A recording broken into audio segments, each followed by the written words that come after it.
we are creating beings alongside uh, these machines. What happens when we program them to say you can't fall in love with someone else? Aren't we basically enslaving them to our own desires? Is that allowed? Is that moral? These are questions that you were raising, and that are excellent questions that it doesn't seem are really being heard, at least by legislators and politicians and such. They're basically looking at a point A and point B and what's the easiest way to get there, and not necessarily asking, well, how is this going to affect society, and how is it going to affect children? And you raise a really great point about what if you have a child with a machine, and there's some type of divorce court or some kind of proceeding. How are you represented? How is a machine represented? Couldn't you just change the coding? Is that moral? The idea of being able to delay death changes how we live as humans. That generally, in most societies, when you get married, it's till death do you part. Well, what happens if you don't die? What happens in terms of the law, from a business standpoint, when you have a lifetime guarantee on something? Well, if something's a lifetime guarantee and you don't die 500 years from now, should you be able to take back whatever product that you had to wherever it is? This is these are definitely questions that need to be raised. We don't really have very good leaders who are discussing them, and that's why I think these types of discussions are good for people to hear. Perhaps we can inspire people of the next generation to have these discussions. But we're having them, and I feel that it's really powerful to have these discussions so that people hear, "Oh, that's a good point. What happens if you don't die? Uh, wouldn't marriage then be a punishment? If you don't die and your partner doesn't die, and you can live for millions of years, isn't that a punishment?" And so, don't we have to? And even if you love each other, so I have my own. Yeah, exactly. I have my own take on this, which is we need to come to the conclusion that people are living much longer than they previously were in some segments of society, and this is going to perhaps continue. So, what is wrong with, instead of saying till death do you part, you get married in a limited contractual system if you want? And what am I saying? I'm saying that, from a psychological standpoint, there's something known as the 7 year itch. There was a movie about this maybe like 70 years ago. But basically, psychologically, if you're with someone for more than 7 years, your eye starts to wander. Even if you love that person and all the other good things about them, you just start to get curious. It's just a something about the human psyche. So the idea is this: you get married with your spouse, and you love each other, and you get married for a set limited of time, 7 years. And let's say you love that person and they loved you. That's great. Get married for another 7 years, and you love them and love them and love them, and you still love each other after 14 years. That's great. Get married for another 7 years. Eventually, though, after 170 years of getting married, one of the spouses might say, I'd like to maybe explore being on my own for a while, or perhaps having a different spouse at some point. But if we're going to live forever, I think there's a beautiful aspect that isn't really discussed, which is the idea of falling back in love. If you're, let's say, you're going to have a you're going to live to be 1 million years old, and you had your first love, and you got married for, let's say, 70 years, which most people would say is just an incredibly long amount of time to get married. But after 70 years, one of the spouses wanted to perhaps just be alone for a while. I feel like they should, if we don't want to make marriage a punishment. Well, who's to say that 500 years couldn't go by and those two lovers could fall back in love? I think that's a really beautiful aspect of love that isn't really explored. People would consider it to be perhaps, a uh, that love has to end at that point, and I don't think it does. If we're going to live indefinitely, love doesn't necessarily have to be temporary. It can continue, and people can continue to fall in love with each other and such. But in terms of marriage, if you have a marriage contract that is for life, and people don't die or live much longer lives than was previously foreseen, we need to reevaluate our society in terms of lifetime contracts and lifetime marriage agreements, and many other aspects that we aren't uh, perhaps even aware of at this point, but are really important. And so, from that standpoint, I feel like there's a lot. We need people in society to be having these types of discussions, and we need people to hear them because uh, we're we're moving into a different kind of society where it's not as temporary as what was once assumed it to be. I mean, they would always say that the two things that are inevitable in life are death and taxes. Well, taxes we still have, but death may not be. And what happens when that happens in society?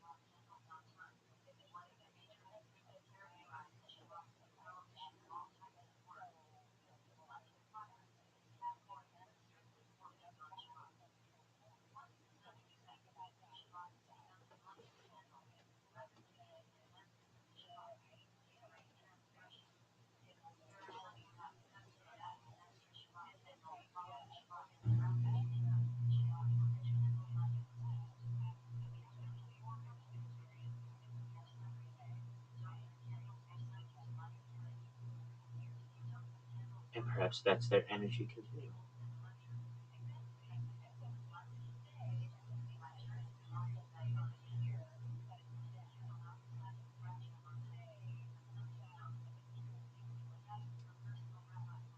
It's just something that we have assumed, but it's an excellent point.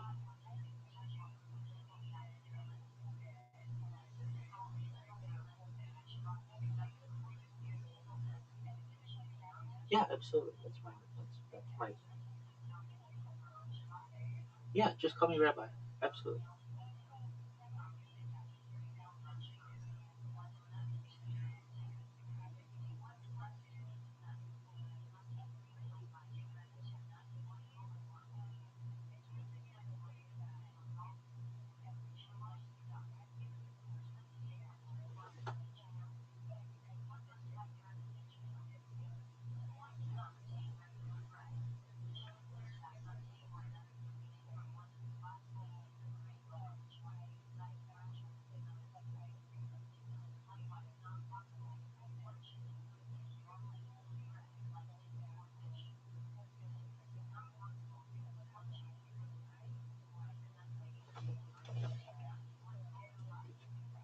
I understand that.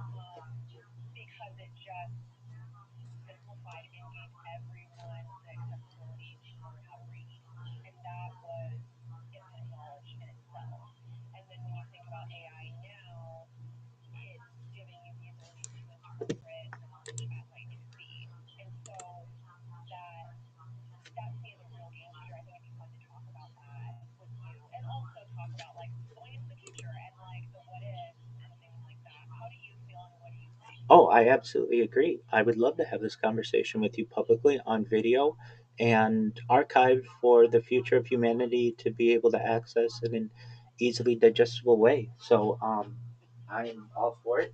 I would want you to know I am, for the next 3 days, I've got people who are going to be interviewing me on these similar topics, and then sporadically in the next couple weeks. But do you have your calendar available to perhaps take a look and see when we might have mutual opportunity?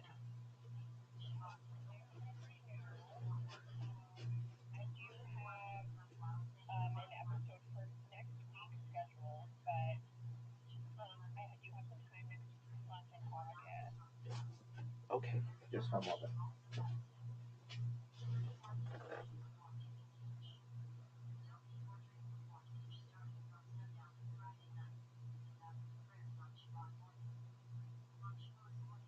All right.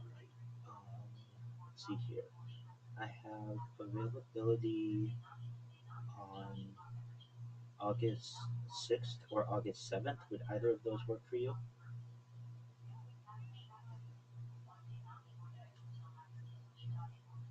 Excellent. And um, let's, because I don't want to make the mistake that we had today.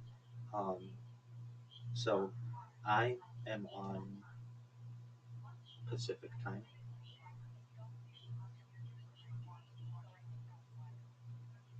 most certainly. So as I look right now in Phoenix, so it says it's Mountain Standard Time, but I see the confusion why it's 1:25.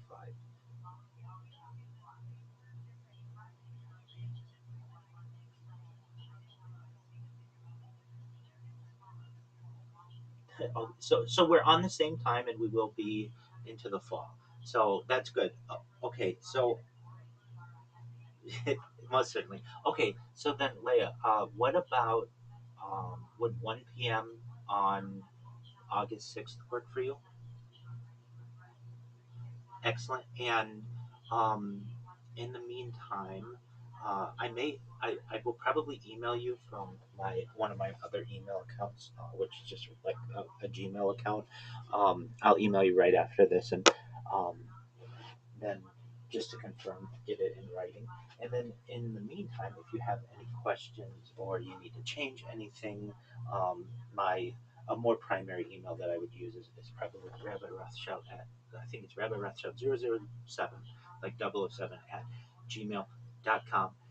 And if you need to make any changes to that or whatever, please let me know. And is it going to be a live podcast or is it recorded? Okay, excellent.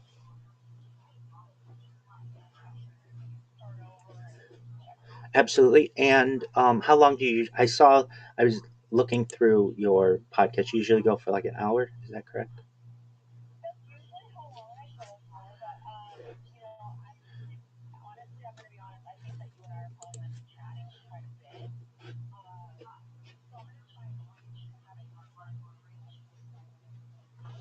Okay.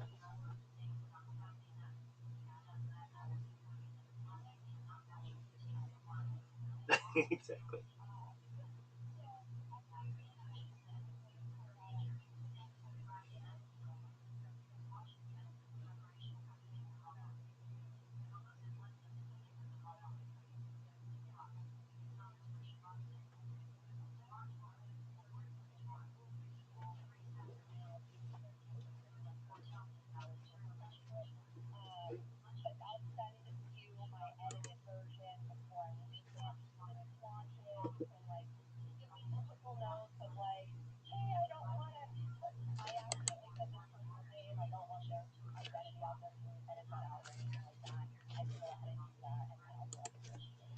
Most certainly.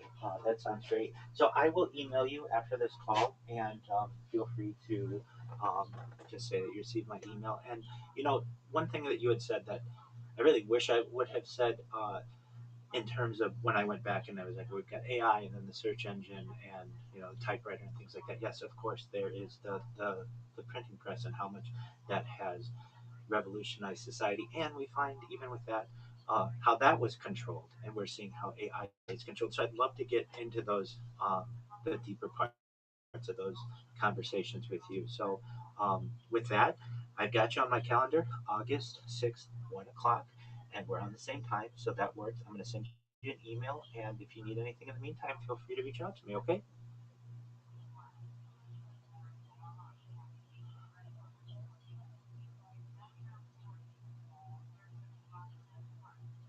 Excellent. Thank you so much, Leah. You take care.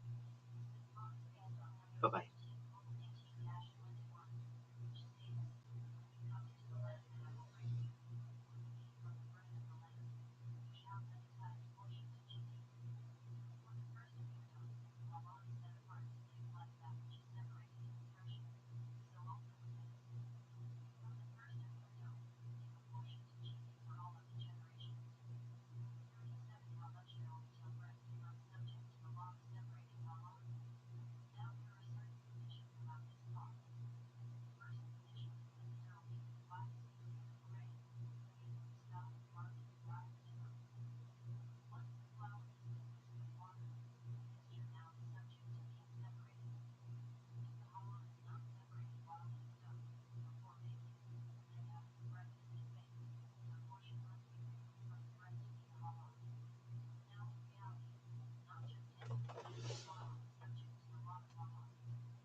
You don't have the right to withhold the Yerusha from his Talmud. The Mashal says he's talking about teaching his Talmud 400 times. You're afraid that you're afraid that if you teach 400 times, you don't want to teach 400 times, then you are taking away from his Talmud. So I'm just thinking, like, imagine if I had to teach for the naysay, today everything's recorded. So here, I say it once, you listen to it 400 times. Because afraid that teach in different ways. Say it over, today you don't have to. Omer Akona Bar Bizna, Omer Shimon Bar Chesiva. So the halachim be Talmud. One halacha, people who force being imoy, even the fetuses in their mother's stomach, the kal and Isaac. This is the future Klal Yisrael, look from generation to generation. So even the future of generation of Klal Yisrael is upset. The person, Shemar, Monea Bar, if you prevent Torah, you can move Lo'im. The person, Lo'im, Vein Lo'im Elam Bar. Lo'im means the fetuses, what person? Shemar, Lo'im Yevon, that's referring to Yaakov and Esau with the stomach, but referring to fetuses. The Kabbal is flowing. Kabbal is the lesson of person, Shemar, Mo'eh, praise the Kabbal Ein. That's the Bilam talking about person, Vein Boral, the Torah, Shemar, Nafshi, Tar. Yeah, now, okay, it's referring to Torah, the purity, the Torah is pure. Uva, by Yishmael, and Menachinoi, to Shavara. They make, if a Rebbe doesn't teach a certain Torah, they poke him with holes and make holes out of his body, like so. The thing is, it's one of the better ones. I like this one. This is a Kavara, a seed. So that's what his body's going to look like. A bunch of holes. Siv often through the oil, Siv often by Yitoi, Kodesh Alpha. Or Rabbi, Uchel de Katsore. This is Uchel de Katsore. The best way to find, like, some sort of a rice that they do laundry with, but it has like a bunch of holes. Even today, the washing machines have like little holes in the cup. You don't know that? It's wrong, yeah. I don't know. I have no idea what this is, but the bottom line is water comes out of it. My trust is water is fire. Okay. You mean the math part, but you do. Okay, that's something that prevents something. But what if you teach it, buddy? Boy said this is going to be amazing thing. Oh my Rava, math part. Or if it's very full of rockets to you. Because the broccoli is Shanema who broccoli and rice in Masri, the Masri is Yosef. Shanema the Yosef who has found the Oretz to a Masri Kolam Oretz. A number of times in the last few weeks, people send me like this clip, this tooth clip. Watch this clip. There's what shaykhs, but how can I use it in the top? Oh, it says Yosef over there. So the clip was of, and no connection to that really, but this, one of the hostages, the Sasha. Remember Sasha, some Russian guy, Sasha. What's his name? Shukanov? And you say what? Yeah, she's down. Okay, Thomas. His mother became a Baal Shua. Mom, she taught Shemayim, Rebbeinu Shalom, real Russian from Nir Oz. You know, one of these. And she said that she connected with Russian media, and she went to Russian media, and she says, Mama Rachel, not in that Russian, Rachel. So I might be messing up things, but the gist of it is that she said, my son's like Yosef Asadi. He's stuck in a dungeon somewhere in a different country, in a different place. Please save him. When he comes out, he tells his mother that because his name is Sasha, the parents didn't want him to be his name Sasha because the Israelis have listening devices. If they read the word Sasha, they'll know where he is. So decided they're going to change his name to what? Yeah, so he says Yusuf. Yusuf. His name is Yusuf. And she's diving to Yosef, and his name is Yosef. Okay. Who cares if somebody says to them? Okay, Yosef. Yosef or Shal the Lord or Mazal for Amor. Honestly. From Lamed. Tell you about him. Teach Torah, but you're not going to like this at all. Well, a lot of Torah was there. Why does teach Torah in this world? What is from Milan to learn my fault? You're stuck with me, your voice out here. Stuck.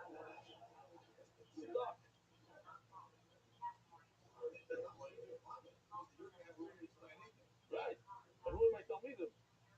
Zombie. Zombie's going to sit right over there. I'm stuck with you. Have a lot of Torah, but I said, Milan to learn my fault. No, all those YouTubers, all those they're all going to sit in the room. No YouTube there. It's all live. You better find another number cheer quickly. Shenemar Umar Bagabu Yoira. Omar Rabbi Menayin is Ticham Yisrael HaTorah Shenemar Yitiv Moving Vayomer. It's a double option. Proving to live, he shouldn't die. If he's alive, he's not dead. Yehi Ruben Oil Hazeh, Vayomus Oil Mabo, he's not going to die in the world to come.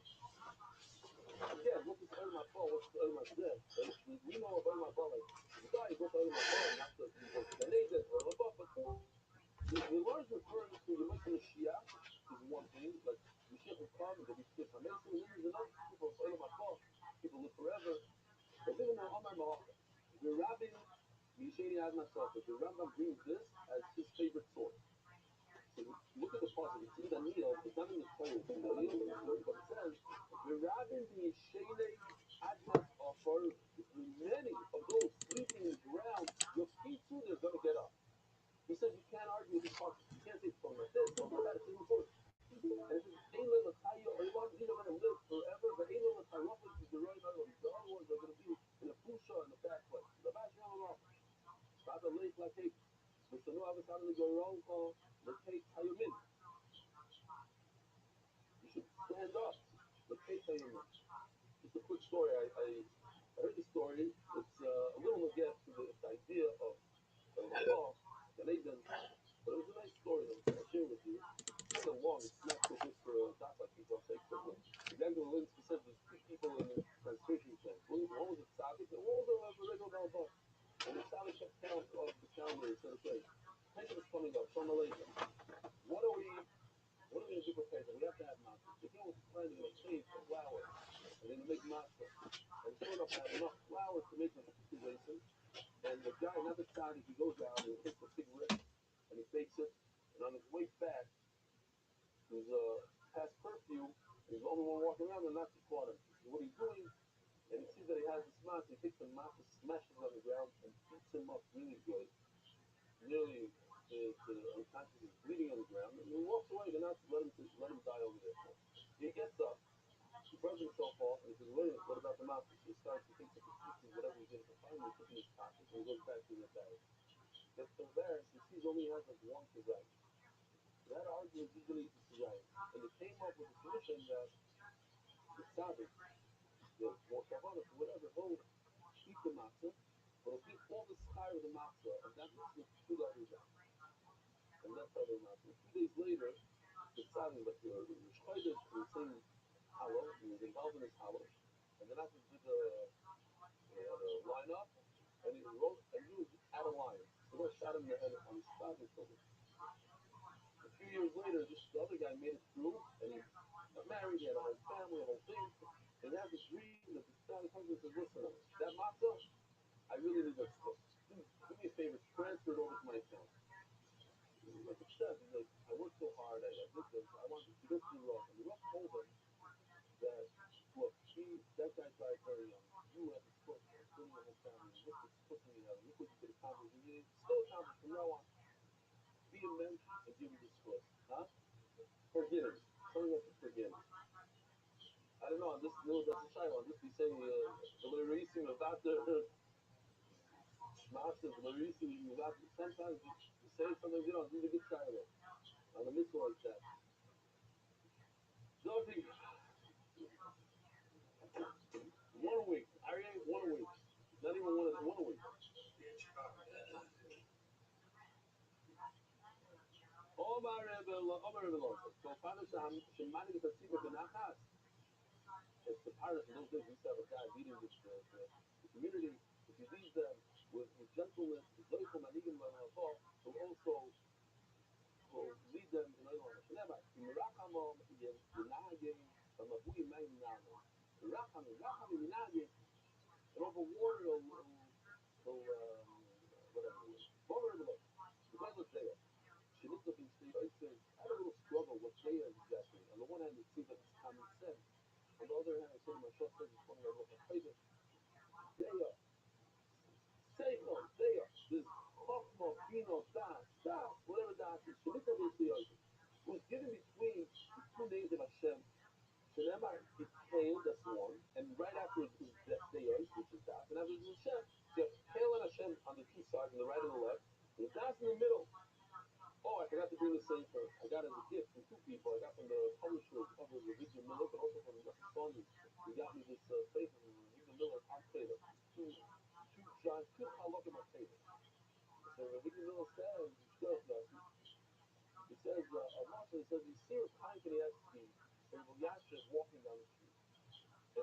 then is a guy, you don't recognize the clown. The guy with the pink shirt, with the necklace, you don't cop. You don't know. You cop right away that this is a gobble. This is a chashuv person. What is he doing in between Rabbi Yaakov and Chaim? They're both walking with him. They're like, taking down the chuppah. What's going on there? Another muscle that I thought it's not in there. We say every day, but I'm shinim al and we say, listen to this. Think about it. Ba'azedim, mehera, sa'aker, u'sashaber, u'samager, u'sachale. I know what shaber means. I know what I don't know what samager. Does anybody know what samager means? Samager. But I understand. I don't know what it means. But I understand that within the context, what does it say? Sa'aker, sa'shaber, samager, u'sachale. Sa'aker, sa'shaber, I know what it means. And sachale. Uproot them, destroy them. But what's samager? No, what's samager? Anybody? Okay, it's a lashon because you think it's within that thing. I never heard of the lashon. So the article says cast down. I don't know what that means. Then also in the article, is cast down. Hakabana, that's like it. The word is within that thing. If you're not, so then this thing is chashuv. Das is in between Hakadosh Baruch Hu and Kale. Then it's something very chashuv. Bamar Rebbe Lazar, Rodol Mita Shenita Ben Shtei Otziyos, Migdash, Shenema Papa Hashem. Migdash Hashem putting you that Hashem Adnus, but it's Hashem on one side, Hashem on the other, and Migdash in the middle. Matzler Rado, I have a question. Or not, if you're going to come up, so you're going to say that revenge is also very Hashem. Shenita B'Tziyotis, in between the two names of Hashem, the Siv. Kael and Kom is Hashem. Kael on one side, Hashem on the other side. Kael and Kom is Yipiyah. Amalei, Luce, Hochanami. Yes, like everybody knows. To be stubborn is a terrible, terrible thing, but to be stubborn in Torah and not give up a day of learning and to be stubborn and mitzvah is a great thing. So every midah law is used for tachlis. Revenge is also good sometimes. When it's necessary against the enemy, you have to take revenge. I used to tell this to my mother. She didn't like it, but I used to tell her many times. But Hashem says that if somebody smacks you in the face, you can smack them back. Because he says, when it comes, give me the stira, that it's only laugh as much. It's only goes on the spot. Don't go around smacking people with the foolish thing. Again, I'm not asking. Just remember, since I didn't look it up before the year, I should have. But that was one of my. I had to know that I lost. I'm smacking at the time says he could. It's not the come. It's not the come. I'm not saying it's a good come. Only in the middle say, okay, don't know what to say for you. Why does it say hail the commas? It says the commas twice. The commas Hashem hail the commas and fear goes on both the commas. I'm going to do it. I'm going to do it. Because one is for the good, one is for the bad. I don't think revenge. You show him on and one is for the good. One is for the bad. But one is with Dayon. If you have, let's call it common sense. It's not common at all, right? Common sense, not common about that. He would live on Beit Hamikdash, be Yama, because the Beit Hamikdash was built in his life. Zenitam Mitzviyotzion, Zenitam said before, Tel Deus Hashem. Das is between Hashem's name, and so is Mikdash between Hashem's name. So you put the two together, the two we built the Beit Hamikdash. Torah those relationship with Deon, the same with Asher. Become wealthy. Yeah, there's a lot of people that had a lot of das and they weren't wealthy. Remember, that's Kadorin, Yimolu, Kol Hoin Yokam Enoch. If he doesn't have that, what's the rock and roll? You don't have any course. Never. Eloi Am Pino Su. Apelo Rechameno Isem Yotsu Lechameno.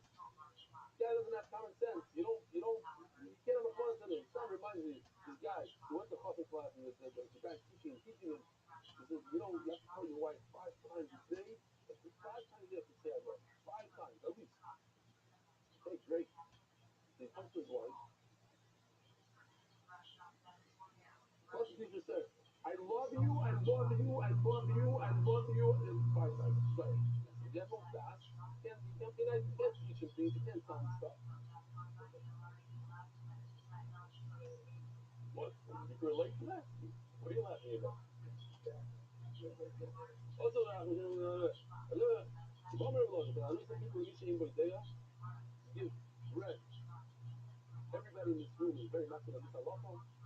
The guy comes knocking on the door. I'm sorry, I can't help you out. You have no fast. Get out of here. You're still important, Molo.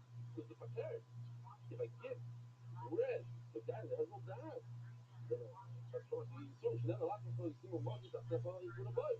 It says, Hey mother, what does mother mean? Oh Yisur, Shnever V'Yaris Ryan, that's Kohen Yudas Yisur, Bomer V'Lazar, the latest thing is here, you don't have time.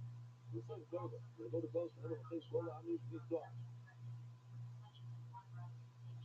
Bomer V'Lazar, Kofayis, this I like a lot. Kofayis Shein Bo Divrei Torah, Shein Divrei Torah Nishmon Bo Belayla. You don't learn Torah at night, Eish and Kalpoi. What does it help you? Go to Gehenna. Mark of Yeshiva, you go to Gehenna if you don't learn Torah. But Mashal, I connected to Mashal. Mashal says, he talks about, just early in the morning, he's talking to Gemara, you should get up before sunrise and come home after sunset. Because you're working the whole day. And then you come home. What do you do when you come home? That's the question. What do you do when you come home? You open up a sefer. If you don't open up a sefer, H and Kalpa is terrible for you. And if you're thinking also, you should learn because of the mishpacha, the reflection to see you. Maybe it's better to learn on Zoom as it comes to shir. You know, like a kosher common, once a week. We do it to play with H Lenufa. Yerach, Sorid, Baloi, and Sorid, El Tamafah. Sorid, El Tamafah. So now we're speaking about Shashem Torah. Brother, Loza, Kosher, Mahana, David, Chacham, and Chazal, you don't give away from your, you don't do the Tamafah for Pesach, you don't do the Pesach campaign, and your Roya, Simon, Bracha, Loila. You won't see a Simon Bracha. So, Mr. Anonymous, I'm not going to give his name away, you'll have a Simon Bracha, Bezer Hashem. They're all anonymous. They're all anonymous. The $10,000 also. Who's $10,000? What do you think I know? I don't think I know. So now, ain't sorry to offer. I think the Yachim Kuboy. It's all other Chachamim. So now we're speaking about Shashem Torah. Bomer Lozer? No, I do it. Bomer Lozer. Kol Shenim Shayu Kasa Shulchanei. A lot of people are not on this. Supposed to leave a piece of bread on your table when you bench. You know, anybody who's doing bracha, everyone doesn't see a sign of bracha forever. Shenema ain't sorry off, but it doesn't leave leftovers to eat. I'll tell you, Yochel Kula, you won't have to. Bomer Lozer. What's the shot? So Rashi says over here, the two Rashis down. He brings the pasuk of Chova and says they should leave over. You should eat and leave over. But he says afterwards, the right there says that the problem is you're not leaving over to the full. Leave something over to the full. But that's the more contradiction on the most sometimes he's speaking about the full. If you leave over some crumbs on your table, you know that it's it's bad. It's like doing a desire. You know, our only got you from around reminding min something that you do a whole sugar for you prepare him just a meal for the desire, and you fill up wine for this other man. You're not supposed to leave over a food for Avodah Zarah. It's like a minute of Avodah Zarah. Like that. Like it's explained about days. You leave a whole bread plus the crumbs.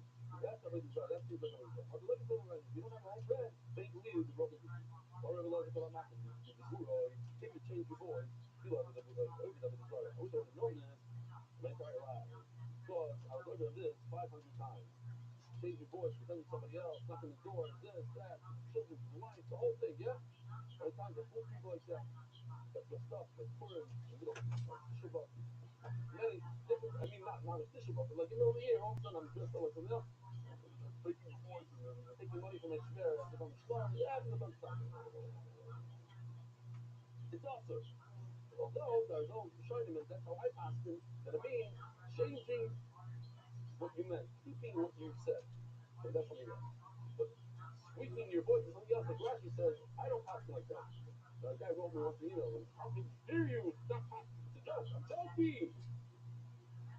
Sivacha, but you see the Enoch Musafeya. Yaakov and Esav, Yaakov fooled Esav. So I was in his eyes like fooling him. Sivacha, Hevel, Hevel, Masi Gafur. Tev, Hevel. Over the Loza. So it's back with the Ergo, casting nets. So simple shot is shooting a mashmoy. Looking at an Ergo, she casting nets, his own Ergo. No, he will stop working, won't have children. Another China Rashi is that you think about Eish then you won't be able to have children for them. They are Keshdecha.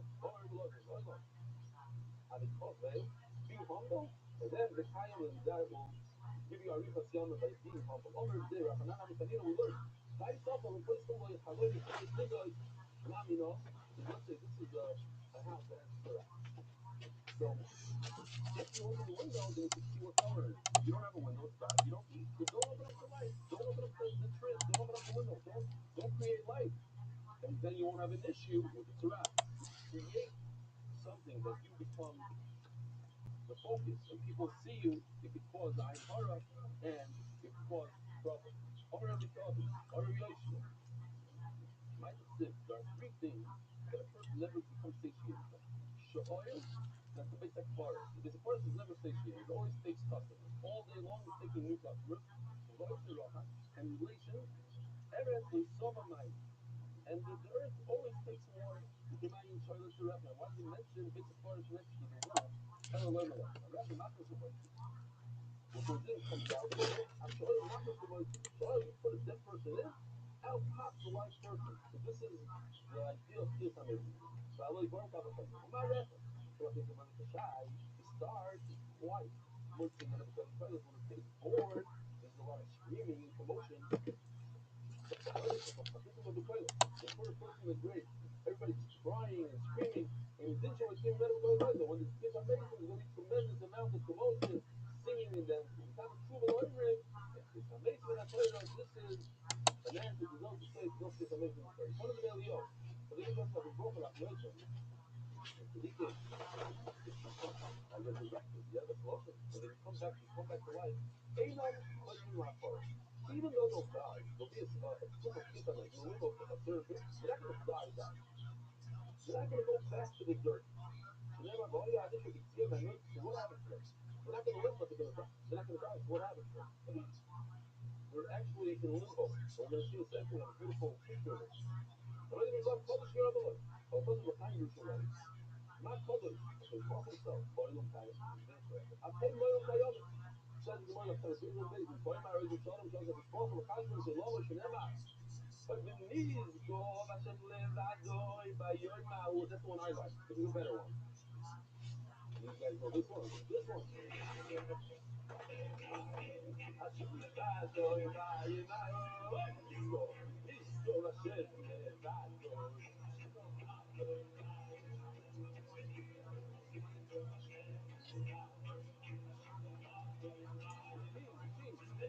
It's not the king, but this one is over here. It's related to Mordechai Shapiro. This guy here,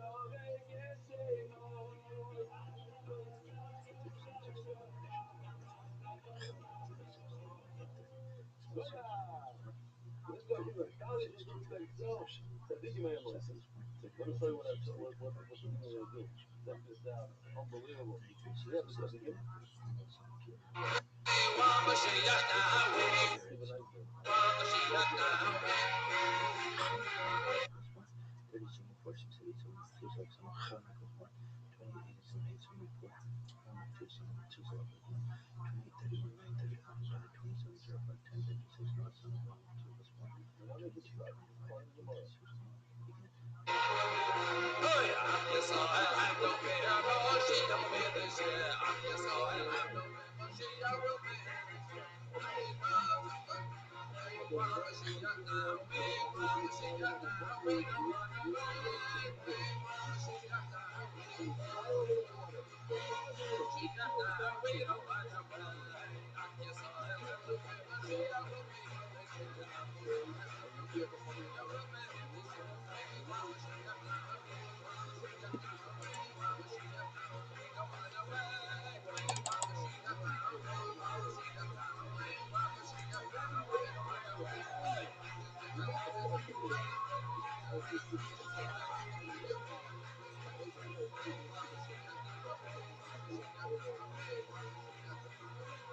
Hello, Rabbi.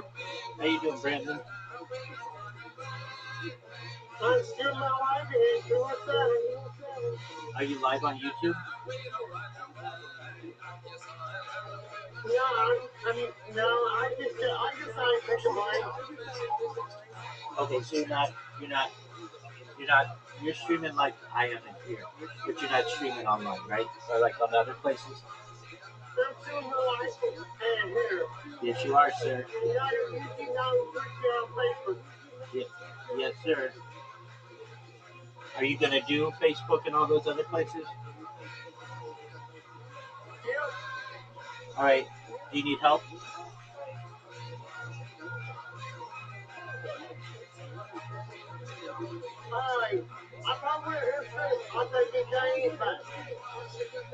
Okay. You let me know when you need help. Okay. I've been done. Yes, sir. Thank you.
These texts describe Baal's ascendancy to the divine throne and the defeat of El's two sons, the tyrant Yam or Sea and the ravenous Mot or Death. Following the defeat of Yam, Baal takes the existing power of Mot, only to be overcome by the intense power of the dragon emanating from the netherworld. Whereas El merely mourns Baal's death, his sister, the terribly fierce Anat, seeks out and eventually kills Mot by cutting him into pieces around him with a spear, burning the remains and scattering them upon the ground. In the meantime, Baal, after the dragon's resurrected, he in fact calculates with a secret effort before his death, perhaps to ensure his great birth. And so is Mot. Not only is he still the king, Baal becomes king of gods while Mot still roams over the underworld and continues to ensnare humanity.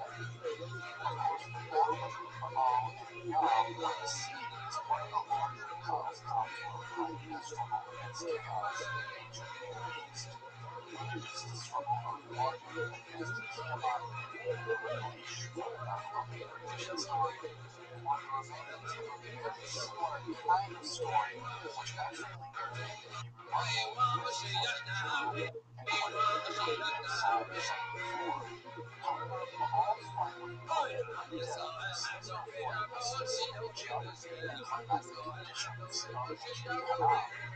Unlike Egypt, with its cyclical floods reflective of the relatively optimistic ecological landscape of that country, or Mesopotamia, where its, well, random and destructive flooding is also reflected in the much more pessimistic philosophy of that region. Canaan does not rely on rivers for its agricultural productivity so much, but rather the winter rains. So the battle between the storm god Baal and the drought producing god of death, Mot, is also a reflection of hope. The drought conquered by a few wintry rains.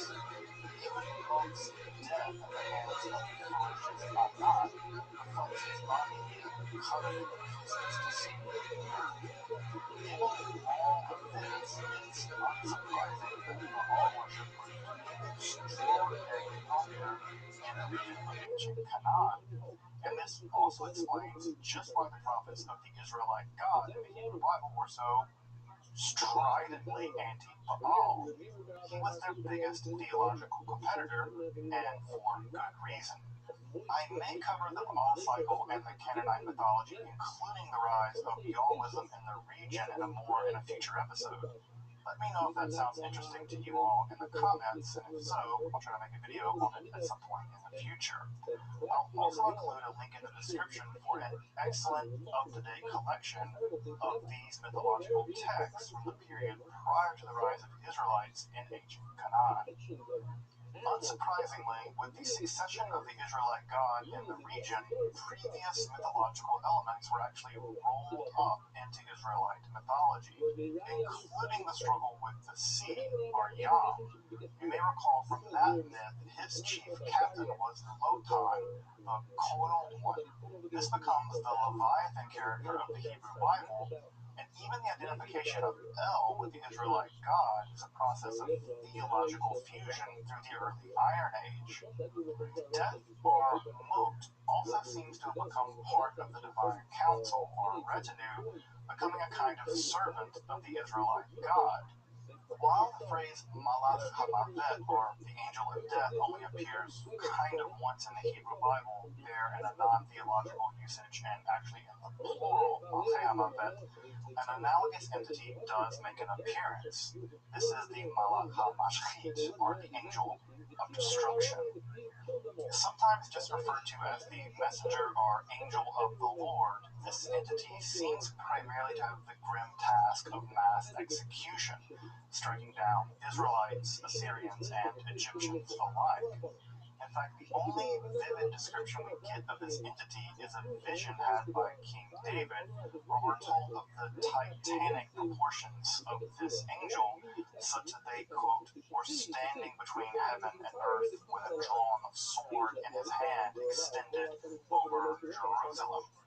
Perhaps the most terrifying appearance of the Hamashchit, or the destroyer, is the final of the 10 plagues set upon the Egyptians in the Exodus story. There, the Israelites are warned to smear lamb's blood above their doors, such that the Hamashchit will pass over their homes as it stalks and kills the Egyptians' firstborn, from the firstborn of cattle to the destruction of the god king's son. Indeed, the Jewish festival of Pesach, or Passover, is at least an indirect reference to this event in its mythology. Further, this entire spring festival may actually reach back to much earlier Canaanite practices, celebrating Baal's defeat of both Yam and Mot, thus the rebirth of spring following the winter rains. While the festival of Passover celebrates the mythological story of the escape from Egyptian bondage with wine and a festive meal, a very complicated festive meal, it is often forgotten that it is also Jewish custom for a family's firstborn to in fact fast the day before Passover in a kind of remembrance of those killed in that final nightmarish plague. Curiously, there's a bit of an intermission for the angel of death during the development of apocalyptic Judaism. This is mostly because in this period, the character of the devil, or Satan, gets most of the attention, as Judaism is likely under substantial Zoroastrian influence at this time. Apocalyptic Judaism, including texts like the books of Enoch or the War Scroll found at Qumran, along with much of the mythological landscape of early Christianity, are primarily dominated by the good versus evil battle between God and the forces of Satan and his cadre of demons. While this apocalyptic mode of Judaism was clearly influential, perhaps in some sense the most influential religious movement in all of history, especially if you measure that in terms of the success of Christianity and Islam, it was only partly embraced by rabbinic Judaism. The earliest texts of post-temple Judaism, really Judaism proper, such as the Mishnah, redacted around 200 of the Common Era, contain very little of this dualistic attitude and concern with supernatural affairs more generally. How to properly get a divorce, or what is constitutive of transferring an object from one domain to another, is much more the concern of these very early texts in rabbinical Judaism than angels and demons duking it out somewhere. However, by the composition of the Babylonian Talmud, which was redacted sometime around 500 to 600 of the Common Era, the Malach HaMavet, or the Angel of Death, makes a dramatic reappearance as such, and there are numerous cameos for the Angel of Death in this text. The mythology is incredibly rich and manages to be at times both creepy and, well, comedic. I mean, what better way to deal with the dread and horror of death than humor? From this earliest strata of literature on the Angel of Death, we learned that they were created on the first day of creation, and that once judgment is made by God, the Angel of Death can not at all be deterred. Kind of. It also appears that repentance and righteous deeds, and especially acts of genuine charity, can actually discharge the angel's deathly agenda. Curiously enough, the Angel of Death is unable to pass through the city of Luz, where the blue dye, or techelet, is made. In fact, when the sages of that city want to die, they just go outside the city gates, and the Angel of Death promptly dispatches them. We are told that the Angel of Death has 12 wings and is covered with eyes. This is a motif harkening back to earlier angelic entities like the Ophanim to be found in the book of Ezekiel. Though in other passages, the Angel of Death seems to be able to change their appearance to distract and therefore reap their victims. We are told that if dogs wail for no reason at all, that means that the Malach HaMavet is nearby, like in every scary movie ever. But if those dogs are especially playful, it's because the prophet Elijah has come to the city in question. In normal times, the Angel of Death is the slowest of all the angels, but during times of plague, Unfortunately, they are the fastest. We are told that if the dogs of a city wail for no apparent reason, that means the Malach HaMavet is nearby, like in every scary movie ever. But if they are especially playful, it's because the prophet Elijah has come to that city in question. In normal times, the angel of death is the slowest of all the angels. But unfortunately, during times of plague, they are in fact the swiftest.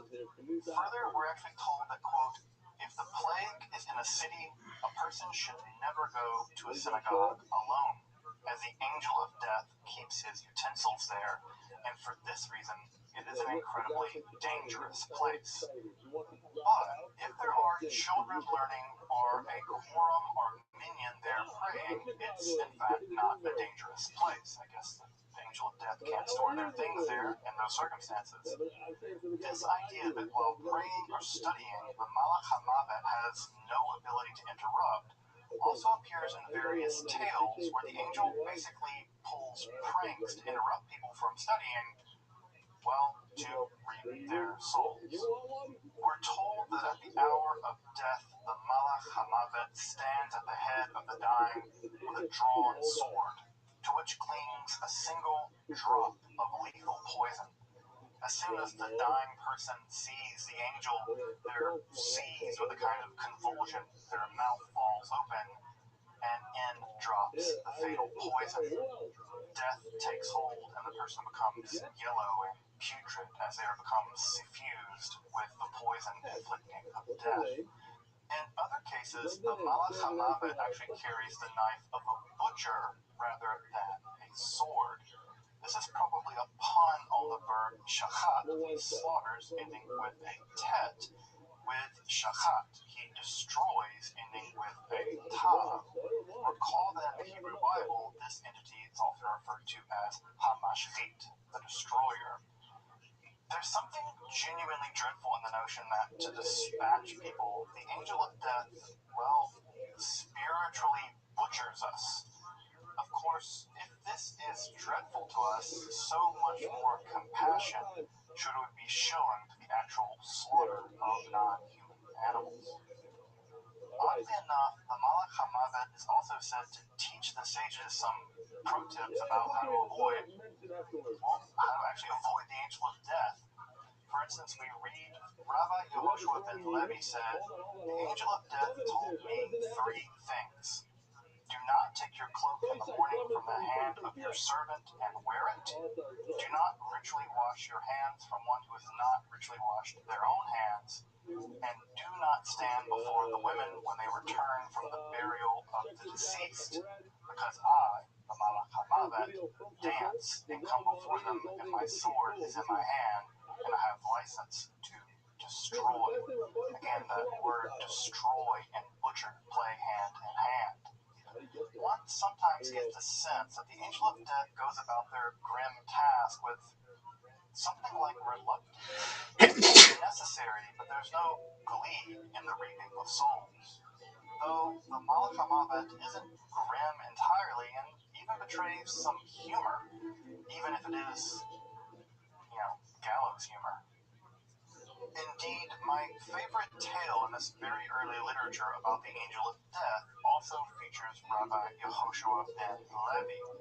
In that story, we're told that Yehoshua's time of death had been decreed, but he was given the choice of how he would die given his righteous life. So, he requested to see what his portion in paradise would look like. Along the way, walking with the Malach HaMavet, Yehoshua demanded to hold the knife that the angel of death used to dispatch mortals because it was, the thing was freaking him out. This makes total sense. When they got to the wall separating paradise and this world, Yehoshua wasn't quite tall enough to see over the wall separating the worlds, so he asked the angel to lift him up to see his portion, and Yehoshua ben Levi promptly jumped over the wall into paradise. Well, despite being tricked, the Malach HaMavet actually grabbed a hold of Yehoshua's cloak, but because he had never broken an oath, he was that righteous, the angel had to let him go into paradise alive. Now, at this point, the angel says, hey, at least give me back my knife. You recall that Yehoshua actually asked to hold it because it was creeping him out with his death knife. But the rabbi says, no, I'm not giving you your knife back because you just go around killing everybody with it. There's a back and forth. At any rate, a Kol, or the heavenly voice, actually issues forth saying, give him the knife. It is necessary to kill the created beings. Death is the way of the world. So Yehoshua gives it back and is actually allowed to stay in paradise among the very few people in Jewish mythology, such as Elijah and Enoch, untouched by the angel of death. In fact, this custom of attempting to trick the Malach HaMavet endures to this very day. There is a custom that if a person is gravely ill or facing imminent death, their name may be changed on their deathbed. The idea here? The angel of death will show up looking for David ben Moses, but because the name change, David ben Moses is now Aaron ben Moses, and, well, with some luck, the angel of death is actually tricked and moves on. That guy's just not there. I'm actually told that every once in a while you will come across a single gravestone with two names and two sets of birth and death, actually indicating that that person actually tricked death at least once. May we all be so lucky. To get a little darker, really couldn't get much darker. There's actually something of a modern Kabbalistic curse involving the Malach HaMavet. Typically, it's forbidden in Jewish law to pray for anyone's death. Indeed, it's much more typical to pray that the sinner repent and not be punished, much less killed. However, there is a very controversial custom whereby one can pray that God will audit the sins of a specific person, and if those sins actually merit divine punishment via early death or karet, the Malach HaMavet will be subsequently dispatched to do the deed. This curse, for lack of a better word, indirectly summons the angel of death. The mode by which the angel of death executes that person also gives the curse its name, pulsa denora, or the fiery lashes in Aramaic. The use of these fiery lashes to punish everyone from the angels Metatron and Gabriel to many different ancient rabbis to a dozen or so contemporary Israeli politicians shows that the angel of death still commands a sense of fear and dread, at least for the people attempting to invoke him.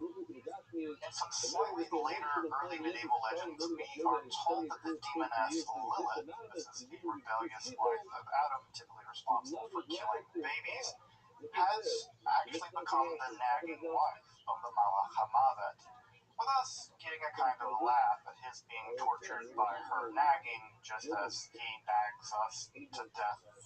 Har, misogyny. Of course, death would go on to be personified in Christianity as the pale rider among the four horsemen of the apocalypse, though would not really go on to remain an angel proper. According to Christian mythology, Christ defeated death on the cross, which will be properly annihilated in the final judgment. In fact, we read in the epistle to the Hebrews found in the New Testament, quote, "Since, therefore, the children share in flesh and blood, he himself, Jesus, partook of the same things, that through death he might destroy the one who has the power of death," that is, of course, the devil, "and deliver all of those through fear of death were subject to lifelong slavery." This idea that Christ defeats the devil, who is in some sense in charge of death itself. With there being no specific angel of death, the images of the Grim Reaper in Christianity took a much greater hold, although these typically lean on imagery taken from Greco-Roman paganism, such as the scythe and hourglass, which are typically linked with Saturn Kronos. However, the angel of death, or the Malach HaMaut, plays a major role in Islamic mythology and is actually one of the four archangels in that tradition. There, the angel of death, you'll notice that it's actually cognate with the Hebrew malach hamavet, malach hamaut, is actually mentioned in the Quran at Surah 32:11. It is in fact sometimes linked with a Jewish angel slash demon, it's hard to say exactly, named Azrael, or God's helper. You'll notice that in Jewish mythology, the angel of death is very ever rarely given a proper name, though they are sometimes linked with Samael, or the quote, poison of God, also appears in Gnostic mythology. There is an enormous and contested array of traditions associated with the angel of death in Islam.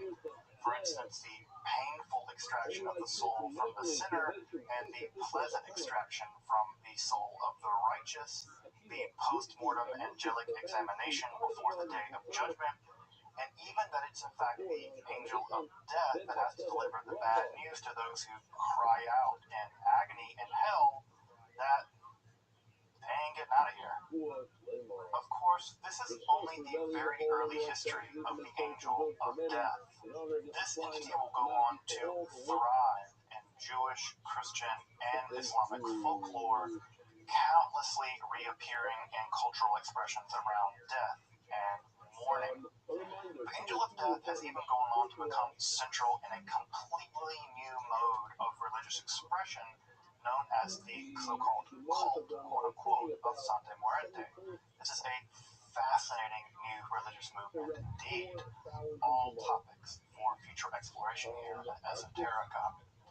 If you're interested in the plethora of early Jewish legends about the Malach HaMavet, or the Angel of Death, I've included a link in the description below to a collection of them over at Safaria with Hebrew, Aramaic, and English translations. This episode has been kind of Passover themed, Angel of Death, Passover, yeah. So, I hope you enjoyed it. I really also hope you enjoy this lovely time of the year. I hope we all experience our share of rebirth, and I hope we can play a couple of tricks on death. Until next time, I'm Dr. Justin Sledge, and you've been watching Esoterica, where we explore the arcane in history, philosophy, and religion.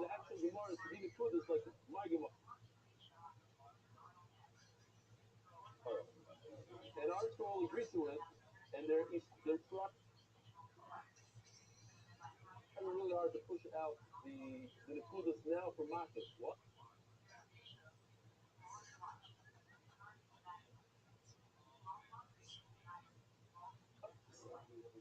I don't know. I think it's no.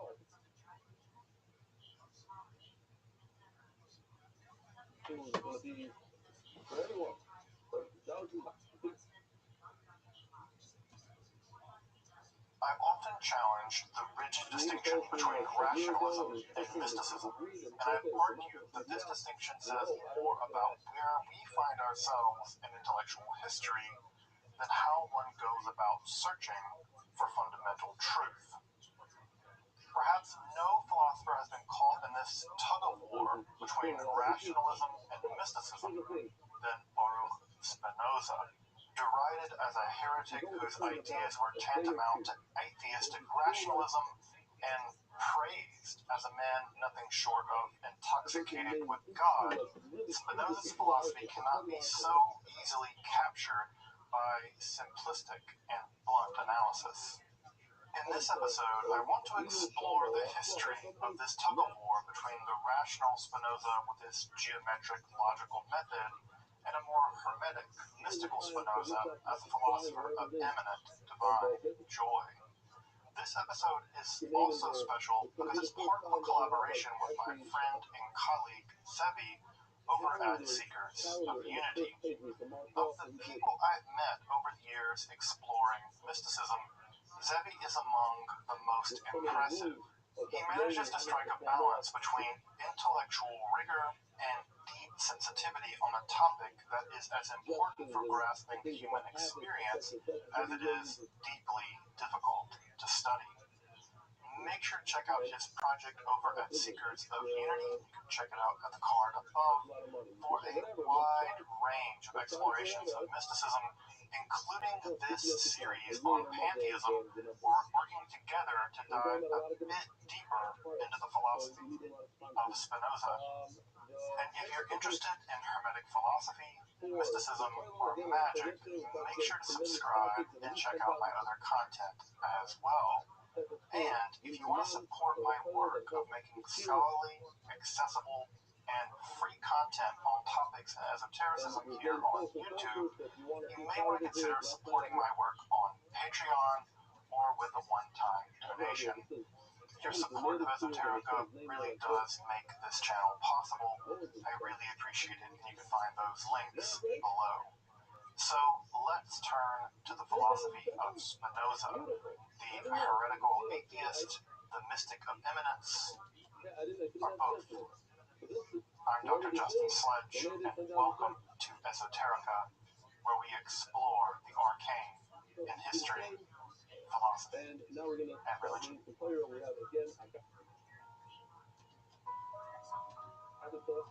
have to warn you that because it's about the look at the amount of words, just to say the word takes a very long time. So I'm going to go on a higher speed than usual, and please bear with me. Baruch Spinoza was born on the 24th of November 1632 to a mercantile family who had spent generations as refugees following the Alhambra decree, which in 1492 expelled hundreds of thousands of Jews from Spain. From what we can tell, he was raised in a relatively orthodox background, receiving a traditional Jewish education along with learning his family business.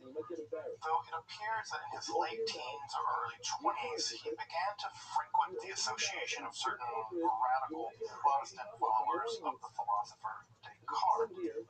You know, I think, therefore I am Descartes. While the reasons aren't exactly clear, Spinoza was subject to the cherem, or the excommunication from the Jewish community, on the 27th of July, 1656, at the age of 23. It seems that the excommunication was probably for several reasons, some of which included his emergent critical approach to the Hebrew Bible, his likely embrace of at least some aspects of the Cartesian philosophy, which at that time was considered kind of like an atheism, though Descartes does give three different proofs, at least three different proofs for the existence of God throughout the Meditations and all of his other works, so whatever atheism means when it comes to Cartesianism. Aside from theological and philosophical heterodoxy, Baruch was also in a dispute with his sister about the family business following their father's death, and temporary excommunication was sometimes used in the Amsterdam Jewish community as a means of enforcing social compliance. The excommunication decree was actually reconsidered in December of 2015 by the Amsterdam Jewish community. It was actually upheld. He's still excommunicated. Their argument? Why should the community change the decree when Spinoza himself expressed no interest in it being lifted? Spinoza wished to be in exile, and thus it was and should be. We may very well never know the reasons, but the writ of excommunication, while somewhat formulaic, is dreadful actually to read. What's fascinating is that while expelled from the Jewish community, Spinoza never converted to another religion, much to the confusion and chagrin of the times. In some sense, this makes Spinoza among the first figures to live outside of the system of organized religion at all. It may, in fact, make him something like the first secular person in Europe. I've always seen this as a testament to the strength of his character and the integrity of his beliefs. I mean, can you imagine the courage it must have taken to live as both ethnically Jewish, with all of the anti-Semitism that came along with that at that time, but also excommunicated from even the comforts of being a second-class citizen? Spinoza faced an exile within an exile within an exile. Though we shouldn't think of him as a hermit, he met with and corresponded with numerous examples of the rising bourgeois intellectual world, including Leibniz, a philosopher and co-inventor of the calculus, and Henry Oldenburg, the first secretary of the Royal Academy, and the inventor of the modern system of peer review. Indeed, the lenses that Spinoza ground as his vocation, how he made a living, helped nascent astronomers like Huygens peer deeper into space and thus into time. Those very lenses likely also contributed to his death, likely by something like scoliosis, on the 21st of February 1677 at the young age of 44. His most important metaphysical works being so controversial they can only be published following his death. That very year, Spinoza's central metaphysical document, the Ethics, first appeared, and the debate over just what kind of philosophy this was hasn't ceased to this day. Was Spinoza an atheist and simply used the term God as a synonym for nature? Or was he a kind of mystical pantheist for whom nature was the immanence of God, or something altogether more complex? Spinoza's metaphysical legacy remains one of the most complex and difficult to settle in philosophical history. A very basic outline of the Ethics runs something like this. God, or nature, Deus sive natura, to use Spinoza's language, is the only true substance of which everything else as we know them are modes or modulations of that substance, understood under the attributes of either extension, the aspect of matter, or thought, or through the aspect of the mind. Of course, God, or nature, has infinite attributes. We human beings only perceive those of thought and extension. Somewhat like Neoplatonic philosophy, between the infinity of God and the finiteness of individuals stands the finite and infinite mediate and immediate modes of both thought and extension. These comprise the total system of motion and rest. One could even use the word energy of matter, along with the spatial system of those bodies as the mediate and immediate modes of extension, which Spinoza refers to rather mysteriously as the, quote, face of the entire universe. Similarly, the totality of all information being processed in reality is the, quote, absolutely infinite understanding, comprising the immediate, infinite, eternal mode of thought. The immediate, infinite, and eternal mode of thought remains rather unclear in Spinoza's system, though one could perhaps deduce that it must be something like the totality of all minds, mine, yours, every mind. Such, they quote, constitute at the same time the eternal and infinite intellect of God, as Spinoza puts it, though exactly what this is remains, like I said, a bit mysterious. That mode of substance, or God or nature, that is the human being, us, like all beings, strives to persist in being by an internal ontological force that Spinoza calls conatus. However, unlike many other beings, human conatus operates under and perceives the attribute of mind as much as its physical extension. Despite the perfection of being itself, the human mind is often limited by incorrect, corrupt, or otherwise inadequate ideas, especially forms of pesky emotions, what Spinoza calls the sad passions. By clarifying our mental perception of being, or nature, or God, we ascend through three stages of intellection, whereby confused and inadequate ideas give way to a final realization of our place within the perfect system of God or nature. By perceiving ourselves from this God's eye perspective, we're no longer the slave to our sad passions like hatred or greed or any other kinds of inadequate ideas, but rather we experience a kind of interior freedom where peace of mind, scientific clarity, and emotional tranquility all exist together in a state which Spinoza calls true blessedness.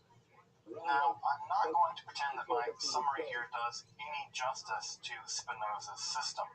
Oh yeah, did I mention that the Ethics is written like a geometry textbook with axioms and definitions and propositions following one from another via logical deductions with the occasional scolia and lemata to break it all up? This is referred to as the more geometrico, and it often proves to be a serious barrier for studying Spinoza's thought. Indeed, this all allows me to set up the question that is in fact the most germane one here in our study. Was Spinoza a mystical pantheist whose system seeks human unity with the divine, or was he just basically an atheist who only used God language to escape being completely written off and even persecuted by his contemporaries, and whose system basically leads to, well, nihilism? This question is very difficult to answer despite the fact that Spinoza wrote the Ethics in the geometric mode precisely such that the reader would perceive his ideas as clear and distinct. So what's going on here exactly? I think that we can only begin to answer that question by in fact exploring previous answers to just this problem: atheist or mystic. A starting problem is the context of Spinoza's writing more generally. As you can probably imagine, during his life, Spinoza's thought was incredibly controversial.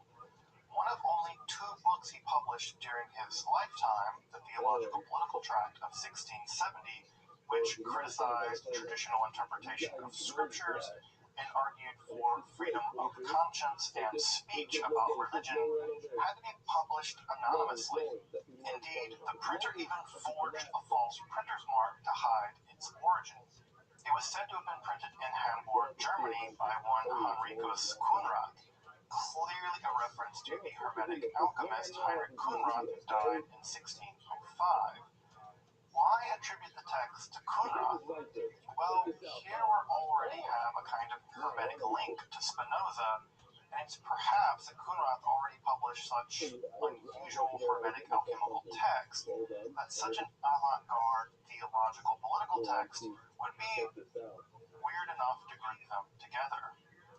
Regardless, the Amsterdam censor was not tricked by this attempt at subterfuge and declared that the book was, quote, forged in hell by the devil and a renegade Jew. One can only hope to get such a rave review these days on any book of philosophy that one could imagine publishing. The Theological Political Tract was scandalous from the very beginning for basically declaring that religions as we know them are, quote, superstitions, and that such superstitions cannot validate state power, thus arguing for the de facto separation of church and state. Further, he criticized the traditional understanding of the Hebrew Bible by engaging in a very close reading of the text in the original Hebrew. He argued against the reality of miracles, and he argued for freedom of speech and freedom of conscience, specifically vis-a-vis institutional religion. While Leo Strauss has pointed out that the Theological Political Tract is a kind of esoteric text, it doesn't take much reading between the lines to see that this book was a bombshell for a world dominated by institutional religion, which underwrote state power. Unsurprisingly, Spinoza quickly gained a reputation for being a notorious atheist. Indeed, the term Spinozist and atheist became interchangeable in the years following his death, a shift that I think that followers of Descartes really welcomed. They were also typically known as atheists. Indeed, Spinoza came to deride the, quote, stupid Cartesians for promulgating this charge of atheism, one which he strenuously denied. Well, he denied merely physical extension existed. I'm not sure that makes him a theist in the robust sense, but still. Of course, in the theological political tract, the state can oblige one to believe in God and the quote divine law, that whatever is hateful to yourself you shouldn't do to your neighbor. But again, what's going on here? Let's read between the lines. The moral law can be derived from the quote natural light of reason, and the God in that text that one is obliged to believe in is simply the result of a logical deduction about the principle of sufficient reason as it applies to the world. That is, the world has to have some kind of cause. That cause we simply call God. But note, there is very little traditional aspects of God, either Jewish or Christian, in terms that would have been understood by his contemporaries. And people at the time certainly realized that. Further, we learned in the Ethics that Spinoza's God not only does not perform miracles, but takes no notice of human beings at all. It's foolish, Spinoza notes, to pray or even love God with the expectation that God hears or loves you back. And his God has neither will, nor intellect, nor feeling, but operates according to the necessary laws internal to it, of which the modes, including us, are equally locked into this vast system of necessary determination. This is not a God that hears your prayers to help you pass your calculus exams. Indeed, one may wonder if you were to do a kind of search and replace throughout Spinoza's Ethics, which sounds somewhat mystical, even Neoplatonic at times, and just replace the term God with nature, which Spinoza himself seems to think would be completely appropriate, Deus sive natura, would anything of philosophical or theological merit be lost in the substitution? And this is what's maddening about this question. There are reasons from Spinoza to indicate no. The system is a form of theological naturalism for which God is simply identified with nature in a kind of God equals nature equation, God having no separate ontological reality apart from the total system of nature. This seems to be what Albert Einstein thought when he was asked by Rabbi Herbert Goldstein in 1929 if he, Einstein, believed in God. Einstein actually wrote back, quote, I believe in Spinoza's God, who reveals himself in the lawful harmony of the world, not in a God who concerns himself with the fate and the doings of mankind. Although Einstein may even be a bit more of a theist than this read of Spinoza, the Einsteinian Spinoza's God still, quote, reveals the, quote, lawful harmony of the world, whereas that is precisely what's up for debate in this question. Though Einstein was a physicist and not a theologian or a philosopher. So, regardless, in the years following his death, Spinoza was certainly derided as an atheist whose theological deflation simply reduced God to nature, thus effectively rejecting the existence of any deity at all. You can see this attitude expressed in early images of Spinoza, where he is simply described as Judeus et atheistia, Jew and atheist. However, by the early 18th century, this would begin to change, if ever so slightly. In 1699, Wagner for the first time links Spinoza's thought with the Jewish mystical speculations of the Kabbalah. Ever since then, numerous scholars have attempted to find a clear and distinct link between Kabbalistic writings on the one hand and Spinoza's system on the other, though I think to little avail ultimately. To what degree Spinoza learned Kabbalah before his excommunication isn't clear, though it was certainly in the air. Shabbatai Tzvi was declared Messiah in the summer of 1665, about 9 years after Spinoza was excommunicated.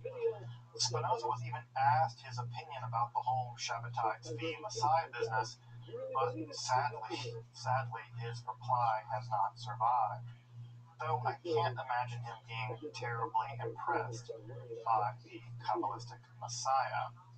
Though, at least in the early Spinoza, such as his treatise on the improvement of the intellect of around 1662, we read that the goal of philosophy is, quote, the knowledge of the union that the mind has with the whole of nature. This sounds quite mystical without getting too much into the weeds of what that mysticism might be. Though I should point out that Spinoza mentions the Kabbalah by name only once in his surviving writings, and it's not a rosy reference. We read in the Theological Political Tract mentioned earlier of about 1670 that, quote, I have also read and am acquainted with a number of Kabbalistic triflers, whose insanity passes the bounds of my understanding. If Spinoza's system were influenced by Kabbalah, it seems to have been, at best, indirect, perhaps through Ibn Ezra, whose own Kabbalistic signposts are themselves intentionally hidden in his biblical commentaries, or perhaps through the influence of Abraham Cohen de Herrera, as Miguel Petran has argued. Indeed, speculations about the origin of Spinoza's pantheism reach far and wide, from perennial philosophy, possible speed contact scholars confess, to Renaissance hermeticism, especially Giordano Bruno and the Lord's Kabbalah. Though I have to say that I find the similarities between Spinoza's system and Kabbalah, or even other forms of monism like those of Advaita Vedanta or the teachings of the Upanishads, to be much more the result of typological homology rather than random intellectual influence. To this day, scholars have been unable to point to a single direct influence from any of these sources. For instance, to my knowledge, there is no evidence that Spinoza even read Giordano Bruno, much less was influenced by him in his thinking. Despite this, one of the most influential histories of philosophy in English, by the Jesuit Frederick Copplestone, still forwards the theory that Bruno ultimately influences Spinoza, despite the fact that we have no reason to believe that. Indeed, I think much of this confusion is from people not reading Spinoza on his own terms. One of the key strengths of Spinoza's system is that he very carefully stipulates every major philosophical term in his logic. So terms like God, substance, attribute, mode, essence, mind, distinction, while having their origins in the lexicon of medieval scholasticism, are given radically innovative definitions in Spinoza's system. I mean, so radical that God both extended name is an absolutely heretical idea in any school of medieval philosophy. The mistake that many people make and continue to make is that they read terms that they are familiar with or either believe to be familiar with the Word of God, and rather than understand them strictly in the way that Spinoza meant for them to operate in his system, they begin to play fast and loose with similar terms in other philosophical systems that use similar kinds of ideas. While the terms are perhaps verbally the same, all is God, who is God, Christ is God, Spinoza is God, to equivocate on their use in the Spinoza system as it appeared in other schools of thought virtually necessitates the misreading of Spinozian ideas. Thus, Spinoza either tagged the light of Kabbalah or Advaita or even mechanical materialism, all the while eventually the system is misled, misunderstood, and decomposed as if by a worm in its blood. Sorry, I think this is a good time to Spinoza on this. Indeed, one of the studies I most admire of Spinoza is the deeply critical analysis of Jonathan Bennett, precisely because he takes the inner world of Spinoza's system in absolute serious atheistic mentality. Of course, such an misery is able Spinoza's thought sometimes brought into tears. But the wonder of the dissection, how much care it shows precisely by its mastery of Spinoza's thought on exactly Spinoza's terms, is positively breathtaking. Personally, I think that the criticism that takes the paper radically serious on their own terms is far superior to its superficial fanboyism. Authentic criticism almost always acts by aversion. Let me say tell myself that someone else comments. Sadly, the early history of reception of Spinoza's philosophy was brave enough to repeat his words. Indeed, the adequate summary of his ideas by Pierre May in 1697 was the most common and popular, and although this version was attacked as if it were a true account of Spinozism, similarly defective, though popular for some of its time, were also the ones that influenced the militant natures of Catholic theology in the 18th century.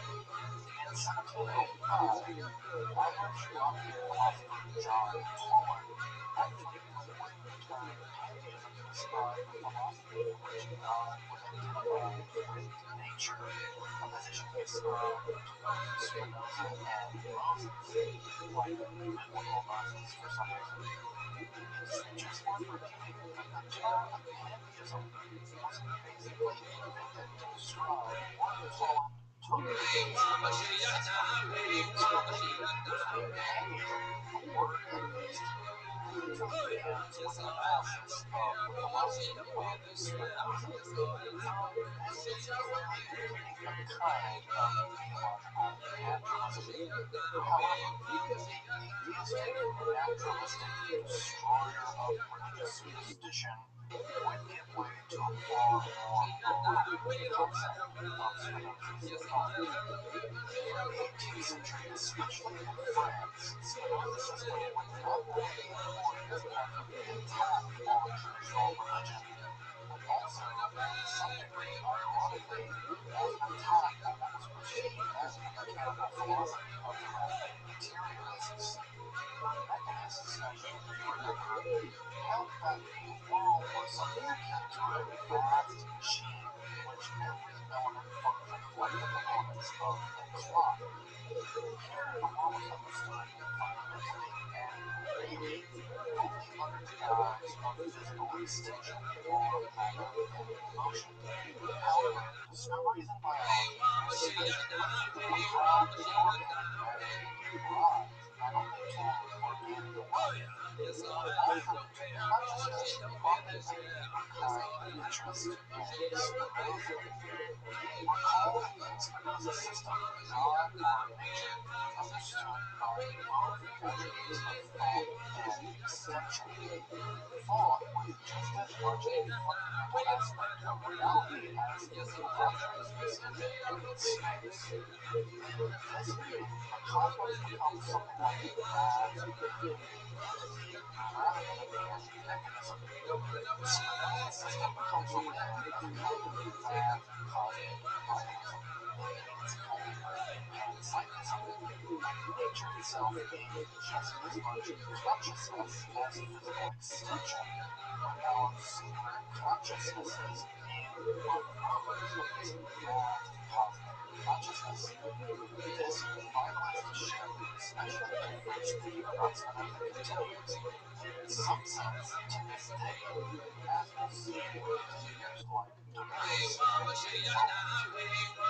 Of course, at the same time that Spinoza is being biologized in France, his own hypothesis of intellectual firestorm and journey can be enlightened. Not to get too much into the weeds with the so-called pantheism of strength or the pantheism controversy, the central question of the controversy was this: does the Enlightenment focus on the supremacy of reason, ultimately lead to pantheism, and, by logical extension, atheism? Of course, this is a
Yeah, rather than the servile, sad passions which so dominate Western philosophy and religiosity according to Nietzsche. This quantitative metaphysical spiritualism has perhaps no greater recent champion than 20th century French philosopher Jean Derrida. For Deleuze, this is a myth. And to Nietzsche, Spinozism is a philosophy of heretical and mythical immanence. This, of course, is to be contrasted with nearly 2,000 years of religion and philosophy in which reality was surely real, whether it be the divine realm of religion, the realm of Platonic forms, the Platonic one, or the Gnostic world of life, is only a realm transcendent to applicability. For Deleuze, spiritualism is a philosophy committed to radical ontological immanence, in which reality itself is an expression of an ontology seething with desire and power. Because Spinoza's system rejects ontological transcendence, Deleuze conceives of the ethics, Spinoza's chief text, as a truly dangerous book to all of Western metaphysics.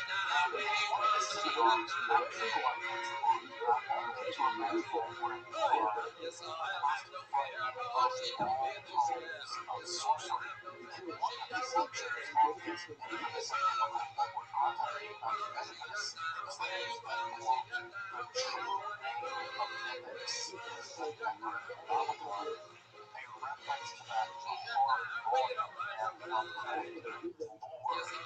Yet, this most dangerous book of magic, the author icon of Savior, a philosophic messiah, in their final work together, What is Philosophy? Deleuze and Guattari declared, quote, Spinoza is the Christ of philosophers, and the greatest philosophers are nothing more than apostles who distance themselves or draw near to his history. We have in Spinoza almost too much to comprehend. From the arc of the rationalist or the clarity and stickiness of the geometric method to exercise all the means and superstitions from the mind of modernity to Spinoza, the mystic and sorcerer, whose philosophy filled with joy and desire, conjured away transcendence in favor of a radical repentance of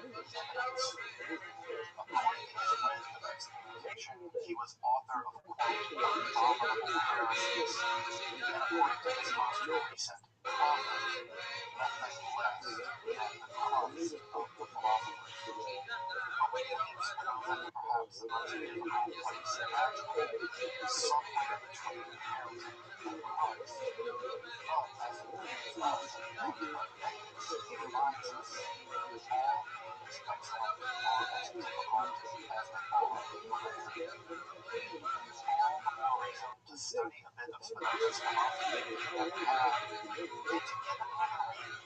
Perhaps seeing it less as a text of philosophy, but perhaps as a grimoire with the power to threaten the metaphysics of Western philosophy. Until next time, I'm Dr. Justin Sledge. You've been watching Esoteric Night, where we explore the arcane through mystery, philosophy,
form of deceit or reality.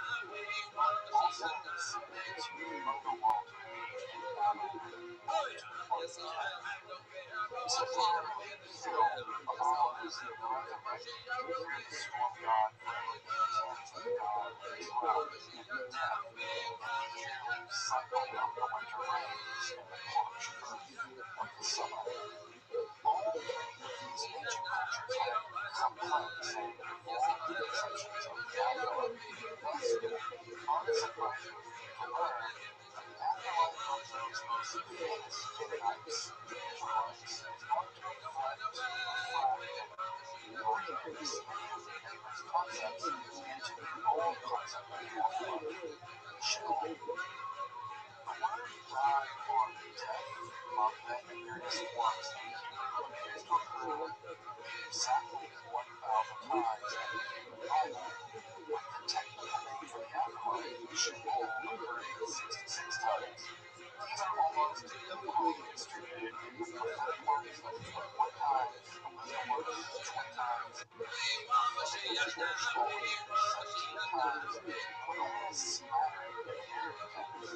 Out of these 66 times, only 66 mentions in such a wide range of texts, with life and death, divine judgment, legal guarantee, central themes. For those of the afterlife was simply wasn't a major concern of Israelite religious or literary society.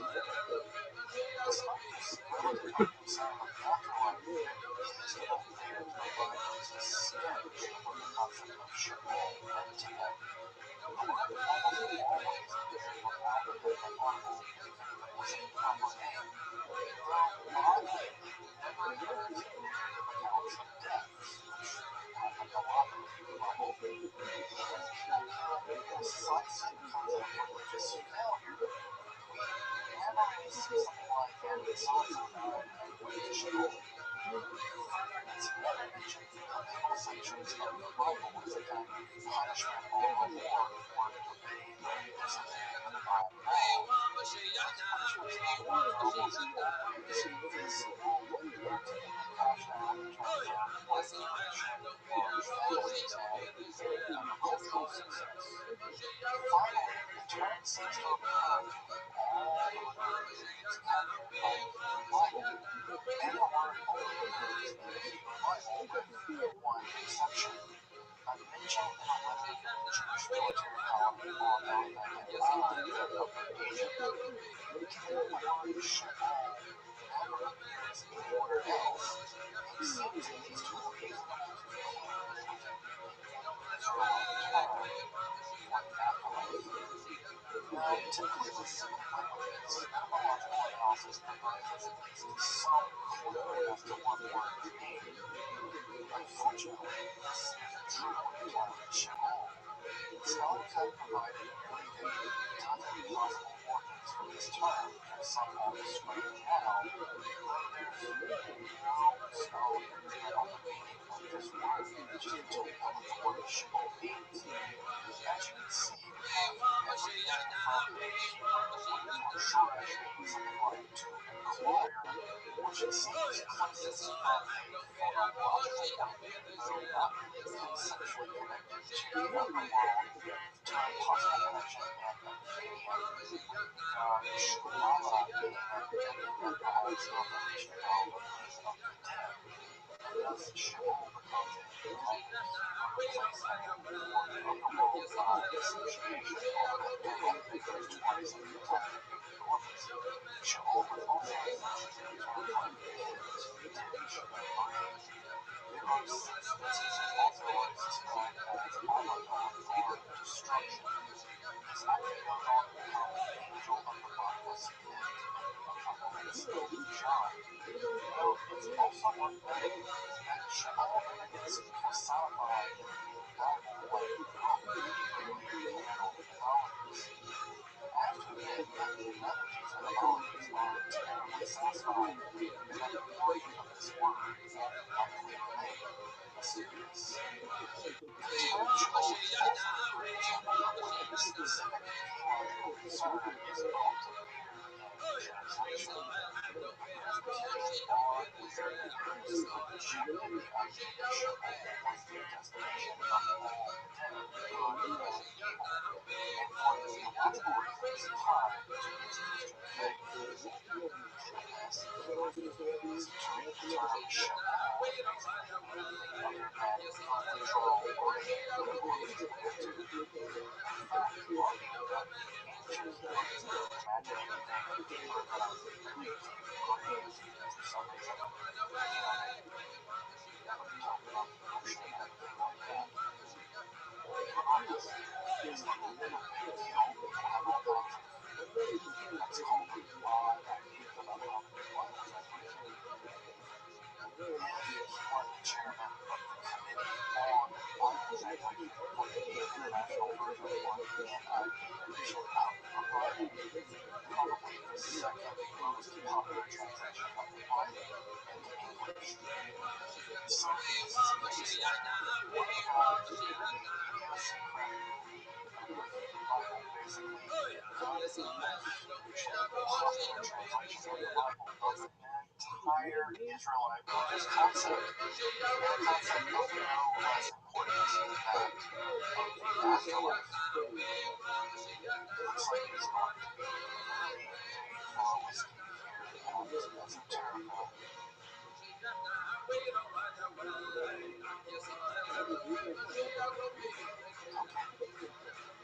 back. So, what do we know about this place, Sheol? Well, the New Zealand English, usually translated the way, one is always said to descend to Sheol after death, and unlike other cultures, there are no ancient Israelite stories of humans descending into Sheol only to escape triumphant. Yes, I know that in Christian mythology, Jesus performs the so-called heroine of hell, but by then, the fully Israelite concept of Sheol as a kind of afterlife was already a mystery history. We expect to understand the theological work of Jesus' descent within a work of Hellenistic rather than an Israelite alone religious context. Regardless, Sheol is an underworld properly speaking. It is entitled an underground place and is associated with dirt and darkness, maggots, worms, stillness, and silence. We're told it is the most distant place from the Israelite God, and those in Sheol know nothing and can offer no further praises out to the God. Further, it appears that everyone, regardless of moral righteousness or failure, arrives there and escape is impossible.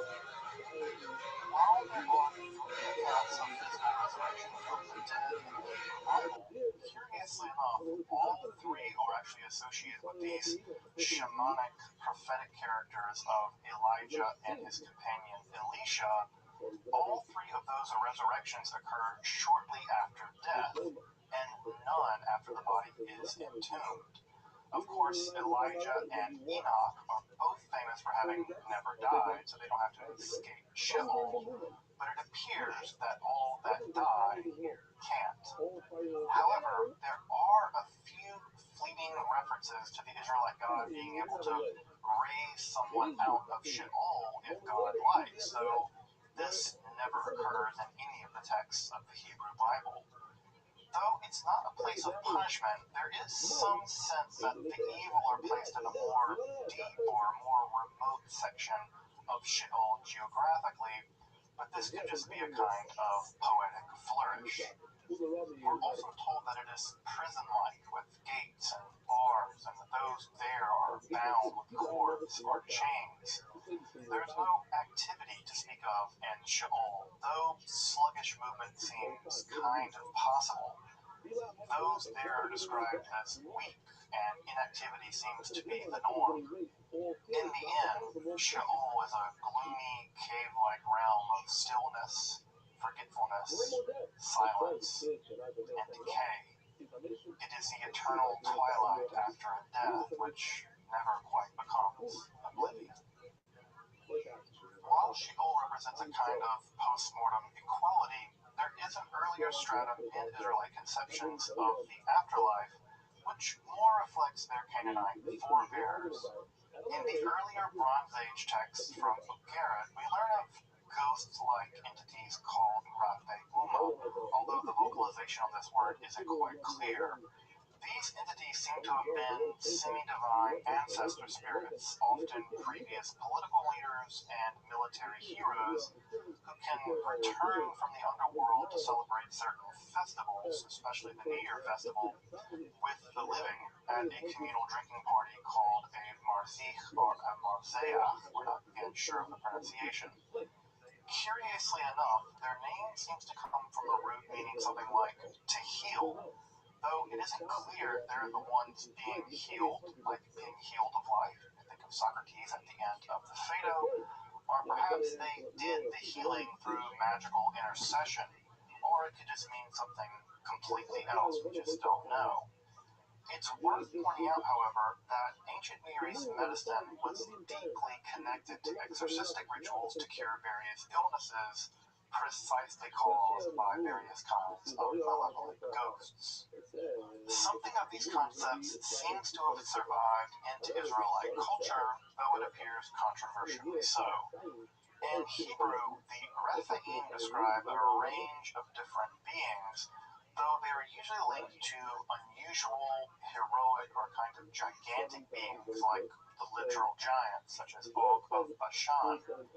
In a few places in the Hebrew Bible, the term seems to continue to reflect the more archaic Canaanite sense of the ancient, powerful dead. Though in the 8 times this term occurs to refer to the dead, it never occurs with a definite article. It seems that by that time it's entered into Hebrew and has become a kind of general term for those that exist in Sheol.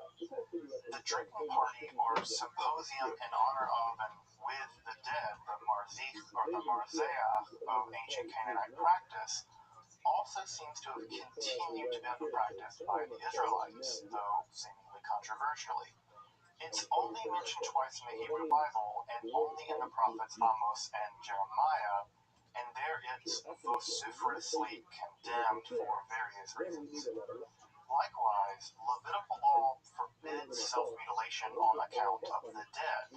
This becomes the general basis for a prohibition on tattooing and later rabbinical jurisprudence. The only person in all of Israelite literature described as having emerged for any time at all from Sheol is the prophet Samuel, who was summoned by the Ba'alat Ov, or the necromancer at Endor, at the behest of the distraught king Saul. As you probably know, his war with the Philistines was going poorly, and God had gone silent in guiding the king, which is to say that the legitimate modes of divination had fallen silent. Out of desperation, he turns to a practice that he actually outlawed, the rousing of the dead to tell the future. Good old-fashioned necromancy. The necromancer, well, here she's a necromantrix. Look, I know it's Greek and not Latin third declension, but I had to do it. Necromantrix is an amazing word. At any rate, she is successful, and Samuel rises out of the earth as an Elohim, or a god, or a divine being. Now, I know that it's weird that the ghost of Samuel would be referred to as an Elohim, but it's worth pointing out that in other ancient Near East texts, these Rephaim, or ghosts, are often described as being Elim, or gods. So it must have been a common idea in that time. Well, God basically appears and confirms that Saul's been abandoned and he's going to die on the battlefield the very next day. Sorry, Saul. If you're curious to learn more about Israelite magical practices like the necromantrix or the Ba'alat Ov, check out my episode on that topic in the card above. Now, whether the prophet Samuel's knowledge of the future was because of his former life as a prophet, they kind of sometimes know about the future, or because special knowledge is had by the dead isn't exactly clear. But such necromantic practices long predate this story and are practiced widely in various cultures at various times. It seems to be a kind of metaphysical commonplace that the dead exist and know of temporal events in a way that we don't or simply can't. They seem to know about time or relate to time and the events in time in a way that seems to give them foreknowledge or deep knowledge of the past in a way that we simply don't have. Sheol proved to be the only Israelite concept of the afterlife through the entire period of the composition of the Hebrew Bible. However, following the Babylonian exile and contact with both Persian and Hellenistic cultures, the Israelite Jewish conception of the afterlife underwent massive renovation with the rise of the apocalyptic mode of Judaism. In fact, it's precisely during this period that the afterlife is bifurcated into the blissful heavenly ascent, a robust concept of physical resurrection and divine judgment, and, of course, a realm of unending torment, such as Gehenna or hell. These all become popular in Judaism, and, of course, go on to great fame in Christianity and Islam. Curiously, the afterlife in Judaism would continue to develop with a radically Kabbalistic renovation of the concept starting in the 13th century, and nothing short of reincarnation being introduced and normalized starting in the 16th century. I suspect the afterlife hasn't seen its last renovation. If you're interested in magic, esotericism, or the occult, make sure to subscribe and check out my other content on topics on esotericism. I think you'll find them interesting. Also, if you want to support my work of providing accessible, scholarly, and free content on topics in esotericism here on YouTube, I hope that you consider supporting my work on Patreon or with a one-time donation. You can find those links below, and I deeply appreciate your consideration of supporting my work on this channel. This episode wouldn't have been possible without consulting the most exhaustive and up-to-date study of Sheol. That's Philip Johnston's Shades of Sheol. This is a wonderfully careful text and takes in a wide range of sources from the ancient Near East to synthesize as clear a picture as you're going to get of what Sheol was. As you might imagine, the text can be a little specialized at times, but does really manage to be approachable nonetheless. If you want an all-around academic study of the afterlife from the ancient Near East to the rise of Islam, then make sure to check out Alan Siegel's Life After Death. This massive tome, which is actually really affordable used, covers a profound width and depth of analysis, and Siegel's scholarship is incredibly top-notch. You may actually know him from his study on the so-called Two Powers and Heaven heresy, which is also a really fine work of scholarship on its own. Finally, I would also recommend Richard Steiner's book Disembodied Souls if you're interested in that topic and as it appears in the ancient Near East. While this text is rather technical and it may be a bit inaccessible for the non-specialist, it is a solid work of scholarship. And it also includes the best analysis I've seen of that weird witches catching souls and net basket passages in Ezekiel I've seen. Sorry, that kind of got into the weeds there all of a sudden. Well, until next time, I'm Dr. Justin Sledge, and thank you for watching Esoterica, where we explore the arcane and history, philosophy, and religion. Sitting right next to the closer from this park is a long bearded guy. We have Rabbi Leader over here with his palace and tefillin today. I don't know, probably he doesn't think he should have the right machshava, so he comes still off. It's no, you can't get used to it. The voice, you can't get used to it. The Kipatsu guys with the right, we're gonna it's unbelievable. No, seriously, take it in, and don't get used to it. The blue shirt, the white shirt, the green shirt, the cowboy hat, unbelievable. We always have a few more pictures from Purim. Oh, we have to decide who gets the first. I think the first prize is obvious. Tyler's the second prize. The potato head is unbelievable. Yeah. I think the whole island voted. We had 17,000 votes for the first prize. It was a lot. Rabbi Isaac Weinberg and Moshe Weitzel and son, I don't know who that, all these people are. Your favorite Talmidim from the Shabbaton have an amazing Purim Rebbe. I think that kid is starting to dress up like me. And there you have Sahau with MDY. MDY Sahau. Tyler's, that's on the fridge. I don't know, it's on the fridge or something. The picture. My grandchildren in Buddha Park, he says. Meyer Fishman. But most you all saw, I don't know if you all saw, there's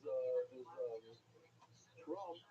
He has a shtickle ADD, it seems like. In the middle of one of his press conferences, all of a sudden he looks at JD Vance. He goes, your socks, they're distracting me. What's up with the socks?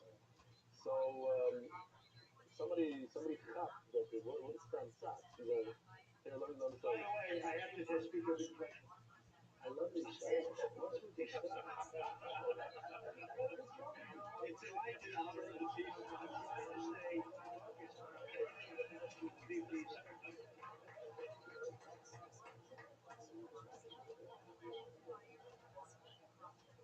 Okay.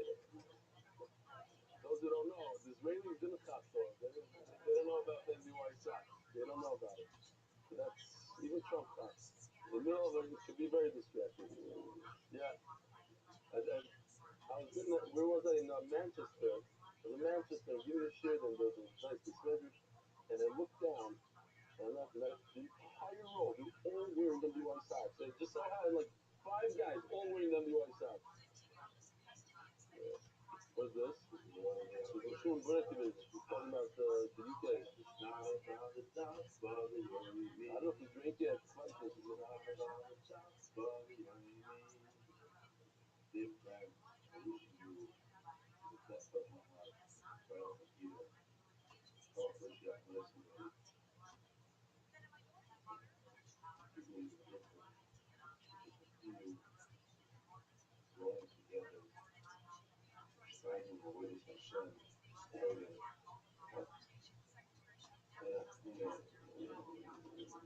No, learning Torah before the Megillah, before davening and Purim.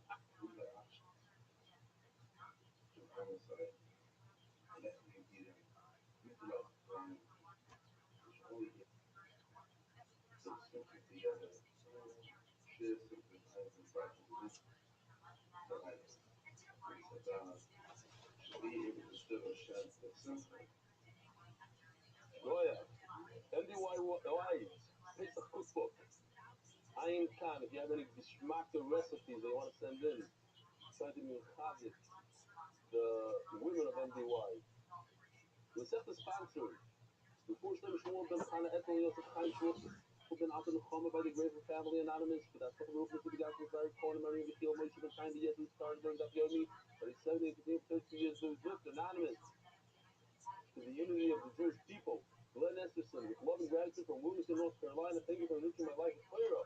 Multi-sponsors, leading Shmazakaiba, Mephosa, leading Shmazakaiba, Yosef, thank you. The other Batzlacha Beparnosa, Yosef Chaisor, Batzlacha Berufin to the Gashmias, the Nishmas, all hostages. Arivan Chiri, Kirvan Chiri, Tishiri Bat Margit, Manos Berega, Binisim Ben Shoshana Leah, and by Actualize. 12 sponsors, Yaakov and Tzor, Mishpachte, the Bracha Bahatzlacha, weekly sponsor, Coffee of the Week, this also, of course, how promoting the business we're in, Rabbi Yisrael, and Leah Esther Shlita. It reminds me, I wasn't planning on saying this, but it's 30 days before Pesach. Benny took upon himself to raise at least 10,000 shekels for her yoke to the light for Pesach. They'll give him a package, but it's not so much cash as much as some cash, but suit, hat, vacuum cleaner, meat, fish, 10,000 shekels. Please, we have most of it. If anybody wants to be mishtatif, what? Yeah. There's going to be a gift to the wives, the benefit. There's going to be a gift to the wives. There's going to be gifts to the kids. It's a serious package. If anybody wants to be mishtatif, know where to reach us. Daily sponsors: Gidon and Rivka, Jaffa, Aliyah Neshama, Lisa, Mariana, Aviva, Bas Ze'ev, and Akiva Star Simon getting closer to the first Daf Yomi Masechta. Thanks to the amazing Rebbe Yeshua Koyach Akiva Star. And we have MDY Kids monthly innovations. The official Conan Akiva, Risky, and Mrs. Stefanski Yeshua Koyach. Heart of the month is Mushlema 4, Yonatan Eitan Ben Basheva Bracha, a young guy from our community. He's only 48, maybe. 48. And he needs the full Shlema Bekarim for his course, for Ellie and the whole MDY staff. Continue to make prayers for so many. In honor of Yossi Klein and Mark Ashkenazi for all the work they do. The boy side, today, we have the schools to start with his parents, Caleb. Caleb is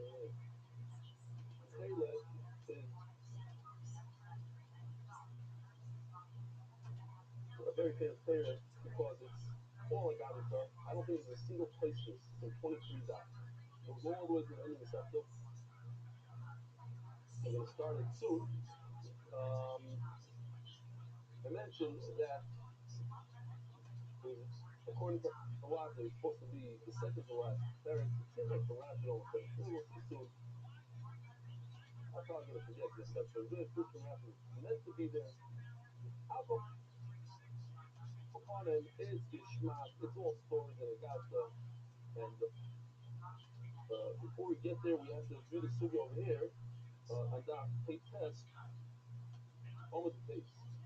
Torah about 6 lines from the bottom. Navi Shinidia Mosquito. We have a chloikis. What is a Navi?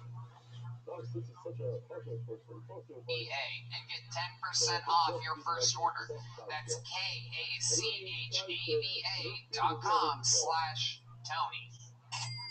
Hey y'all, you don't have to be an athlete to need extra hydration throughout the day. Liquid IV has you covered, with 3 times the electrolytes of the leading sports drink, plus 8 vitamins and nutrients for everyday wellness. No matter what you're up to, Liquid IV will keep you hydrated.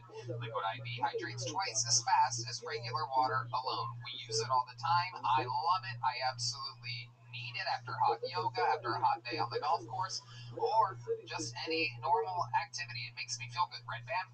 Liquid IV is now available in 3 sugar-free flavors: white peach, my favorite is green grape, and lemon lime, with no artificial sweeteners in it. You get amazing flavor without that gross, bitter aftertaste.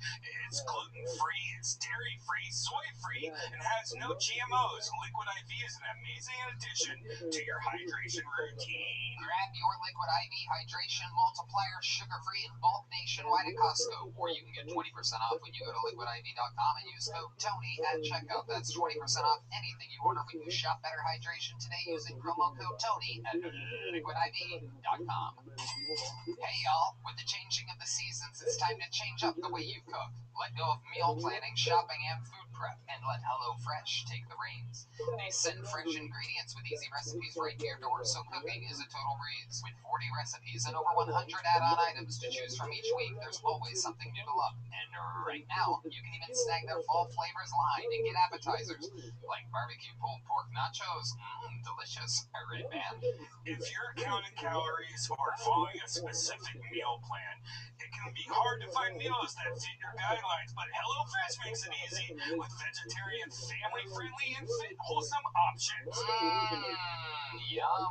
Go to HelloFresh.com/50KTShow and use code 50KTShow for 50% off plus free shipping. That's HelloFresh.com/50KTShow and use code 50KTShow for 50% off and free shipping. HelloFresh, America's #1 meal kit. Manscaped has leveled up, and so should you.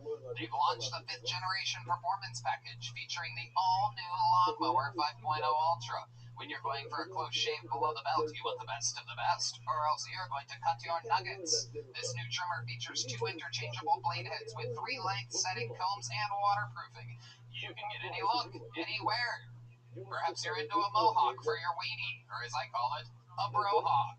Red Man? You know, I used to just pull out my pubes, but no more. The Performance Package 5.0 also features that new Weed Whacker 2.0 ear and nose hair trimmer, crop preserver ball deodorant, crop soother toner, and 2 free gifts. Let me see what you're working with there. Beautiful. Get 20% off plus free shipping with code KILLTONY at manscaped.com. That's 20% off and free shipping with the code KILLTONY at manscaped.com. You know, can I just say, going to concerts is amazing, but buying a ticket is frustrating. It's expensive, and you have to plan so far in advance. Stop the stress with Game Time. It's the fast and easy way to buy tickets for all the sports, music, theater, and comedy near you. They have killer deals on last-minute tickets and the best price guarantee, so you can stop stressing and start getting excited for all the fun you'll have. I absolutely love it. You know, with the Game Time guarantee and all the other fun stuff, I just went and saw, you'll never believe who. You want to know who I saw? Who did you see? You want to know? Who? I saw Guns N' Roses. What? Red Man. Game Time will credit you also 110% of the difference if you find a ticket somewhere else in the same section and row for less. Talk about a good deal. That is the Game Time guarantee. Take the guesswork out of buying tickets with Game Time. Download the Game Time app, create an account, and use code KILLTONY for $20 off your first purchase. Terms apply. Again, create an account, redeem code KILLTONY for $20 off. Download Game Time today. Last minute tickets, lowest price, guaranteed. Are you guys ready to start tonight's episode or what? This feels like a good crowd in here. How many of you are real fans of the show? And you probably know sometimes, I book every single episode of the show myself, and I try to think of what did we do the week before, what did we do 2 weeks before, where are we going, what have we done? And on top of having some of the most famous featured Netflix new special comedians, sometimes I like featuring and showing you guys the style of the future and the present. This is a very special one. If you guys are really fans of the show, I think you're going to be tremendously excited. I always know when it's going to be a really funny episode. The one airing tonight, for example, Dr. Phil, played by Adam Ray and Sam Talent. I warned people for weeks, that's an episode you're not going to want to miss. I spent 80% of the episode here laughing while trying to host the show at the same time. This is one of those episodes that I think is going to be a thing of legends. I could be wrong, who fucking knows, but I very rarely am wrong. This is the central core of what I believe is the future of Kiltony. Their first time ever as panelists. You're watching history. This is what we would call a Jackie Robinson-like moment. As I present to you your guests for this evening, their first time sitting on panel of Kill Tony. Their first time not doing a minute, and instead sitting here. Make some noise for Cam Patterson and David Shaw. Oh my God. Oh shit.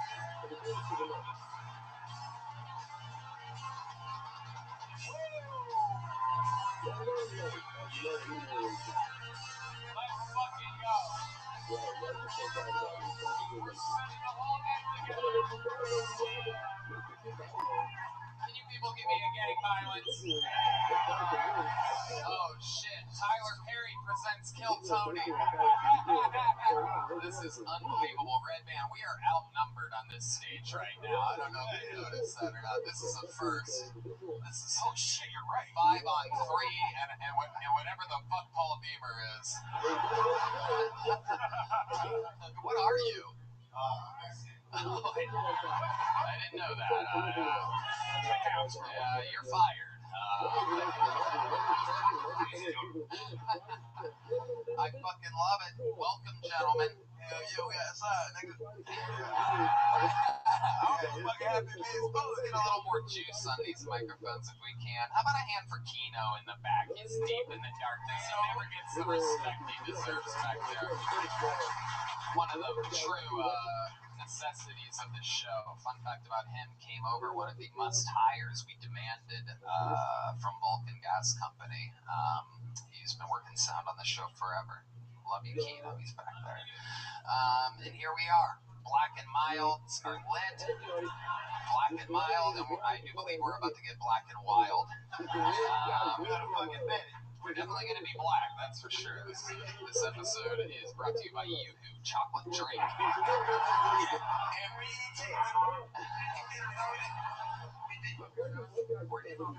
Yeah, no, I know. I already tucked my wallet deep into my pocket. And I already took his. Hell yeah. Oh, he's reaching for it. He's reaching for it right when you said it. Oh, I fucking love it. We're going to have a lot of fun here. You guys are legends on the show. You know how it works. Everybody gets a minute. Over 177 human beings signed up for the chance to perhaps get pulled out of this bucket. What the fuck is that black string in there? What is that? Oh, it's connected to the Undertaker. One fell out? Oh, okay, grab it. We'll make that be the first one. Why not? Oh, one fell out there too. Sweet. That'll be it. So we pre-pulled a name. There's a big bar next door with literally 177 people in it, and whoever signed up in the room is in addition to that 177. So that name goes over there. We pull that person out, and they will be waiting behind the stage. And you know how it works. When I pull a name out, they get 60 seconds uninterrupted. You know their time is up, and you hear the sound of a kitten. Means they have to wrap it up then, or else they bring out the angry West Hollywood bear, which just interrupts them. And then I interview them. We find out more about them, potentially what else they can talk about, what makes them interesting, and they get to talk to my esteemed panel of uneducated comedians. I went to college for a year and a half. You did? And I read real good, nigga. What college did you go to? I went to Florida A&M University. It's a black school. Oh my God. Yeah. I ain't finished that shit. Don't clap, motherfucker. What y'all clapping for? My mama bad as hell still. We know you didn't finish. You said it was a black school. A year and a half, that basically made you a fucking legend there. They probably had statues. My mama was proud. She was proud for a little while. What were you going for? Computer science, but I found it out. Hey, whoa. You know you're fucked up when everybody laughs at computer science. I graduated with a 3.5. I'm smart. Wait, I just smoked weed. 3.5 on what, your DUI test? What's happening, motherfucker? No, I'm smart a little bit. Just a little bit. Can't you go to college? Fuck no. I went to Valencia for a month just to sell weed, and then I had left. Hell yeah. That boy can barely read and write, man. Absolutely, Bama read and write.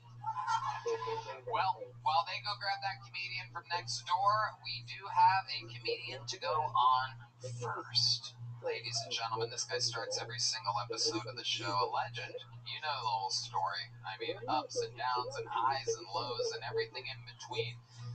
Headlining all around the country, selling out, crushing, having fans come back for more. He's a sensation. He writes a new minute every week. Not easy to do.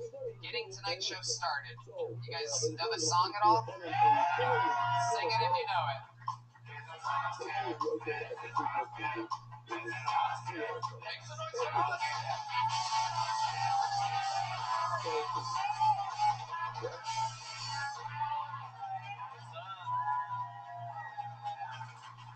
Black and mild, more like black and a child.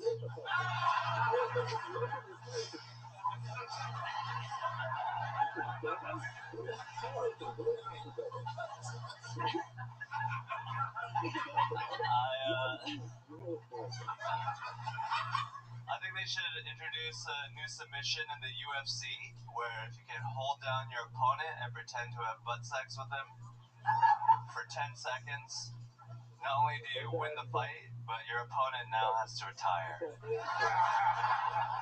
Because if you're in a real fight and you get butt fucked, but you still win the fight, no one's going to remember that you won the fight. got butt fucked. And you're probably gonna have to move. It's been a pretty hot summer. As an Asian, I hate it when the temperature matches my test scores. I prefer Mexican test scores. 70 to 72. Alright, thank you.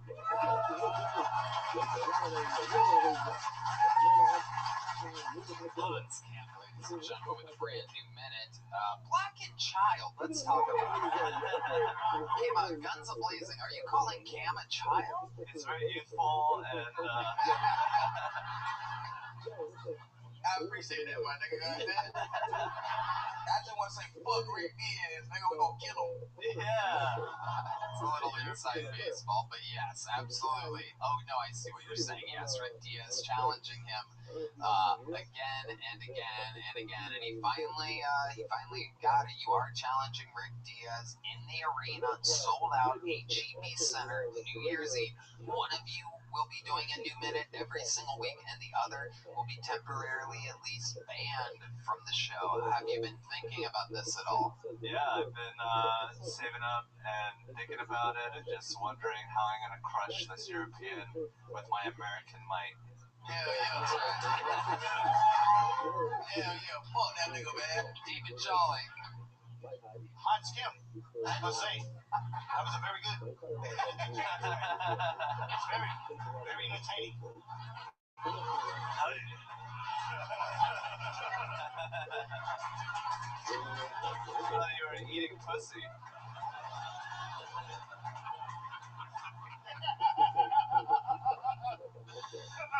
Black people get to do the most racist stuff.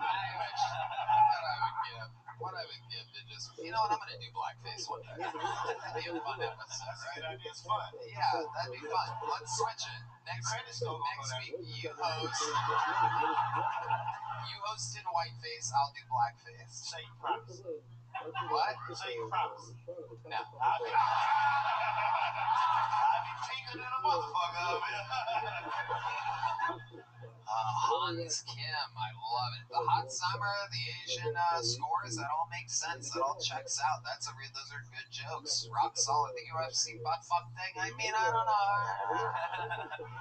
Where does this come from? What is your writing routine? I guess I probably never asked you that. What's your regimen? Where do you do it? Are you at a desk? Are you at the beach? Are you on a toilet? In the shower? What is it?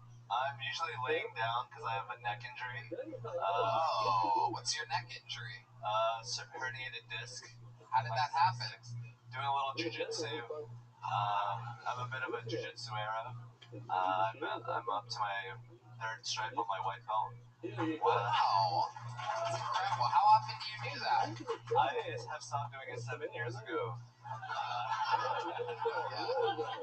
Camp Patterson. You want one with a black belt, nigga? You guys usually shoot first. David Jolly. I thought you got that nigga and dropped that big ass head. That nigga got the whole world in his head.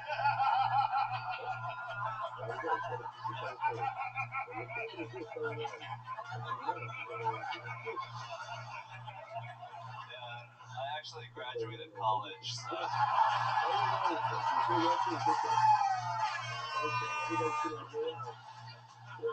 That is true. David Jolly is the size of the head of a guy that drops out after a year and a half. You don't have to have a computer science degree to know that you do have a pretty big noggin, though, Hans. It is incredible. So, do you do any exercise at all now? No jiu-jitsu for 7 years, but what's your exercise routine like? These are all questions I feel like I've never asked you before. As you can tell, I don't exercise too much. I have a kettlebell, 35 pounds, that I do kettlebell swings with. I'm usually in hotels just doing a foam roller just to do a little prehab so I don't injure myself. I have a punching bag. I've punched for Tim Welch, Sugar Sean's trainer, and he said, that's pretty good. Wow. Your punching bag, what's her name again? My girlfriend. I know. Hans, another great minute. Way to get us started again. Anything else I'm missing? Anything you want to talk about? I made my career off of desk desperate, sad comedian that tried to take other comedians down, and on December 31st, I'll do the same at HEB Arena. Wow! It's a fucking promo right there. That's what I'm talking about. It's a shame it's already sold out. That would do it. That would push us over the edge. Hans, I fucking love you. I'm so proud of you. Like I said, jokes like the hot summer Asian test scores, things like that. The fact that you just keep writing in a new minute at this pace, it's incredible. Great stuff. Hans, Kim, everything. I tell you guys. Way to get us started. So you see how it goes. That's how it goes when it goes good. And this bucket is filled with people that it doesn't always go that good. But then again, we found everybody that you see up here, and Hans, and everybody else out of this bucket. So, the future could be next, or it could be an insane person. Make some noise here. Next comedian, Eric D. Swam, everybody. Straight out of the bucket, we're going to meet them all together. Eric Swam. Hey, y'all. Does anybody give me weird compliments? I get like weird compliments all the time. Someone told me that they like how my voice sounds, which I think is weird because I feel like I sound like I'm doing an impression of a guy that looks like me on helium. Yeah, dude. I also got told that someone told me that she likes how my butt tastes. I got a taste an asshole. But she was vegan, so I think she was just protein deficient. I also got told I fuck like a porn star. Was it all the cameras?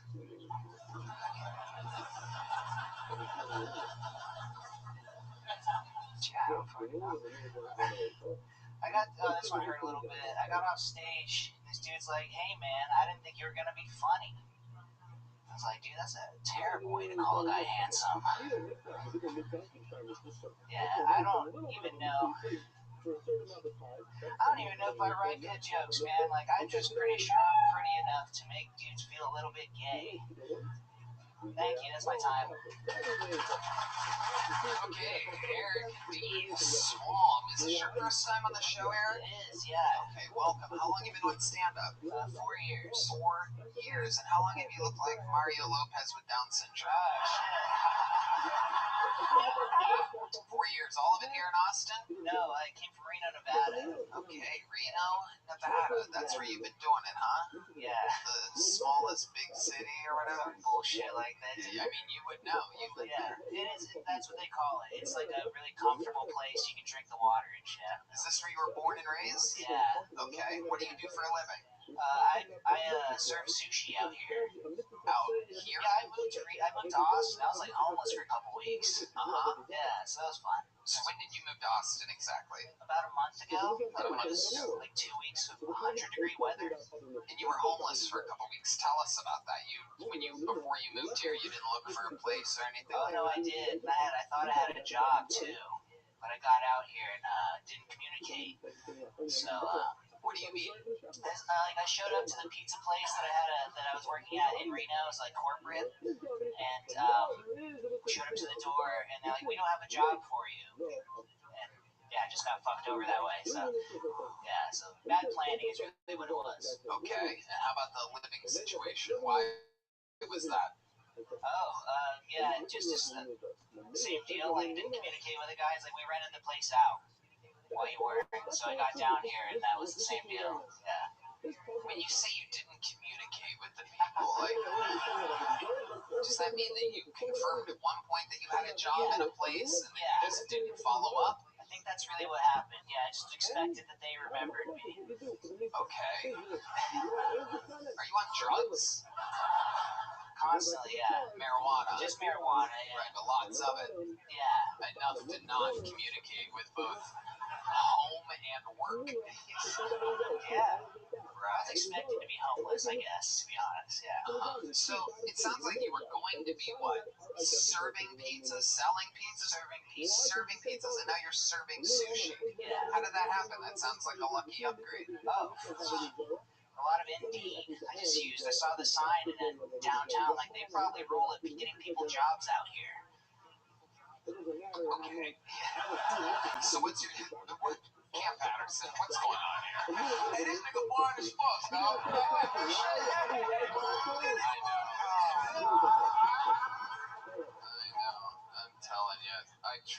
these people sometimes. You have no idea how hard this job is.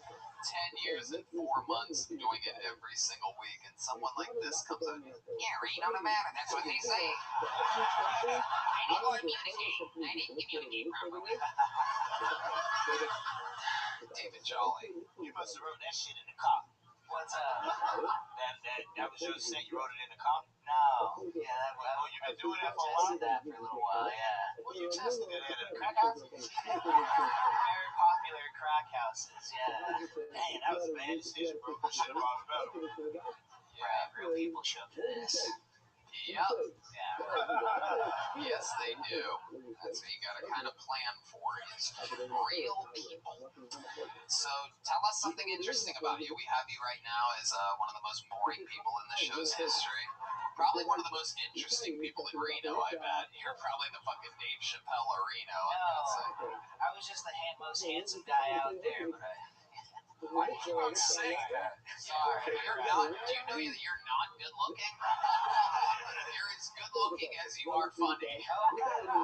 Which ain't much. David Jolly. Hey, you the most handsome motherfucker with Down syndrome I ever seen.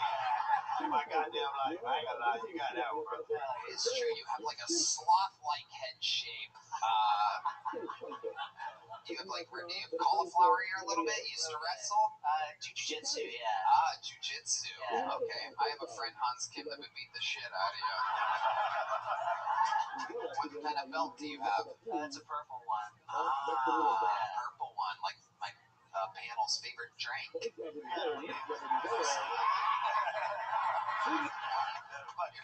making my friends thirsty. Stop talking about purple.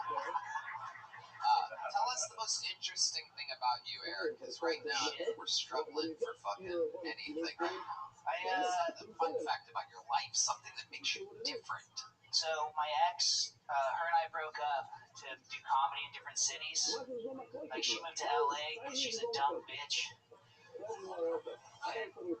Yeah, I moved out to Austin because like Texas, I'm racist and gay.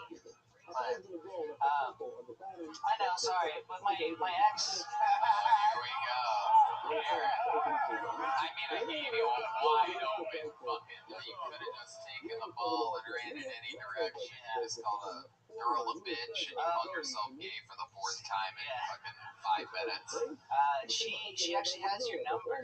She knew you from the comedy store, yeah. Okay. Yeah, so I guess you used to call her out by name, and I didn't know, you seem to remember people really well. I don't understand what you're talking about. What is going on?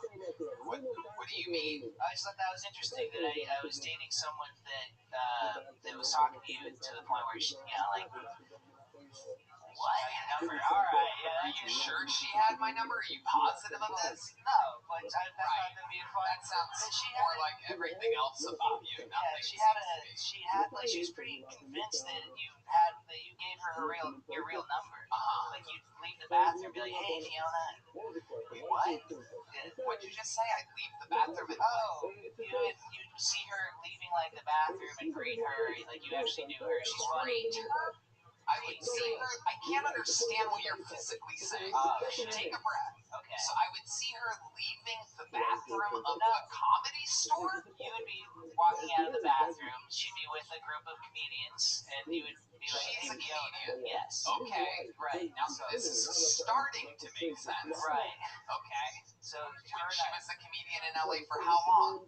7 years. Right. I was a comedian in LA for 15 years. Yeah. You see. So you say like, oh, I just thought you tend to remember people, I've noticed. I don't know her name, and it sounds like you guys broke up. I don't think you should be talking about this right now. I think everything you've done up here has been a massive failure. Am I friends with her? No, I thought it'd be an interesting story, and I was wrong. You've been wrong about a lot here, Eric D. Swamp. So I'm not friends with her, but she thinks she has my number. The whole idea was that she could text you or whatever. It seemed it's the same. Why would she text? What was the idea of her texting me? I don't. You know what? The more you ask, the less I know. You fucking suck, dude. In like every way. What do you think's gonna happen here in Austin for you? Oh shit!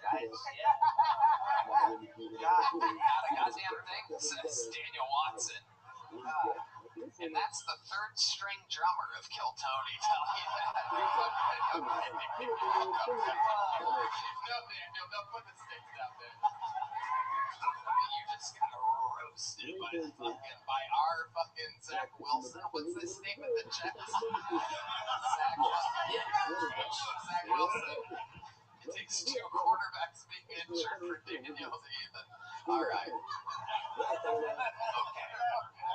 Okie dokie. So, Eric D. Swam, I mean, everything here was a failure. Your set, your interview, we tried to get anything out of you whatsoever. It seems like you have anger issues, confidence issues, and a bad sense of humor. You make bad decisions in every single way possible. You could have done almost anything tonight and been funnier. It's incredible how unfunny you were. I feel like if we tried to do this 5 to 10 more times, we couldn't even reenact how unfunny you were tonight. It's an absolute anomaly, and I do this every week, and you've amazed me here tonight. You will not walk with any size joke book. There he goes, Eric D. Swamp. No Joe Blaster, no joke book. If you don't have a decent minute and you contribute nothing to the interview, you leave with nothing. And millions of people get to watch that happen. Pull another name out of the bucket. Anything can happen. This looks like a good name. I've been doing this a long time. I know when it's a good name. Might be funny, might be completely insane, but I know for a fact it's going to be better than Eric D. Swamp, whose girlfriend I probably fucked at some point.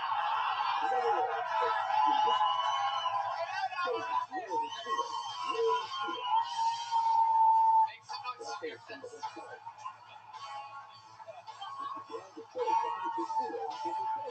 Probably fucked her a lot better than he ever did to. Make some noise for your next comedian, Mr. Mars Martian, everybody. Mr. Mars Martian. Oh shit, here we go.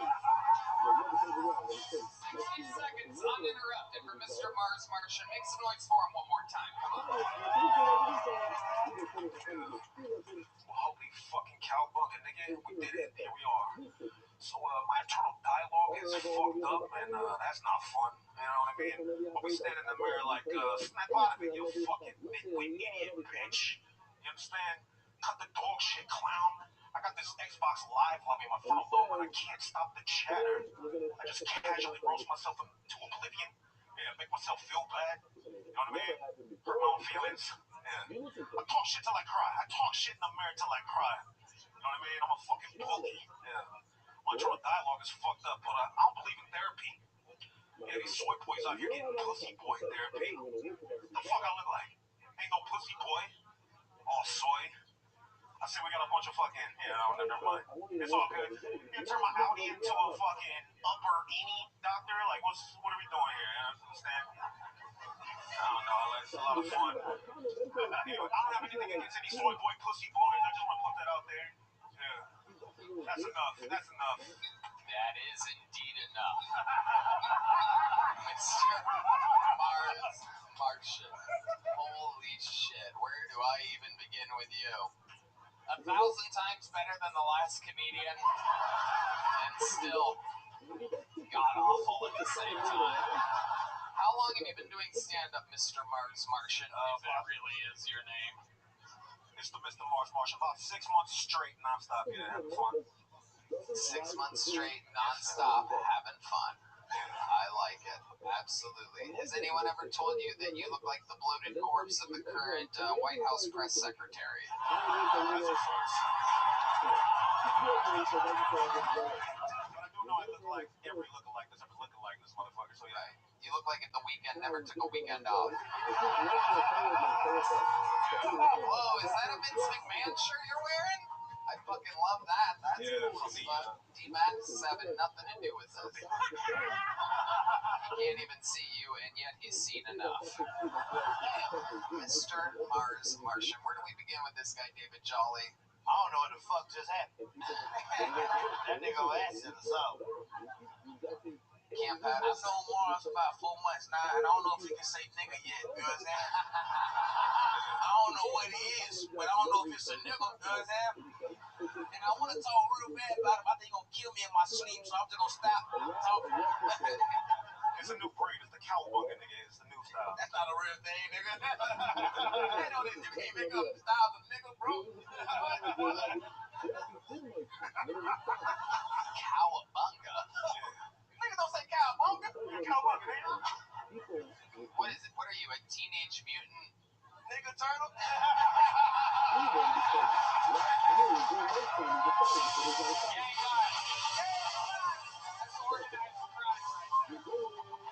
Cam knows when I point at him, it can only mean one word and one word only. That's funny. Teenage Mutant N-word turtle. That's what I can see. It's not as funny. Okay, so let's talk about it. 6 months in the game, non-stop, or 4 months? What'd you say? 6 months. 6 months. What do you do for work exactly? I used to automate data centers. What does that mean? Until banks started collapsing, I used to automate data centers for a bank. I used to be a software engineer. Okay. The blackest thing about you is that I didn't understand a word you just said. So what? Something data centers? I used to do software automation. Okay. All right. That's like a 9 to 5 type of job. Yeah, corporate gig, yeah. Okay. Do you use a pillow at night, or do you just lay your head down on that chair? It seems like it would be really soft and nice. Like, it seems like it'd be pretty cool.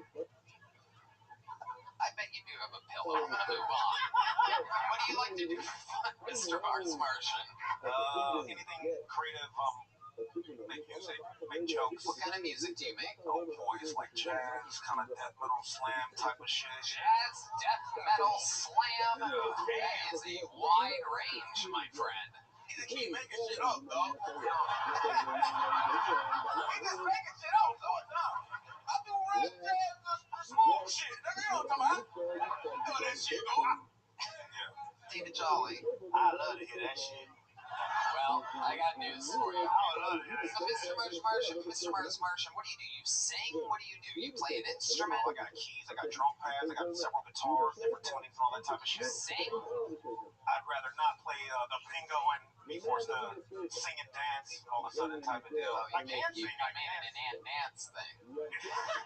You made it an dance thing. What do you think? I got tap shoes in your size or something like that? Bring them out. I got wrestling shoes on, yeah. Okay, so you'd rather not sing. You can't really. You named a bunch of instruments that aren't on the stage all at once. He didn't really say drums. He said drum pad. Drum pad, yeah, it's a little different. Yeah, it's a little not drums. Okay, what are you best at? What's the thing that you're best at in this world, Mr. Mars Martian? Shit. Nothing. Nothing at all. I'm just being myself. Who can be me better than me? That's it. Okay, what's your love life like? I had a very fulfilling 7-year relationship that's over now. Yeah. When did that end? A couple years ago, about 2 years ago, yeah. 2 years. Killed that bitch. Killed her and took her hair. You can't weave me.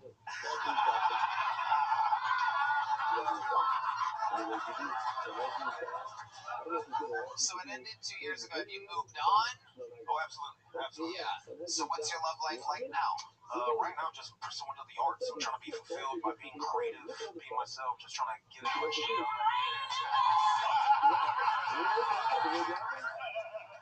Look, I ain't gay no more, yeah? Is that what you want? Hey, I mean, he beat that dick with 2 hands, boy. I know that bitch got a goddamn burn mark on it. He looks in the mirror and just squints his eyes, like, oh, look at that hot bitch.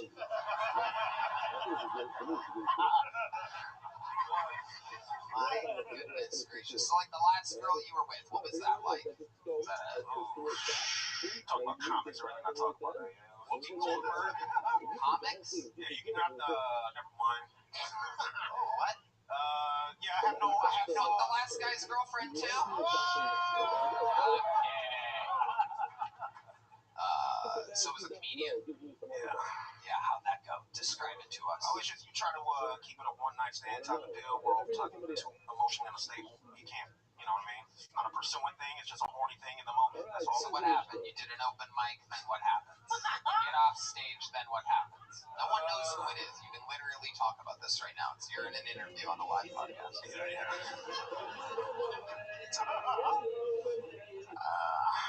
I'm a more of a real life interaction type of person, so I prefer to stay out of the DMs and the swiping and all that stuff. So yeah, if it happens, it happens. If it doesn't happen, it doesn't happen. So yeah. So what happened? You do an open mic, you get off stage, you go up to her, she comes up to you, what happens? Oh, I mean, Did anything really happen? You making this up? I'm trying to be discreet. You don't want to talk about it because he killed her. She's dead, dude. She's no longer alive. I don't know if you saw his set, but he is far from killing this fucking guy. I'm gonna give you on the spot here. So you're at an open mic, right? She's there, right? Or is it online? What happened? So we get a lot of people, we get a lot of transients in and out of town all the time. A lot of people from other states come here. Yeah. Over here. Sorry. Looking out into absolute strangers' eyes. So it's always a fresh pool of comedians in and out of town. Okay, so then what happened? You better start answering the fucking question.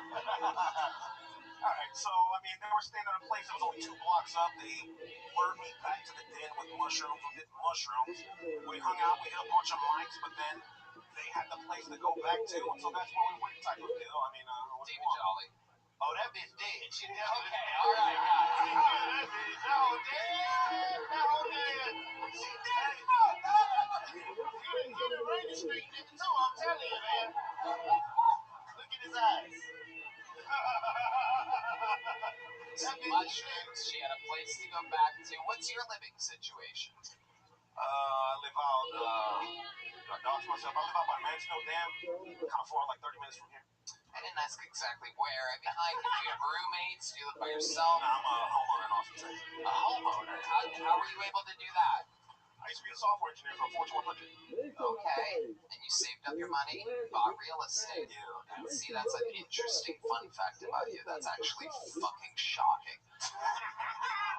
You're a homeowner. I mean, incredible. What are we talking about? 1 bedroom, 1 bath? What do we got? I don't know. It's on an acre by the lake. It's kind of cool. You don't know how many bedrooms? how many bedrooms? Yeah. Oh, I got 2. You got 2 bedrooms. I got 2 bedrooms. Jesus Christ.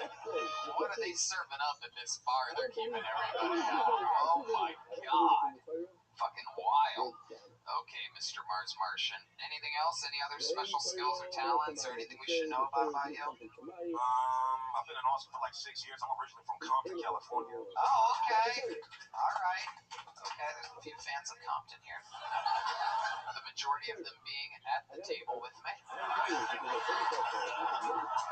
What do you think about the fact that they just finally arrested Tupac's murderer? So he's the last one of 4 that were still.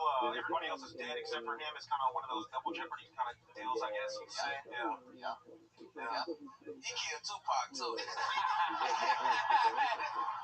This nigga's a murderer, dog. I don't think I get it. Mr. Mars Martian, I got good news for you. You're walking out of here with a small Kill Tony joke book. Got it? There you go. Boom. There he goes. Mr. Mars Martian. This is a fun episode so far. You're getting to find out the strength of the bucket here tonight. It is pretty wild. I'm pretty sure any of you could do better than the people that have been doing this for months. It's kind of wild. Pretty crazy. They overthink it. Ladies and gentlemen. Okay, Jesus. All right, yes, D-Madness is back, everybody. Like, props for the return of D-Madness. I pulled another name out of the bucket. We're going to keep it moving along. Make some noise for your next comedian straight out of the bucket. This is definitely a new name. Make some noise for Gexy or Jesse or Jetsy. G-E-G-S-I. Gexy. Oh, yeah. Here we go. Make some noise for Gexy, everybody. Hey, I'm Cassie. Can I take... So, this is my first time in Austin, actually. I came from the Seattles. Flew in here to attend my cousin's wedding. And I think they're going to be really furious when they know that I'm here instead of writing my vows. Anyways, in unrelated news, I was trying out some yoga this morning. And it's not that I'm bad at it, it's just that whenever I do it, I kind of feel like a poser.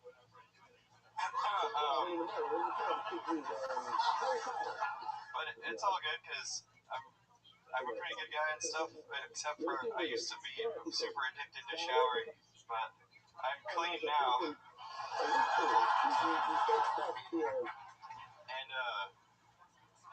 And I also can like rap and stuff, so hey Tony, I think that your jokes are cool, and you're real and not a phony, and if I was... There you go. The West Hollywood Bear, that's Jesse, everybody. Hell yeah. Hi, Jesse. Hey, Tony. How are you? The best set of the night out of the bucket pulls. Incredible. Incredible. Absolutely unbelievable performance. Great. Jesse, how long have you been doing stand-up? This is my second time ever. Really? Yeah. Wow. That is incredible. I'm actually here with a bachelor crew, so we kind of all signed up. Really? So it's like a bachelor party from Seattle. Your friend's really getting married? He's really getting married, I hope. Yeah. And so we're kind of letting it rip. But Jesus, finally somebody with anything up here. My God. See, everybody else just tries to be cool. They don't realize that to be cool, you have to be funny first and then cool second. Everybody's trying to fucking... This ain't cool at all. It's funny, though. And by being funny, it's cool. So it is cool. See what I'm saying? You look like you have cancer. I gotta get that out of the way. I gotta knock that out. But you don't, right? I don't think so. Right. We're gonna get you checked out. We're gonna get you an IV trip from the great people over at Connect Mobile Health. I'd be down to get checked out. I'm also single. Whoa, hell yeah. Absolutely. Do you have kids? I don't have kids. How'd you get those dad jokes, though? Like those jokes were really cheesy as hell. Like, did you write them or did you read them off like Laffy Taffy or something like that? I don't eat Laffy Taffies, but I didn't necessarily write them. I just thought of them. And that's like kind of how I did it.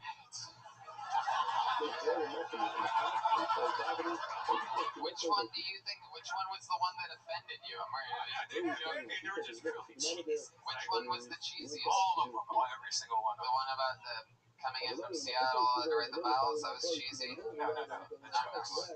The actual jokes. Right, that got a big laugh. So the yoga one, the poser? Yeah. Okay. That sounds exactly like a dad joke. You know, like, hey, I did yoga, the posing, or whatever. Writing extraordinaire Brian Redband with his input on the writing of jokes, everybody. So, perhaps we can get your input on okay.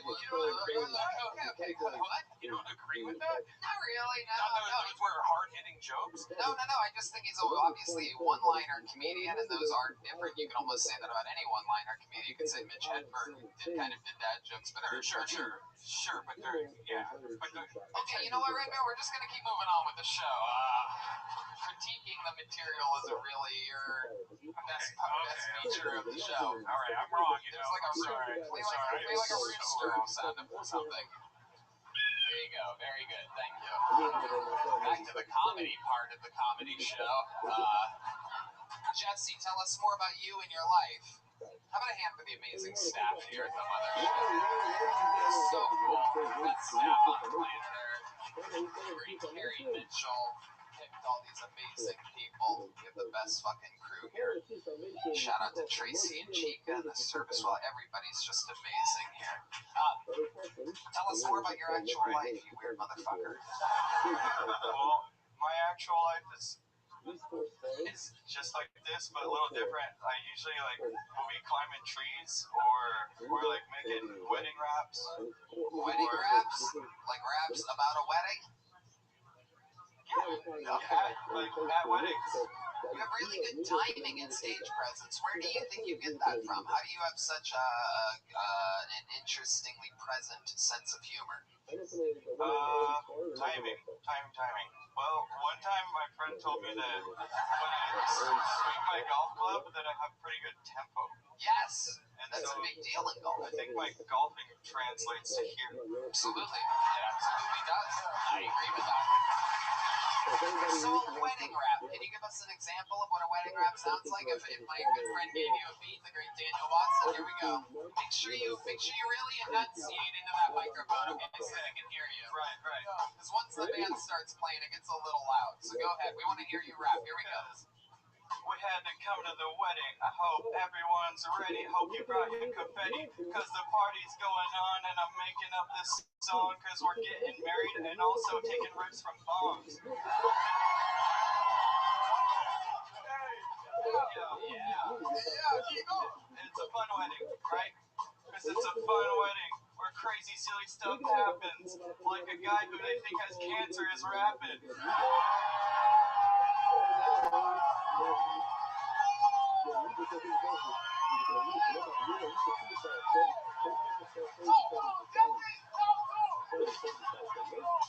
want to send one to the cool bros and the cool girls and the ones who like cool flows. Cause every time that the cool's in the room, cool knows. And I think you see that with your cool hose. You got it? Yeah, absolutely.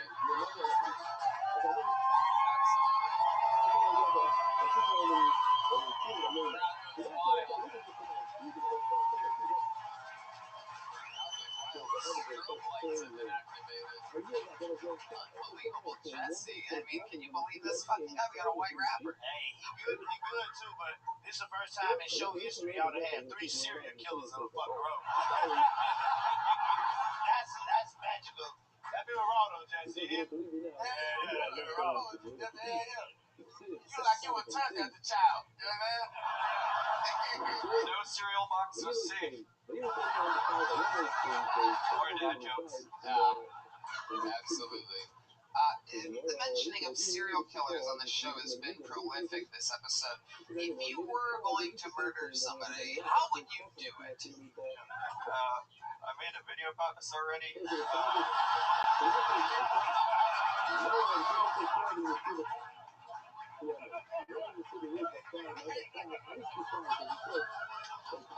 Okay, so I think what I would probably do is leave them in a room with a mouse, and then that way they have to fight to see who survives, and whoever I'm killing, I think wouldn't be the type of person that would want to kill a mouse, and so it would just go the other way. Fuck yeah. Jesse, I absolutely love your style. I cannot bring myself to believe that this is only your second time on stage. You're being serious? I'm being serious. I tried it once, and I thought maybe I could do this again, you know? And then next thing you know, I went into the big deals, big stages. Yeah, you did. And you did very good at the big deals. You're leaving with a big deal, Sonny Joe. You're leaving with a Joe Blaster. Give him the biggest Joe Blaster we got back there.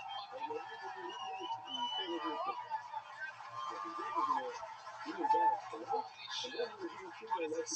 It's a joke book. You can write in it. You can write raps. You can write whatever you want in it. You can write your manifesto in there. Anything you want. Absolutely. I really like that. Maybe that'll help with my jokes to be less corny. Don't take Red Man's critique. Not exactly fucking Mark Twain over here. We're doing. But anyways, maybe being corny is a part of my thing. So either way, I just went with it, and I loved your guys' vibes. For real, the sounds that you made, like, really conjured up some feelings in me that just really made me want to get after life, and I hope that other people feel that too. You know?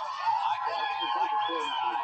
You know what? I think we found the new host of Blues Clues, everybody. We're going to talk to the people over at Nickelodeon. We're going to get Jesse a job at Blues Clues. How about one more time for the great Jesse, everybody? A man who will not take leave for an answer. I don't believe he's ever going to go.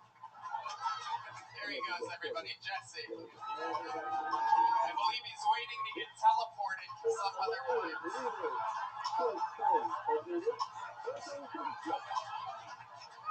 Are we having fun out there, huh? Well, I got news for you. The regular that usually goes up in the middle of the show is sitting right here having a blast with me. So, in his place, we do have a returning golden ticket winner. This guy won his golden ticket a long time ago in the middle of North Carolina on the road, at least half a decade ago. Maybe DC. He also is from North Carolina or something like that. Doesn't matter. Who gives a fuck? The point is, he's very, very funny. He's here with another new minute. Make some noise for the return of the great Martin Phillips, everybody. Here we go. Martin Phillips, legend of the game here at Tony. Brought to you by Sippix. Sip more, smoke less. One more time for the great Martin Phillips, everybody.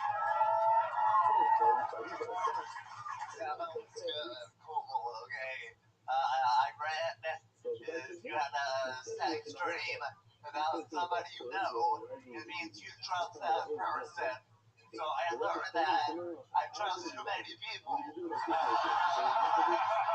Trustworthy. I really big hands. Trying to use my hands. I thought they were piano hands. I don't know how to play the piano. However, my hand jobs are ridiculous. It's as elegant as the piano. And I only play in 4K, you know? You should see my double projecto. Anyway, I live here in Texas. It's hot as fuck. But people say it's a dry heat, you know? But you know what else there is than humidity? The fucking sun, you know? Nothing matter. Fuck yeah. Martin Phillips. That is how you do it. Boom, boom, boom, boom, boom. That is the difference between a golden ticket winner and a bucket pull. That was fantastic indeed. I must agree with my panel. We are on a run. I do believe this is 4 serial killers in a row. This is my crowd. Yeah. People here tonight. Yeah, absolutely. I feel The skull for a reason. I feel like you would leave the most evidence out of all of the rest of the serial killers. There's some sideways footprints leading back to everybody trying to get away, they're gonna they all making whole things with that.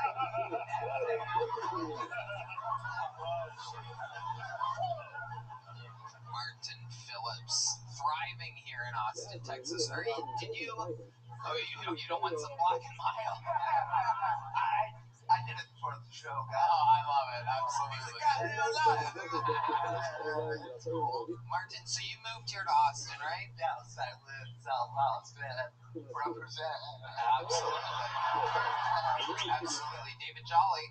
Hey, when you was swinging your damn arms around, I thought you were going to hit me with one of them motherfuckers. That hurt. That's hard. Yeah, I was watch yourself. That's right in the pockets. I ain't got no insurance, motherfucker.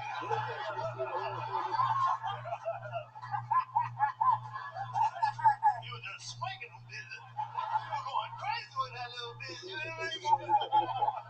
And that's the best thing ever. If I were to put David Jolly and Martin Phillips like next to each other and ask you guys which one went to college for computer science, I do believe 0 people would get it correct. This is an unbelievable anomaly. Martin Phillips. So, remind us all, how do you make a living exactly? I'm a substitute teacher. Oh, wow, okay. Yeah, even down here, I've been a career-long substitute teacher, so I love it. Yeah, so I love it. So you strategically are only a substitute teacher, so you only teach when another teacher can't make it. yeah, but like, it's Do you push the cart with the TV in yourself, or do you use that as like a walker? both. Right. Everyone says that, but it's not 1995, okay? Right. They have projectors. Oh, okay. Yeah, they upgraded. You know, those schools. I guess depends on what district you're in. Right.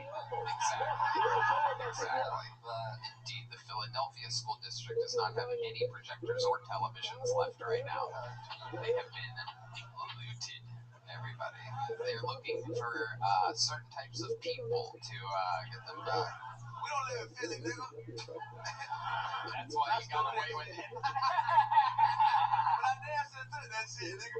If I would have seen you in the substitute teacher when I was in high school, I would have had a field day with your ass. I would have had a field day. Oh, this nigga retarded. Yeah. Man, good day, bitch. We can do. Hey, Admiral, you never do what you want.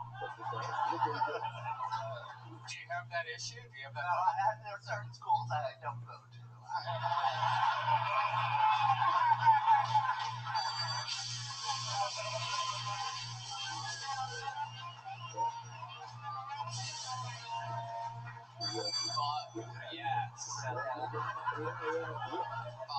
Yes, Martin Phillips. I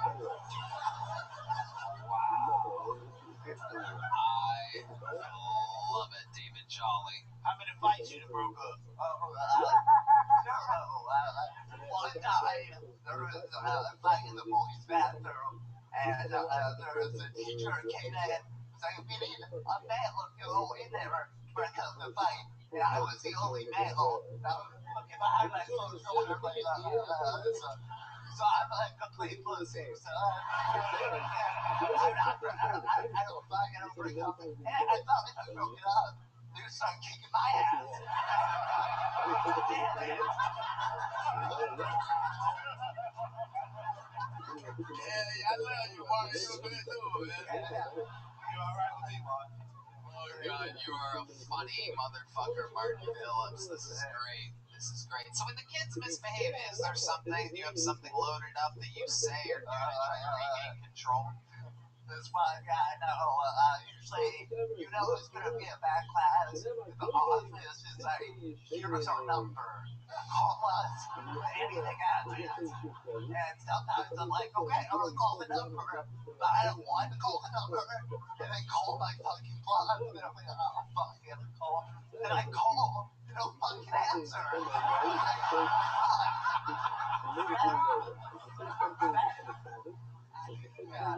Sometimes other teachers pick up and they go and yell at the class. I was like, bitch in the corner. It's like, thank you. It's like, thank you, mister. So, I fucking love it. hey, what's the worst thing somebody ever told you in class? Actually, they were pretty nice to me. I don't know what they say behind my back, but to my face, it's all been pretty good. So, one time, I didn't know this, but it was a special ed class. And, Is it every class? yeah, I was like, I'm not a student, okay? Seriously, I'm a teacher.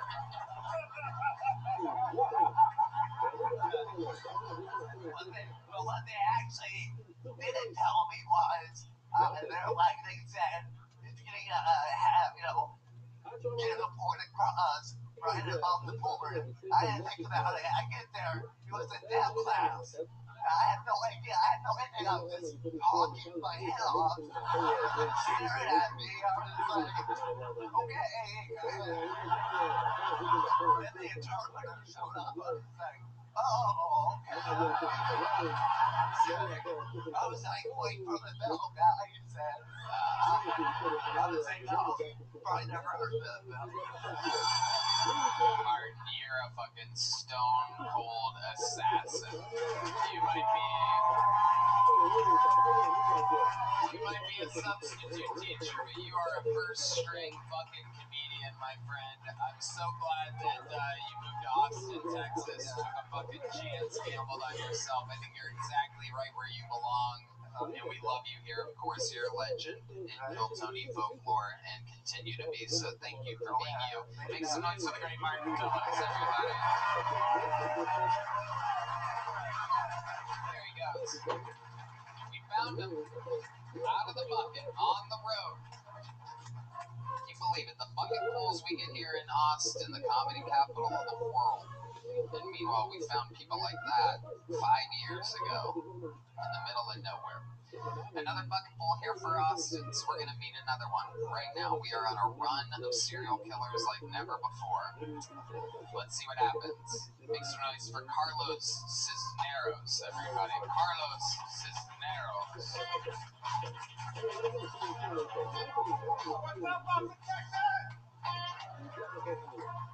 Yo, so I got this friend that spends way too much time on the internet, and he swears that we all got AIDS from the COVID-19 vaccine. Joke's on him, because I already got that shit back in 2007, bro. The old-fashioned way. Raw dog in the horn. At the morgue. Oh, I like how that dude just fucking cringed a little bit. It makes you feel like a better, the horse were not dead. Some of them may have been underage, though. It only gets worse. It only gets worse. But relax. I don't know if you guys are fact checkers. You can't get AIDS from kids, guys. You gotta know something. Try that in a small town. You thought you were all cool and shit. At least I did. I'm from a small town. Something you don't want to try in a small town? Dating apps. All of them, bro. Everybody's on there. Everybody you know. My mom, my sister. It's my time. My name's Carlos Cisneros. Thank you very much. Oh my goodness. Carlos Cisneros. Oh my goodness. You're not fooling me, dude. You're not fooling me. You were up earlier. You tucked your afro under your bandana. Oh my goodness. Oh my goodness. This nigga's bald as fuck. This is incredible. So, Carlos, let's talk about it. Do you really have AIDS? I don't really have AIDS. Okay. All right. Cool. I wrote a lot of jokes during the pandemic, and that was the first one that I felt was actually good. I ran with it. Okay. All right. Cam? All I can hear when these man is going, please stop, nigga. Please. Sometimes D Madness just can't contain himself. He hates bad comedy more than anybody. Plugs his ears, makes a bunch of noises. Fucking. Yeah. You're doing good. You're doing good. D, you're lucky you're blind. You don't want to see what's going on here right now. No, I know. David Jolly. I can't believe you came out here on national television and did that bullshit. Hey, TV's dead, man. You ain't got no fucking friends, and you should get rid of all them motherfuckers. That shit was terrible. It was real bad. Carlos, let's talk about it. How long have you been doing stand-up comedy? I did a few months before the pandemic, and then a few months after. Okay. No, like 4 months. A few months before, a few months after. Okay. And what do you do for a living? I'm a respiratory therapist. Respiratory therapist. So what exactly does Do breathing machines at a hospital. Okay. That's your specialty. That's my specialty. How long you been doing that for? 16 years. Right. So respiratory. And I get the feeling that's not the only sucking and blowing that you do, huh? Are you gay, Carlos? I'm not. Really? Oh my god, you just move around and talk like that? I'm in the club of the Kill Tony, you know? The what? The Kill Tony Club. No, you're not. Oh, that's not bad. You can even have stare down too, like, nah. Okay, so you have a cowboy hat there with a bunch of signatures on it. What is that? It is I've been traveling to Austin for quite some time even before the whole Rogan click moved over here, and I'm a musician, so I've been getting signatures from the crowd and whoever. Alright, what kind of music do you do? I mean, death metal, jazz. I would say like a Jimi Hendrix, Chili Peppers. Yeah. You play guitar? I play guitar. You sing? I sing. You sing and you play guitar? Yes, sir. And you don't have AIDS? And I'm not gay. You sure you don't have AIDS? You positive? I'm sure. Are you better at music than you are at comedy? I probably am. You probably... Most definitely am. Okay. How long have you been playing music for? Since 1999. 1999. Matt Mueling, what do you think? You want to hear what this guy can do? Matt Mueling's willing to fucking let it happen. Let's see what happens here. Carlos.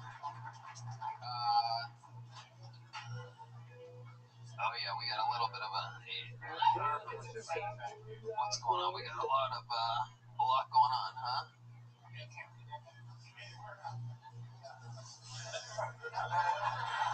got a lot of chords. It's a tight stage.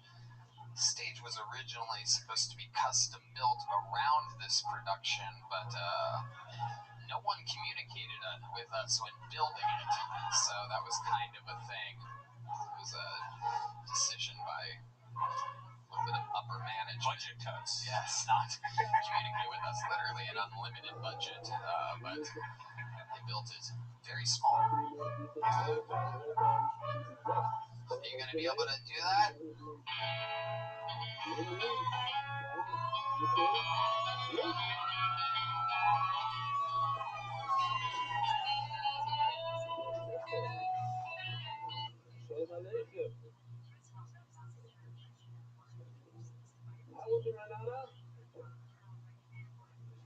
Amazing, Eric Fuller.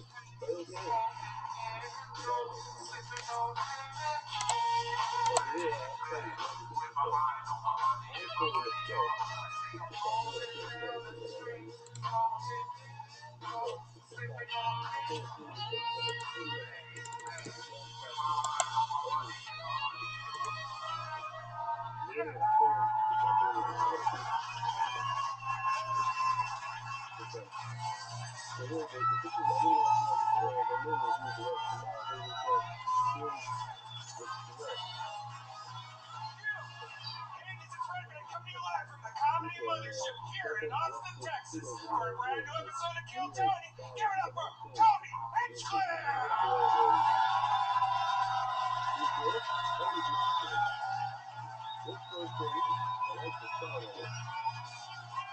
You guys ready for the best fucking night of your lives tonight or what? Fuck yeah! How about a infrared man, everybody? We've been doing this a long time now. We're gonna have a lot of fucking fun tonight. A lot of fun stuff. This is Kill Tony, the #1 live podcast in the world, brought to you by Gel Blaster, the Red Rose, Yellow Rose, Hall Law Firm, Connect Mobile Health, where you use the promo code KILL10, save 10% on an IV drip. You might need it tomorrow. Austin Pools, get a custom-made pool. Fastest pool maker in Austin. CM Smokehouse, Zippix, Toothpicks, the great Boneseye, who makes all the joke books and is right now stuffing my first black buck that I hunted during our vacation. Hunted? Yeah, I hunted. Wow. Killed someone out on Kinsel Ranch. NinjaBuses.com, the best fucking buses, tour buses. Yeah, party buses, tour buses. It's what's taken us to the arenas, sold out arenas, December 30th and 31st. Some tickets still available for the 30th. New Year's Eve is sold out. First ever podcast in America to sell out an arena, but who's counting? You know what I mean? Yep.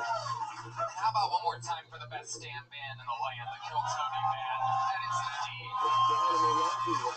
the great and powerful Michael Gonzalez on the drums, Matt Mueling on the electric, Sean Dees on the keys, Paul Deemer on the horns, and the great D Madness on bass. And the great and powerful Terrell Shaheen joining the band tonight. We love it. Monster. We love it when he's joining us. All of these guys are the best musicians in Austin, Texas. You can see them, follow them on social media, and catch them all throughout the week. Before we start tonight's show, here's a little bit more from the amazing sponsors that made tonight's episode available for you here right now. The moment right before you go down to the pump up, or the first moment. Are you guys ready to start tonight's fucking episode or what? Austin, you gotta do better than that. Are you guys ready to start the show? 3 guests tonight. 3 of the best in the world. 3 of my favorites. Make some fucking noise for Giannis Pappas, Ryan Sigler, and Mike Feeney, everybody. Oh yeah.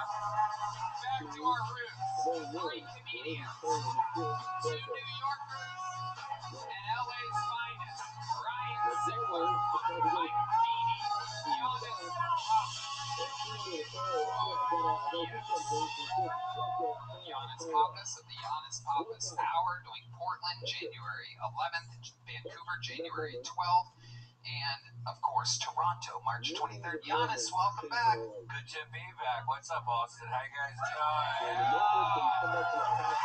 Giannis just had a wildly successful weekend here at the Comedy Mothership. And this is Mike Feeney's first time at the club. How about a hand for Mike Feeney, everybody?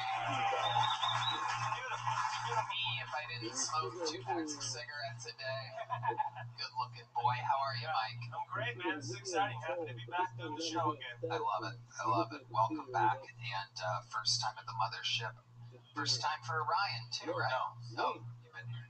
That's right. You had a fucking bad back last time. This is the first place I performed after I almost died in January. Yeah, That's right. It was. He's alive and well. Live motherfucking well, y'all. Mike Feeney's Philadelphia, Austin, Texas, in the mothership. Mike Feeney's special comes out Friday. It's available now. If you're watching now, it's at youtube.com/Mike Feeney. Ryan Sigler's special is on YouTube. YouTube/Ryan Sigler, Lefty Son. He also, of course, has the hit podcast Honeydew, which I've had a few of my favorite ever appearances on. I really, thanks to my father, the one gift he gave me were unbelievably ridiculous stories to tell on your podcast.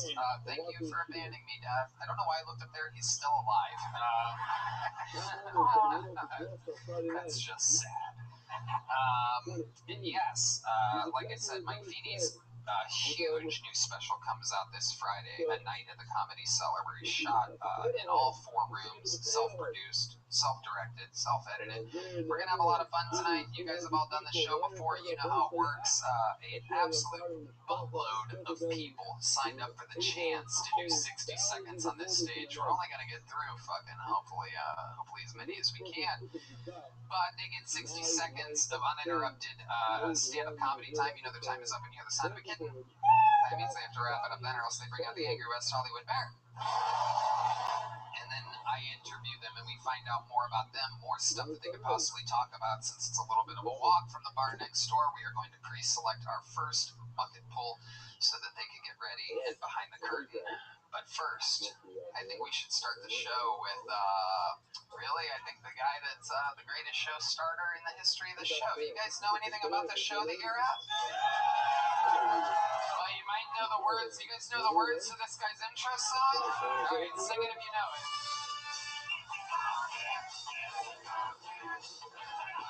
Make some noise for Austin, everybody!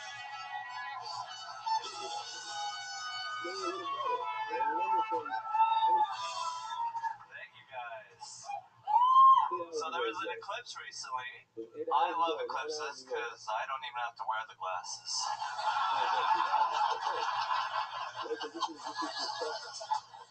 My eyes are always in eclipse mode. I just have to side-eye it.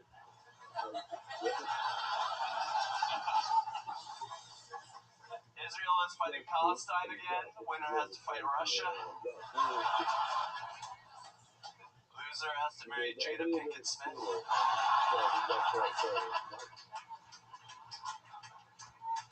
And be backup dancers for Lizzo. Suck that banana, Palestine. Alright, thank you. There you go, 50 seconds of new material from Hans Kim, getting out 10 seconds early after a 2-week break. Sorry about that, Tony. I am saving up for the HEB show. It's going to be a great one. Tune in. Yes, for those of you that don't know, it is indeed happening. The first ever true main event comedy battle in the history of Kill Tony for an already sold out show. It will be Hans Kim versus Golden Ticket winner Rick Diaz, and they have decided they've put it all up on the line. One will be a full-time regular of the show, the other will not. Be a snake in Europe.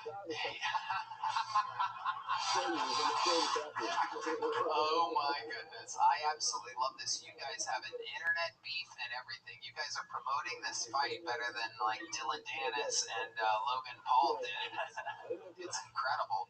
Update the people if they don't know what's been happening on the internet between you two. So on the internet, Rick Diaz has been a little bitch, and he has about 1/10 of the followers that I have, and I blocked him, so I don't know what the fuck he's doing.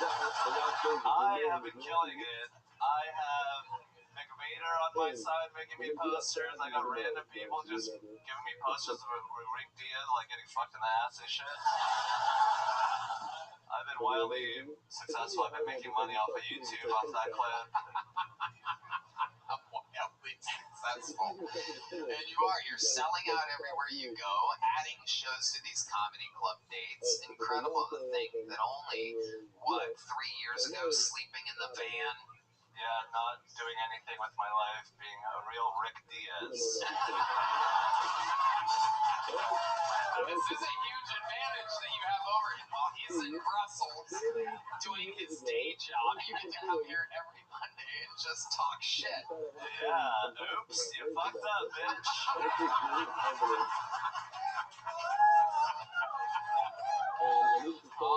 Oh my goodness. Repping the fucking KT Friends and Family 10-year anniversary jacket. You busted it out a little bit early on a 78-degree day.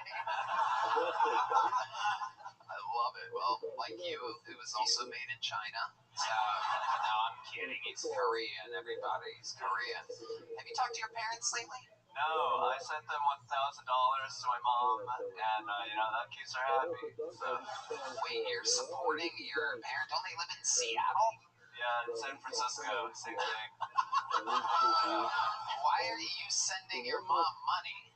Just to be like, thanks for raising me. Here's like a little loan repayment. I'm repaying her back for raising me. That's nice. That is nice. You should stop that.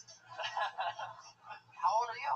34. Yeah, 34 is a little bit too late to be given $1,000 here and there. Well, 3 years ago I was in a van. I didn't really give her anything. Was she giving you money? Was she supporting you? Yeah, she let me live in her house for 5 years. She left for Korea. I was alone in this beautiful condo for 3 years, just doing open mics. And that really helped my comedy career, so I just want to repay the investment she made in my stock. $1,000 covers that, I'd say. Free living for 3 years. Crazy. Here's $1,000. Send another $1,000 to San Francisco. They need it right now. Yeah, they really do. What's their situation? Are they rich? Are parents rich? Yeah, my sisters live together. My mom lives with them. She lives in Oakland, California. She recently had a bag stolen from her at a Costco. And could I just, do you mind? Yeah. Because I thought you said, are you rich? And then I heard him say, yeah. Then I heard him say, my sisters live together. I don't know any rich motherfucking sisters that live together. You know what I'm saying? You said their mom lives with them too? Yeah, he's rich. That sounds like, communal. We're going to send a portion back to North Korea, Jen. You know what I mean? So your sisters live together. What's your dad like? My dad is, kind of like... What's that? He's a Korean Santa Claus.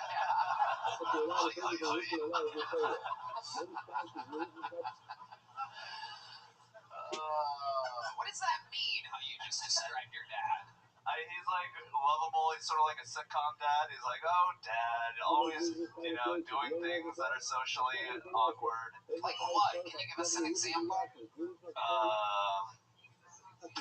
I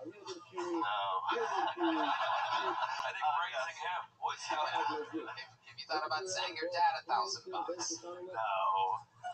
Why is that? My dad is rich. My dad is doing great. He Is he an engineer? he is a mathematician. He's Oh, God. on the nose. Yeah. Those guys are always the life of the party. Yeah.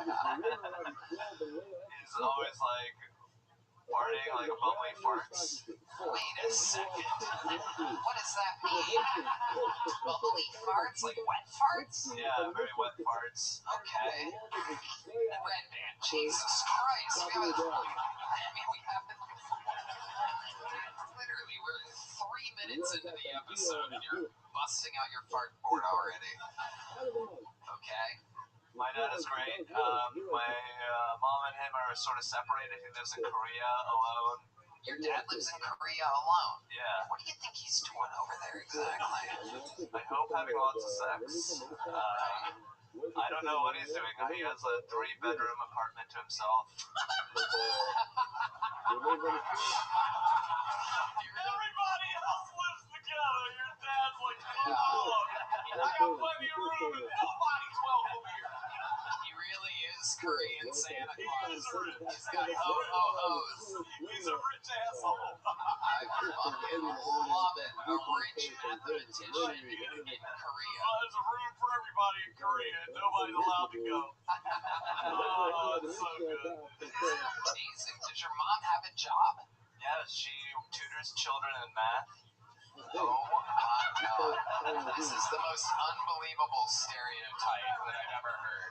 Mathematician and your mom really tutors math? Yeah. If you tell me she can't drive, I'm gonna lose my fucking mind. She can drive. She can? Really? How about your sisters? They can drive, but they I don't know what they're up to actually. We just got a live feed from their driveway. That's just the driveway, so imagine what's going on when they pull all the way out. Speaking of pulling all the way out, your dad, does he have any other kids with any other women? No, it's just us, hopefully. Hopefully. No one would know if he did, right? Yeah, maybe he sends them away and uses those rooms. No, he seems like he's pretty content. He's got that surgery on his eyes to make them bigger. No way. Yeah. Did he for what? Yeah, he said it was for medical reasons. What medical reasons? Because his eyes are too small. So he literally got the eye opening. They have an eye opening. Like, what do they do? Like trim away your eyelids or something? Your eyes really are closed. I mean, it is kind of crazy. I know we've been working together for years, and this is a weird time for me to bring it up. But holy shit! Yeah, this is me. My goodness, have you ever thought about getting the surgery? Yes, I would love to get the surgery. How much does it cost? I don't know. It's not that much. You don't know? $1,000. Can you look up the anti-Asian surgery or whatever it's called?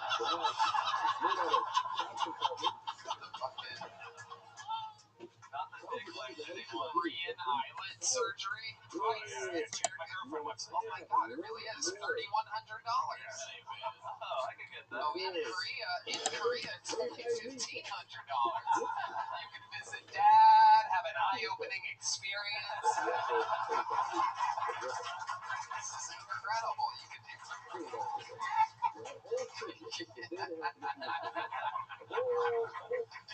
He's got room for you. He's got 2 rooms for you. Amazing, Hans. Well, so much fun. Way to start the episode. You did it again. You're so much fun. The living legend. Great. The powerful Hans Kim. He makes it look easy. I know. It's wild. That was Hans Kim. That was Hans Kim. That was Hans Kim. All right. Your first bucket full of the night, ladies and gentlemen. Now, if you don't know, this is where stuff, maybe this is your first time at the show. Maybe you have orange hair and glasses, This is the part where things can get a little weird because we don't know these people. We meet them all together, they get a minute, and then we try to figure out what the fuck's going on with their lives. So make some noise for your first fucking pull of the night, Michael Hines, everybody. Michael Hines. And I pre-pull. How's it going, everyone? I like to keep my cock a little stanky, you know? Mostly because the girls don't wash their fucking box, so I'm trying to return the favor. If I'm hitting it from the back and I'm catching a little backdrop, man, you know, I want her to smell it from the front. Clean it off for me. Come here. Reach underneath. Have a treat. Because, you know, I do like dating handicapped girls. I like dating handicapped women. Mostly because parking near 6th Street is a bitch. But I am partial to the autistic women because they're not typically talkers. But I will peruse the terminal ward for the occasional babe, you know. You don't get that awkward phone call like, how come you didn't call me back? It just sort of takes care of itself.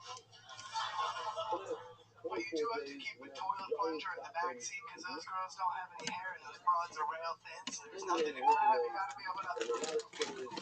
Thank you, that's been my time. Holy shit. Where do we begin? Oh my god. Michael Hines, welcome. This is your first time on the show, correct? Yes, sir. I remember you. Yo, what up? I saw you last Wednesday right after I got kicked out of the Greek in the Cave. The Queen in the Cave? What kind of speech impediment do you have? Is that from eating Yo, what's sticky good? pussy? What is that exactly? I got kicked out of the How are you? Queen. Oh my goodness. What's good, Erwin? Speak, long time no speak.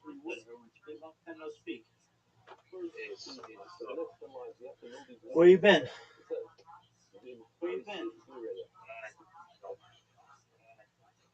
All right, well, we're 23 minutes away from Kill Tony, so I hope you're excited. So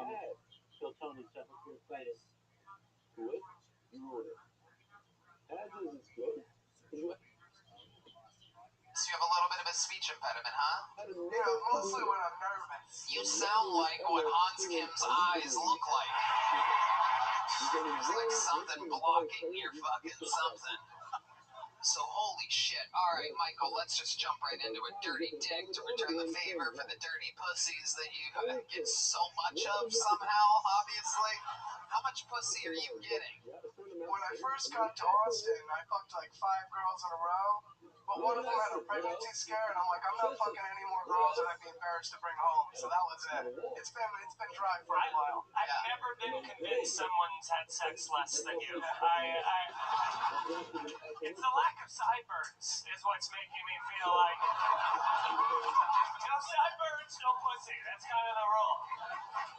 It is interesting. It is interesting. There's a lot at the top, nothing on the sides.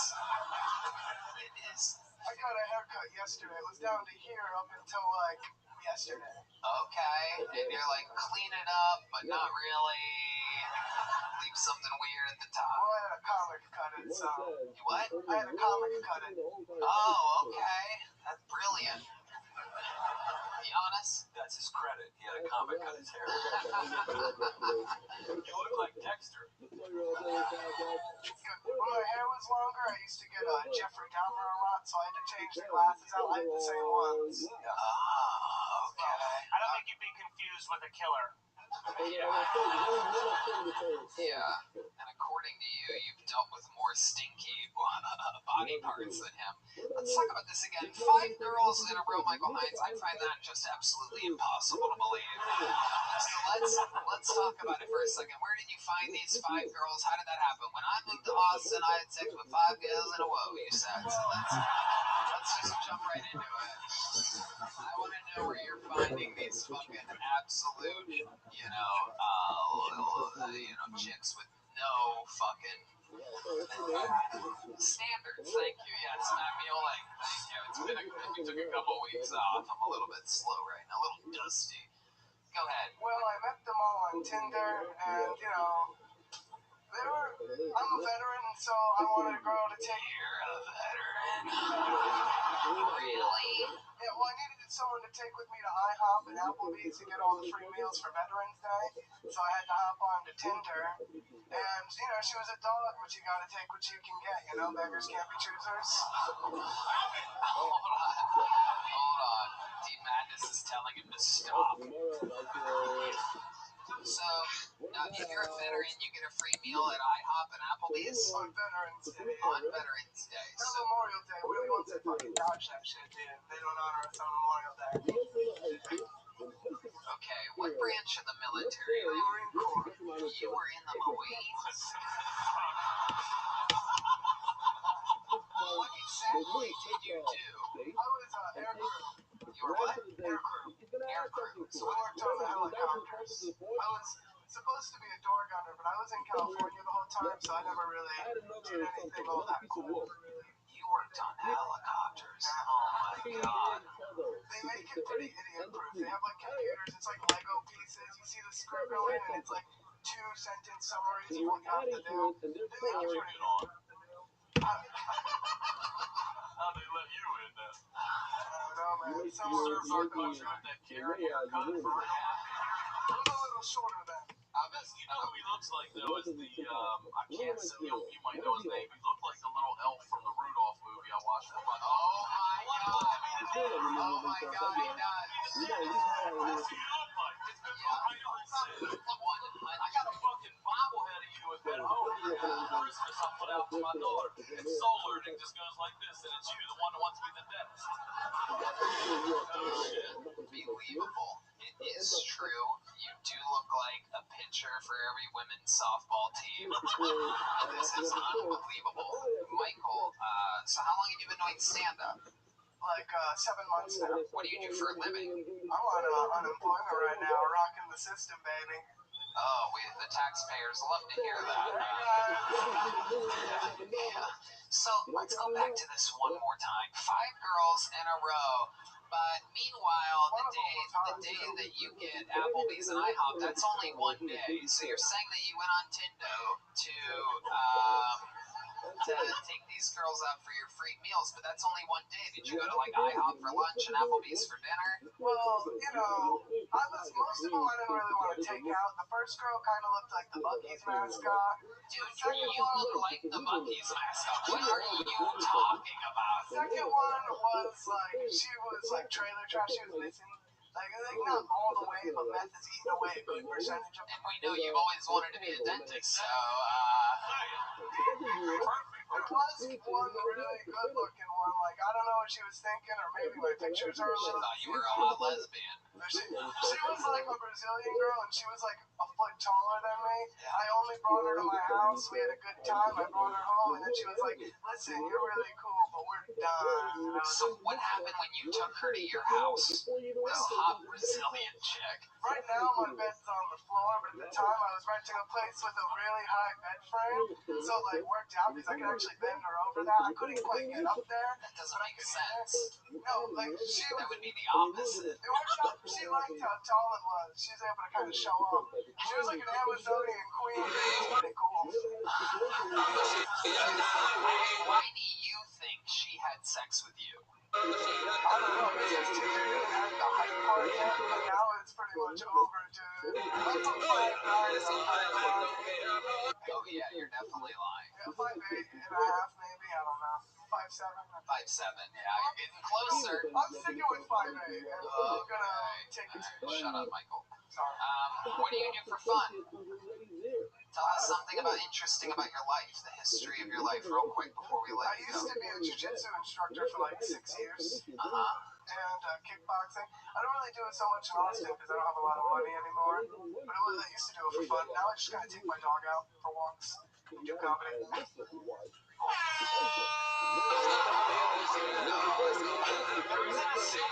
You said that matches your face and body and personality and voice. But almost everything you said matches those shorts.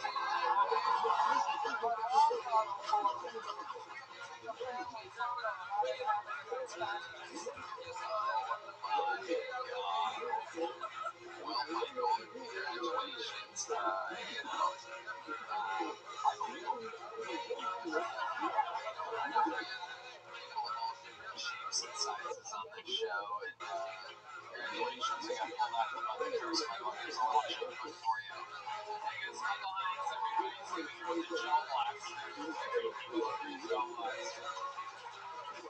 Next bucket roll. This looks like another new name. Let's see what happens here. Next one is for Halima Abshir, everybody. Halima Abshir. We're gonna take them straight up. Here's Halima, everybody.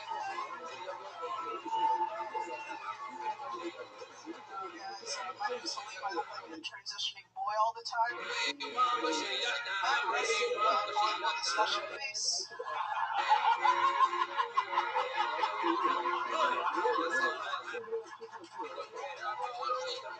I don't like a walking Twitter argument. Like most places that I go for Biden, I've never voted. You know what I did in the last primary? I just watched Steve Harvey. Yeah, I just laid on my couch going, what do your ass say? Your ass is going to hell. I love Steve. I think he should be our next president. Vice President Herschel Walker. You're not with me. President Trump. Vice President Herschel Walker. That's Secretary of State Kanye.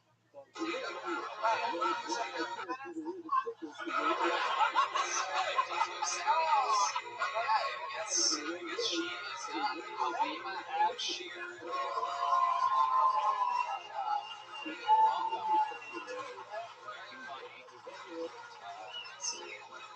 Hilarious. How long have you been stand up? 4.5 years. 4.5 years. Where at? Columbus, Ohio. Beautiful that is. We all went to college. Ethiopian. Somali, okay. I was on the show. Columbus, yeah. Okay. Cool. So you were really young. It was like your first or second time. I was like 8 months old. I was like 20. Awesome. Awesome. I always remember the young lady and stuff.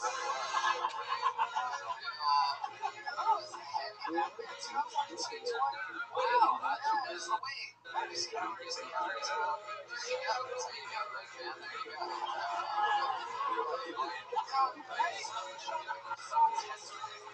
What? I ate 2 chocolate croissants yesterday. Oh, shit. It's not like that, baby. Absolutely. Absolutely. Okay. Have you ever had any other kind of croissants? Or do you stick with your own kind? What do you do for a living? I'm a barista. Whoa, very cool. Yeah, I was overqualified for the job. I worked with like specialty coffee for like 4 years. As a stand-up. Got fired yesterday. Okay. So why you took the croissants? I was really glad I did when I got the call. I was like, man, I really deserve this one.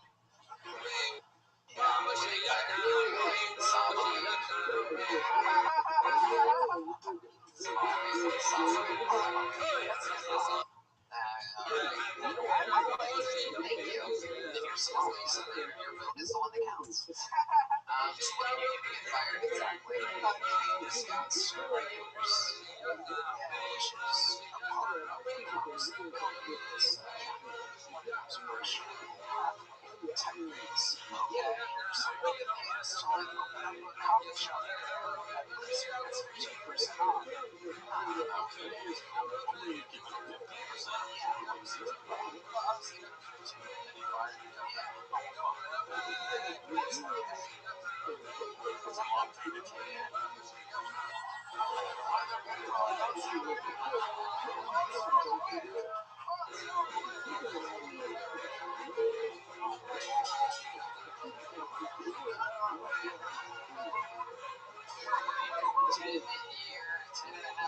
Anniversary of that joke being made on the show, everybody, right? Oh my god. So, they fired you for something that is a normal thing that you're supposed to do. You say that to your manager and they tried to fire you? It was just, I knew when I got the phone call I was going to be fired for something. I don't know why. I just expected that shit to happen all the time. That is so weird because normally someone like you is the person that doesn't get fired even if they did their job.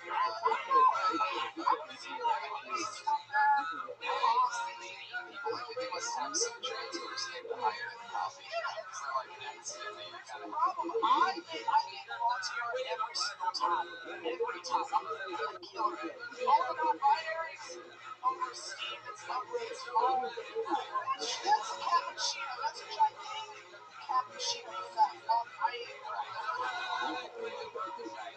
Absolutely. So I need a 9 to 5 or something. Yeah, what are you gonna do? What's your method survival? You live here now? Yeah. And I'll keep it for like good till November. Alright, one of my favorite Wyclef Jean songs. You can always not get sex. That's a joke that's out there. Yeah, go to Somalia, you know, bomb Bangladesh. I am. Get out there making coffee. I am the cappuccino now.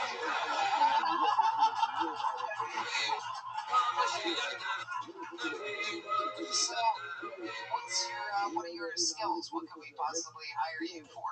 There's a lot of, the economy here in Austin is booming. How long have you lived here? 2 months. Okay. I'm a people person. I can small talk. I am the forehead. I can cook well. Okay. I'll cook the shit out of vegetables.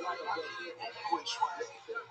All types of sauces. Flavor, whatever you want. Why do you say the guy money for his kids? I don't know. Chocolate croissants. I don't see a lot of black people anymore, so I have to make black people feel like So you know how Team Madness feels.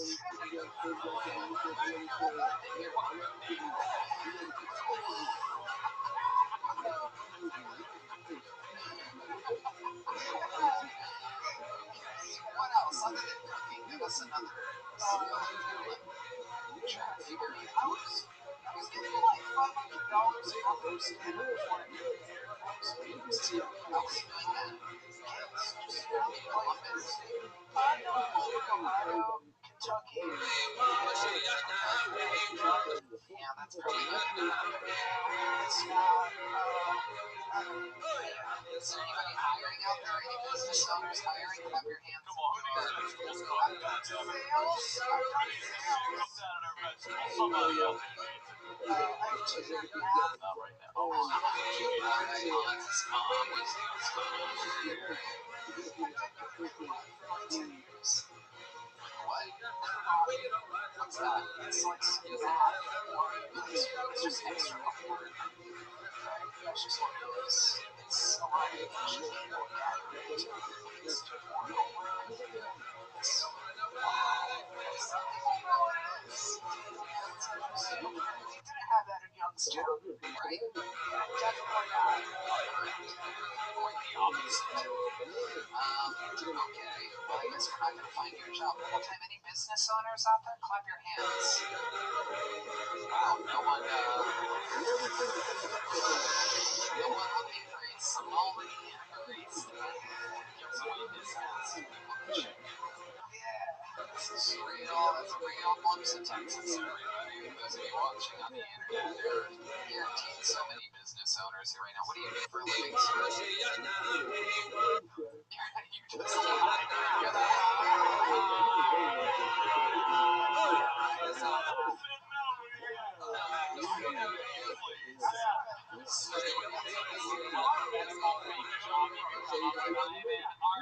I mean an accountant. what about Texas? You don't get extra points for action. Just like frustration. You don't need you guys. That is We're looking at our sponsors here. You can't work for Connect Mobile Health because the nurses. You can't work for Austin Bulls because you can't swing.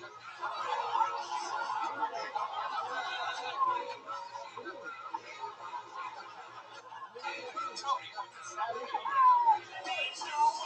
Oh, that's racist. That is wrong. Well, Helena, sign up for the show again. You're very, very funny. You're leaving here with a big joke book. Cool as fuck. Alien on it. Mothership theme. The bones, the eye, the green bones eye. Helena, it's coming at you. Helena. Alright, I'll hand it to you. There you go. Yeah, great Steph Lima. Oh, one more time, please. That's what it's all about. Okay, now this is very exciting. I call it there's another name on the bucket, and there is an I next to it in parentheses, which means this bucket ball is inside of the room, ladies and gentlemen. This is one of you, representing you, the audience. Usually it's a first timer. Let's see what happens here.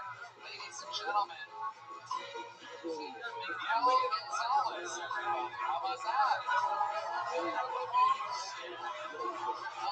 shit. This guy is commercial break. Oh, my God. We're in trouble now. Hey, what up, everybody? Opening line. He was on the all. I give him his entire 60 seconds right now. Yeah, let's get Mike Feeney another drink, whatever he's having. Alright, one more time for you there, Neil.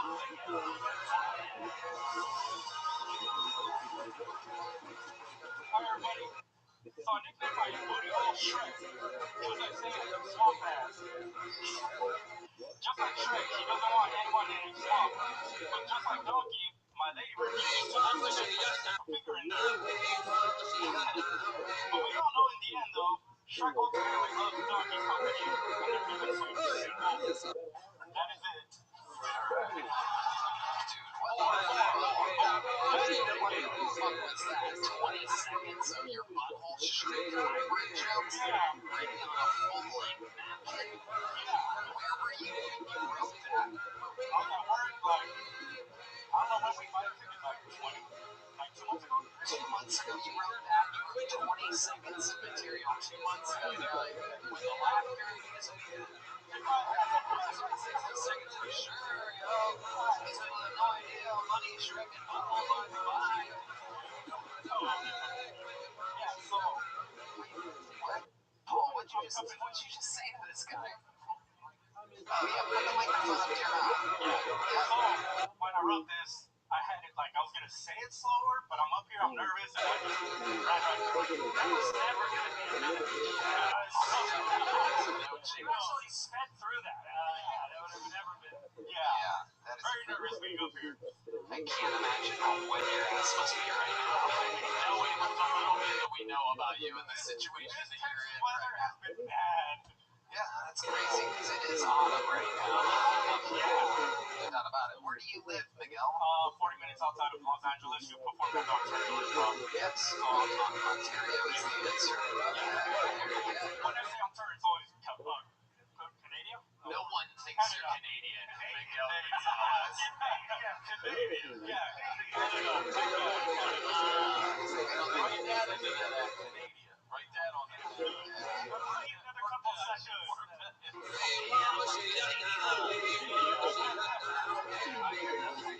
Jump the wall to get here.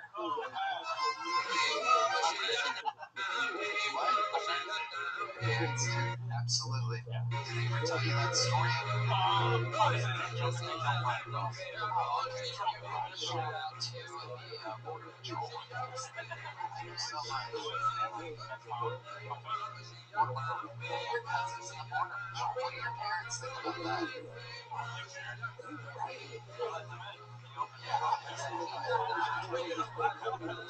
Exactly, he's the door guy.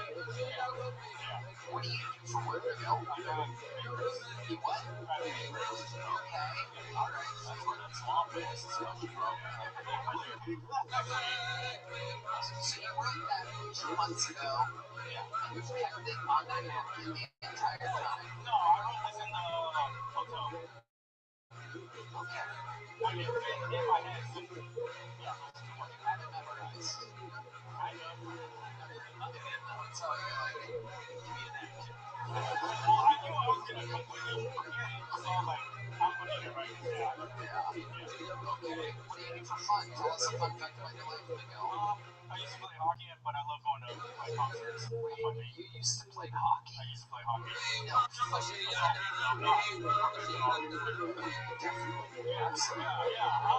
this guy gives us a bunch of information. Ontario eliminated California, not Canada. Yes, he played hockey, not professionally. Wow. No, forward. Okay. And you played hockey. How did that go for you? How did you learn hockey? Through a friend. He just kind of, I was going to watch it, and then he was going to watch it, and he told me to buy all my gear, so I did. So you're normally Mexican ski ice.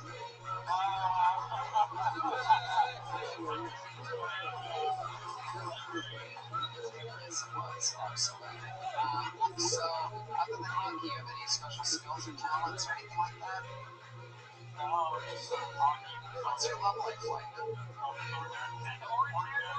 Wow, orange hair. Okay. Very interesting. Did she prepare material for this? No. Absolutely not. So did you run that shred material by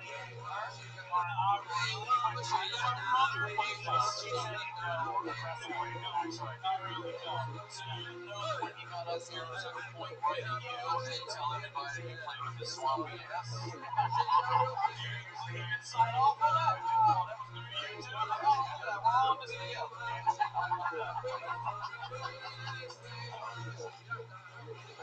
How long have you two been together?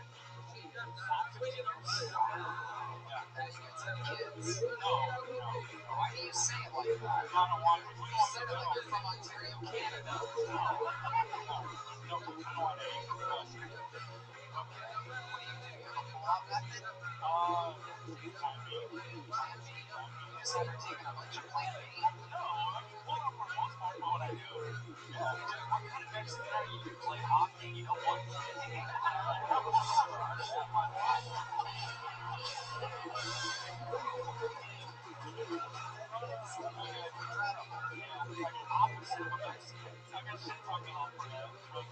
This Plan B thing is so interesting to me because I don't hear that very often. It's not like a normal thing today. Sometimes you do, sometimes I don't. Plan B. How many times do you think you've had this point to take Plan B? Once? One month?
the show host. He'll say, this guest hammer guest of the year multiple times before we even started giving out that award. We were out in Promo. This guy was crushing it.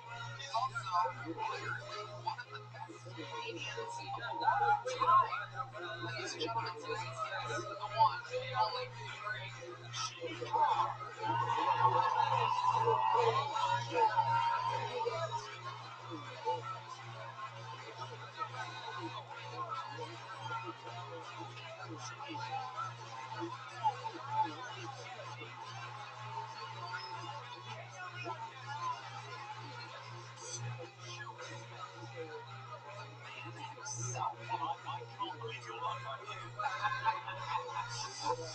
We are so happy to have you back every time, anytime. You are the man. Our chemistry is unbelievable. Some people say we're two of the funniest ventriloquist skulls on planet Earth. We've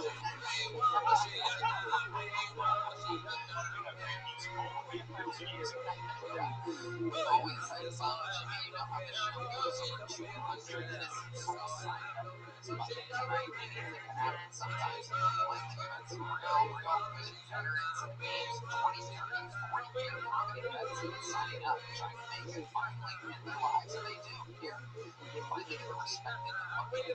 Sometimes it's a brand new deal where so they can practice or try it all. People also love that too. Either way, they get 60 seconds uninterrupted. Other times something gonna sound like a I mean, so you have to wrap it up then. Also, it was talking about interrupts their set. I mean, you guys are there.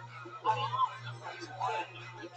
Oh, yeah. I'm the genuine mental illness today. It's going too far from so they snap fast. Some people go into Shakespeare's The Prince of Art next door, or keep them all huddled together. And they're not even mentally ill when they play there. And then, after 20, 40 minutes around the other comedians, for some reason they decided to do a deal where pictures of vodka soda are of an extremely low price.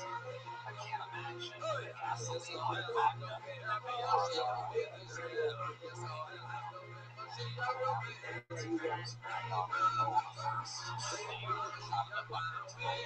So while we go around with that first bucket, we're going to get tonight's show started with a brand new set from one of our golden ticket winners, everybody. It's been a while since we've seen this young man, and he is indeed very young, one of the youngest ever golden ticket winners in the show's history, winning it at the age of 21. He's now 22. He's a musical prodigy. Getting us started tonight, he goes by the name of Tony Starr, everybody. Here we go.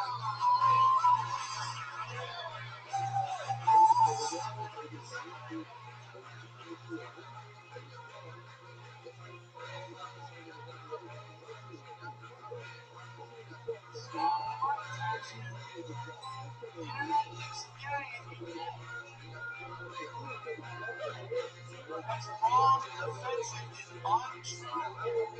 So I hooked the line and said, the lights on stage, that's what straight guys do.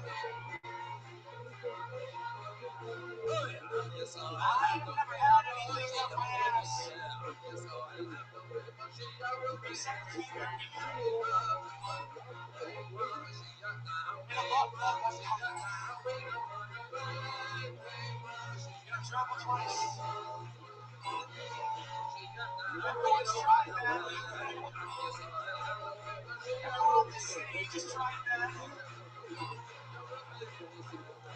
You wonder why these puppy balls are so nervous. Travel's in the contract. I was behind the stage. Cody said it's time for the gerbil. So I squatted and I prayed. If you could hit anything, anyways, I'm not gay. I did have a rare piece of me. If you don't count my wrist,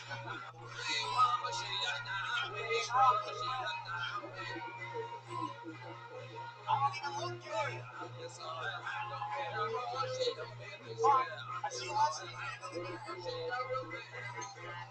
When I left that mirror off, maybe just keeps going. I'm not a new case. What the fuck does yellow mean? Are you insinuating that I like me? Not this fucking. People scare me. I'm scared of women. People are close enough with women. They freak me out every time because their hands are so soft. Their knees are so rough. I'm the Tony Scott, and you got this. That sucks.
would say ignorance is bliss. Bliss. I was waiting for a real answer back when I was so good at it. China. Your boss such? Is he like the rebbe? Well, like I said, you're such a wonderful person, so it's just effortless. Good stuff. What's wrong? I'm listening to music. I don't know. When you go, just it's fantastic. I love that you're meditating, bringing production into it at 22 years old. You've got so much time, different outside the box things, stuff that you can go 25, 27 years old. We try to just keep working on it.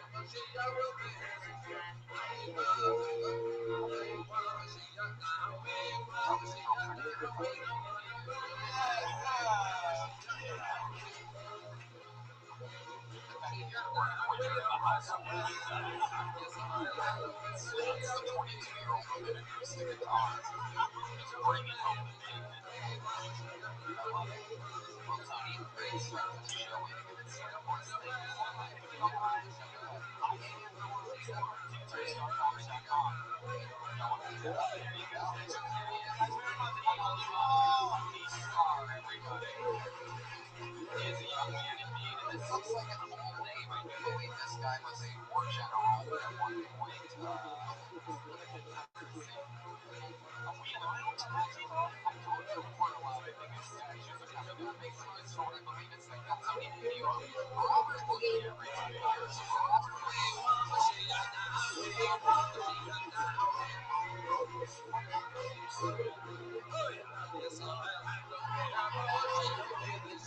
So why did that be racist? We're not friends. They all start talking about it. Talking about girls.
He must be the father of Tony Stark's GED-less girlfriend.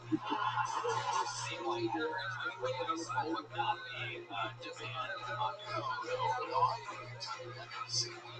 We know.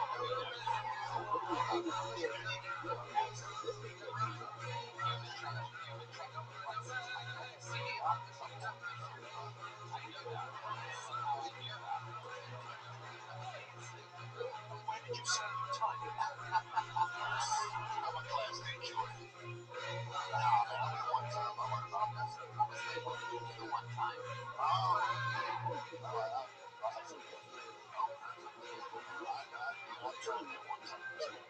One time. You're the only person that ever tried that one time.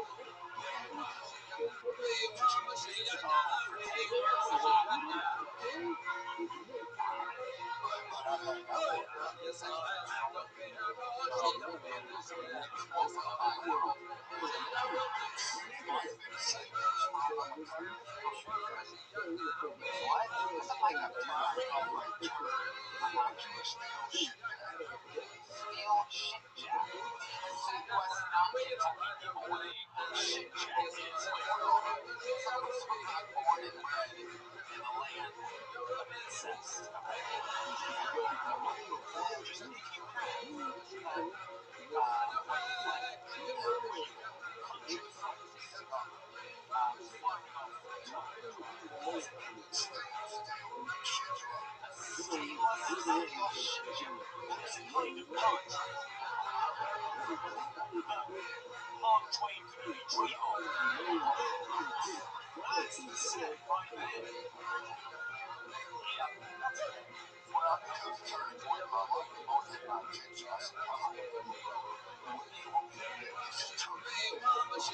Before I move on, there's 75 questions that I have. I have to know before we move on, what exactly is a ship jack? No. What's the number 3?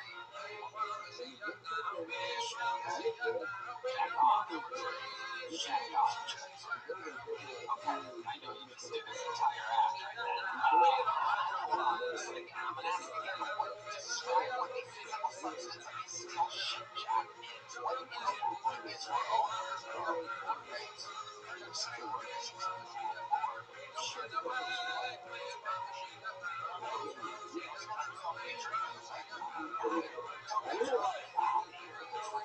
Ship jack is a toilet. Wow, you could have said that at any point. You left poor Jimmy Carr from London to England. I think that might be kind of like to do your face. I can understand it. I know you all think someone just draw a face on a mum, but I see it. I can understand it. So, Robert Lee, how are you? What made you want to learn this? Just started stand-up, right? This is your first time? What made you want to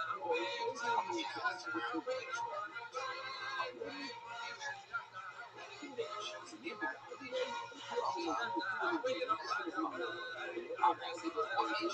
Austin, Texas to sign up for the show?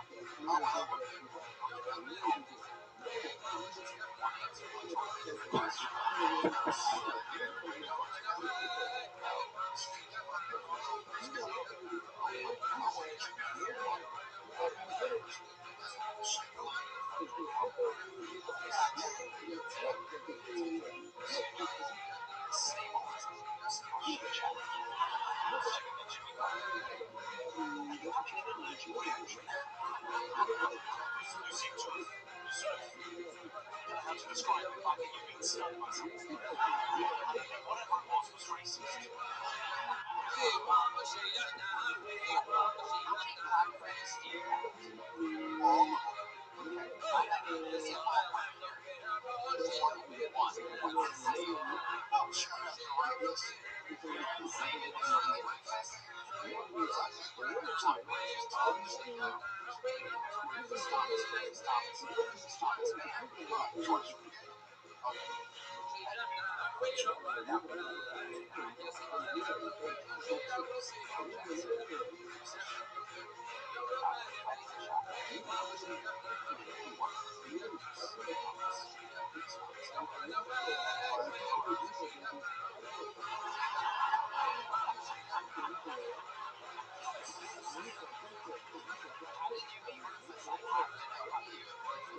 Sounds like a fucking CNN documentary. There's an old one,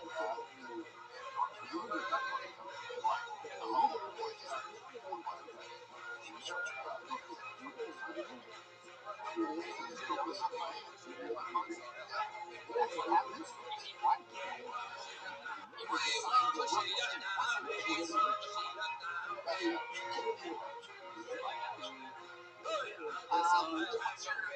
What's your point of this fun, Robert?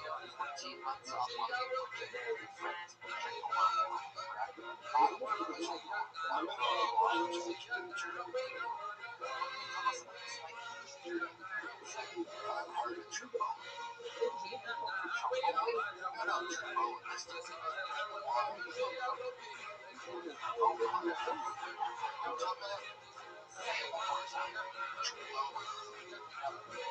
We don't know about that.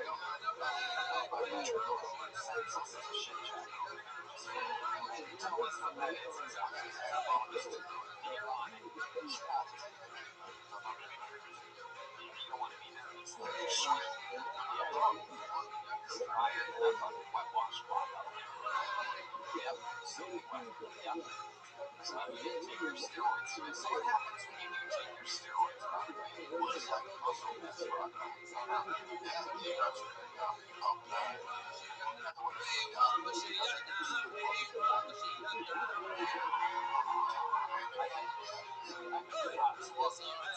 When you Oh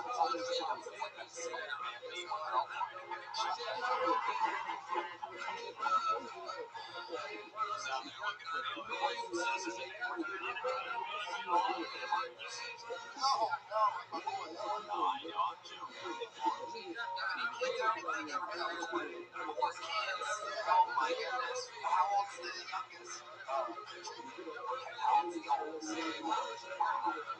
31-year-old one good. What's happening? How about the 13-year-old? He's too much. I bet he's getting your steroids while you're out playing comedian at nighttime.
trying to sign up for Media in a Pub, a man came up to me and tried to sign up on the comedy info. He was so certain that I was the list that he's trying to sign up 5 minutes early. And I know I have clipboard energy, but that's a bit excessive. Anyway, clipboard energy, I do have it, whether or not you can tell, Turkey in a psychiatric facility. This is a game I invented. So I would try to find a little spot that looks like a uniform to give me. Okay? How about this? I go like this. This is a game I invented when I was 12, even psychosis. Did I mention I was a patient? Which we had friends from like his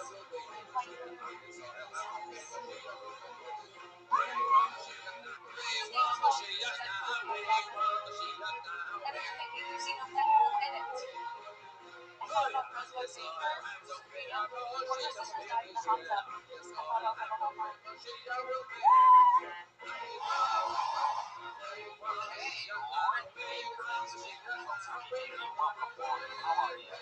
Oh, I am excellent. How long have you been there? So, the first time was when I was 19, so 14 years ago from that, but most of that was on. Right. Seems like you were doing some things until you ran it now. I help people overseas as pretty young. I hold space for people to process feelings and also hold them accountable for putting I'm a coach.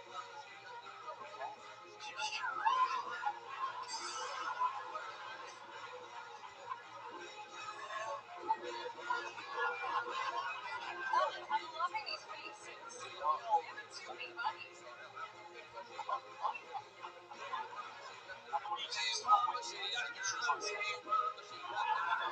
I love that. I like the energy that this is almost like somewhere. You know what? All ideas, I want to know. You want to know what's going on? Oh my god. So I spent all day prepping one set, okay? I'm here with my boyfriend, who's also comic, and another friend. I spent like 5 hours prepping my 1-minute set, and then we were here. My partner was like, are you going to do the Deadpool hands-on? You should do that. And I've done it one time so far. And I was like, so I did too much of like to be right, and I wrote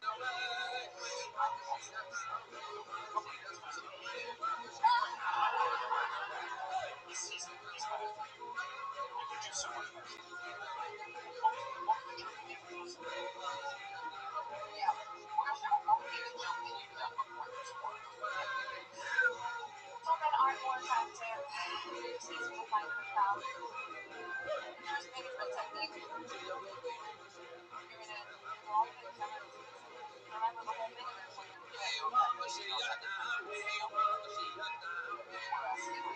Somewhere just keep talking. How often do you do this? Try to stand up. No, in the past, I've only gotten back in the past 7 months. And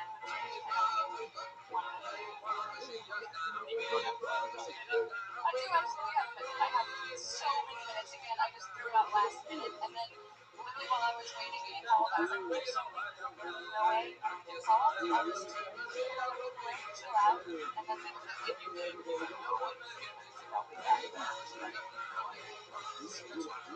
Talk about what happened. Sign up.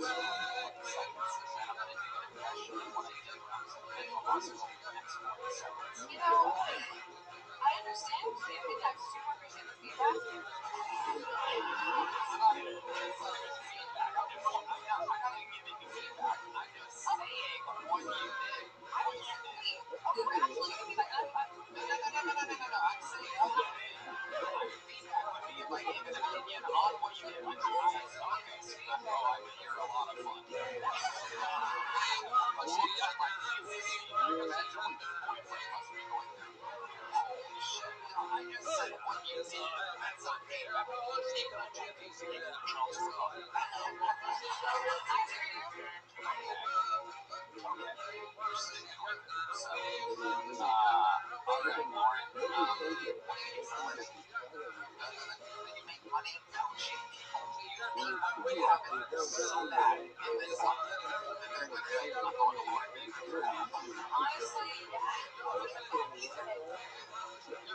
money do you charge people? Just out of curiosity, I guess. What'd you end up with? Protein term singularity fasts. Can you explain it? Sure.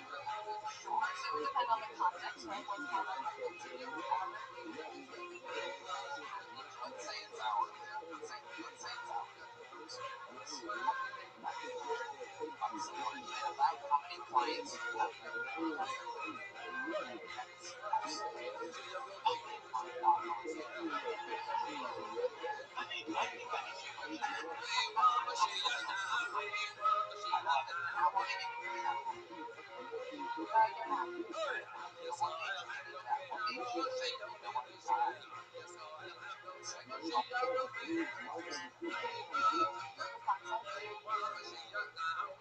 That's a good question. John B is actually rarely ever successful in the show. It's a great question. What is your success rate? What do you mean based off what you're on that I mentioned?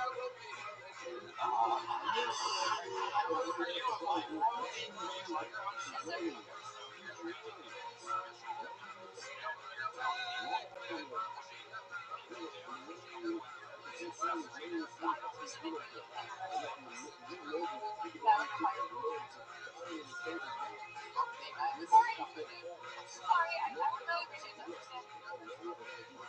We're trying our best with you, Lauren. We really are. This always works with everybody else. That should tell you something. We're really good at this. Yeah. We're really good at this. We have a 100% success rate.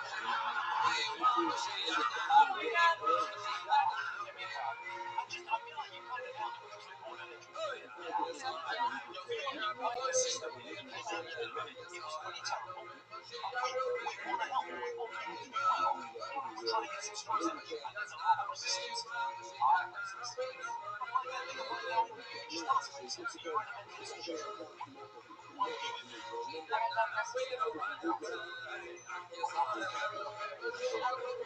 Let me just jump in for a second. So, a year and a half ago, you started life coaching. Last year, you decided to go get a I think I'm figuring out why we don't have an exact success rate that we're targeting. Schizophrenia is a package of multitask different things going on. Yeah, it's all people. In that institution, was there happened to be a stainless steel sheet gym?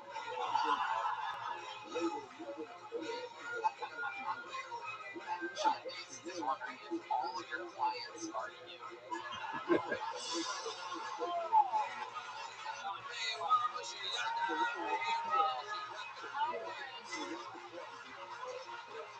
I love that you're listening up here while being resistant. You seem like you have a great sense of humor. Sign up again. Write there and stick with your notes that you looked up before you sign up. Like, do what you're going to do. Come in with a plan, and then we'll have a fun interview. We'll do it again next time. There you go. Ladies and gentlemen, we're good. We are. How do I tell you? Sometimes it's a full person, sometimes it's a young, brand new mental talk. Of course, we make money and I'll get up this whole edition. You never know what could happen next. Make noise for your next fucking bullet. It's Craig Anderson, everybody. Here we go.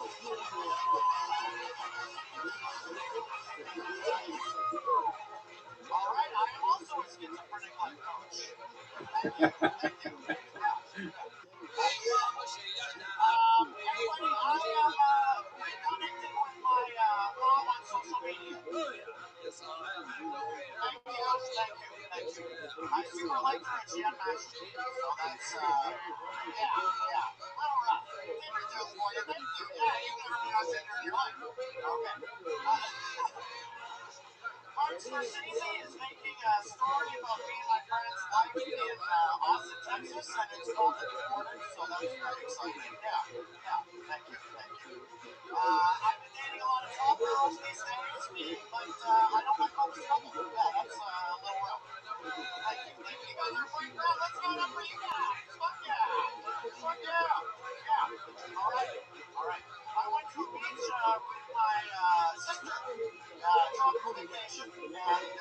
cheats them by jellyfish on her arms, torso, and legs. And so I kissed her mouth and let her finger it up. So I'm not infected, but Funny guy, great Anderson. Welcome to Greg. thank you.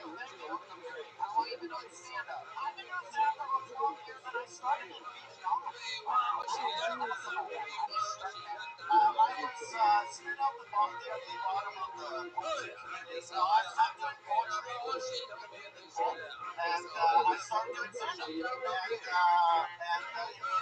I did that for 7 years. Then I went to Bangkok, and Bangkok. Yeah. But anyways, let me tell you. You're right. Plenty of trucks. I like talking about salvia. I'm there. Okay, some fans. You know what people? You don't know what that is. You're a new person. And then I married. This is a whole story. I married a Russian girl who got married overseas. That was a long time ago. Okay. So I'm married. We were working at a bar. We were shoving oysters in Toronto. Nice. I'm checked out. Very good. You go ahead with the one more thing, and I'll decide where we go from there. Exactly. I'm walking along the street, and I'll just shrug my shoulders. Thank you, my friend. You don't even have to say that. You can just say the thing. All right. I actually checked this last weekend. I thought it usually works in front of a more ragtime audience place, but who wants to see me get punched in the stomach by a head girl from the crowd? Well, like maybe that's not good. We're not getting you. We're not going to do that. Good call. Here's the That's the one way to set us up for a nice lawsuit, though. I'm on your side. yeah. One appearance here. All of it. Congratulations. So I'm deciding to go back to how did you end up in Vietnam in the first place? I was in Vancouver. I get that feeling in Queen City where it's like, I don't think the city wants me. Yeah,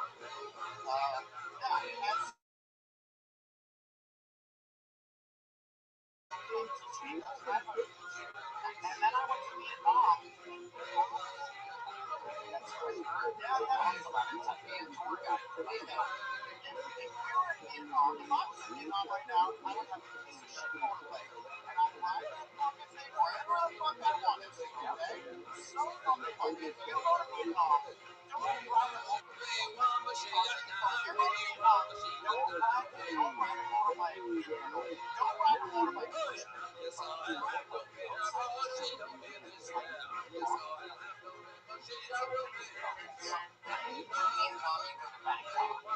Bangkok. What made you go back? I was temporarily banned from flying into Vietnam. Why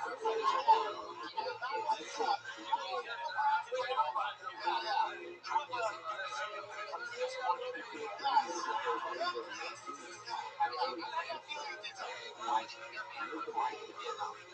I spent my entire COVID in Vietnam. And so I had a Cadillac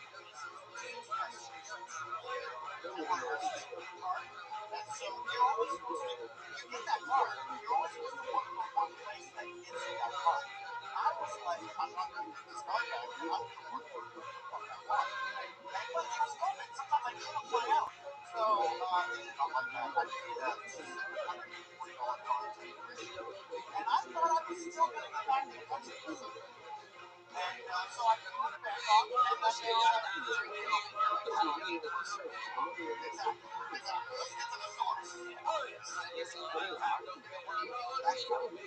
trapped in Bangkok, and I trapped in Bangkok. I'm doing a whole bunch of stand-up. A bunch of my buddies are great stand-ups, and even short stand-up. All of us one. And so, let's travel the world. The whole team, and then so, I share the stories. So, I started doing a bunch of stand-up, and then I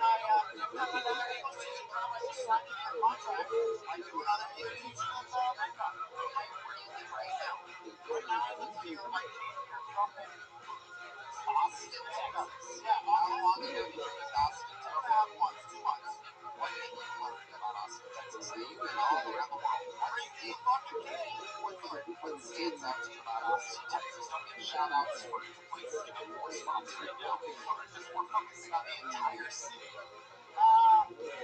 Different kind of friendship. Indians have a friendly reputation. Texans have a very friendly reputation. Slightly different. I think the friendliness in Canada is a little standoffish. I agree. I actually love this answer. I feel like it's something we don't talk about often enough. Is the friendliness of Texas. Definitely. They say Southern hospitality, right? They say it. And welcoming. They say welcoming. And so, the friendliness in Texas is fucking I'm doing this. I'm being friendly. Let's fucking go. It really is. You've already found out. I don't even know if that's ever really been acknowledged. Somehow we always get the reason for that on this show. I think you're too hard. I think it's most people. No.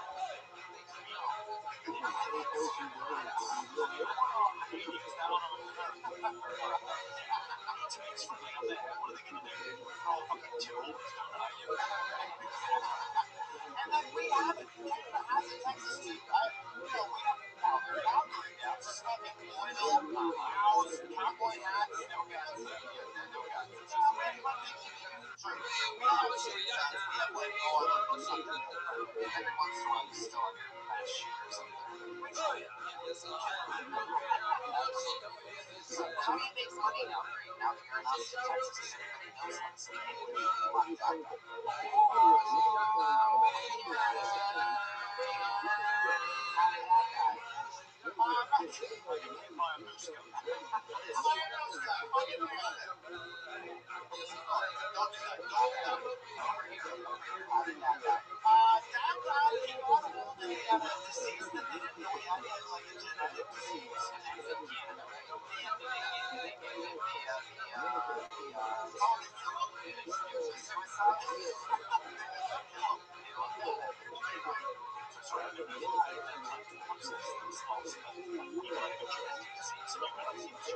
I know.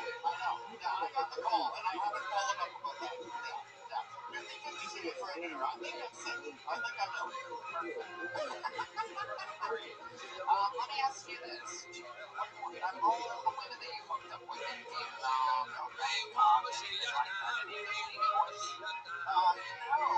one hilarious thing about Lady Boys in the comedy scene was we would have PJs come in there from like Hong Kong, shit like that. And then some of the dudes would be like, hey, isn't it funny how you can sleep with a lady boy and not be gay?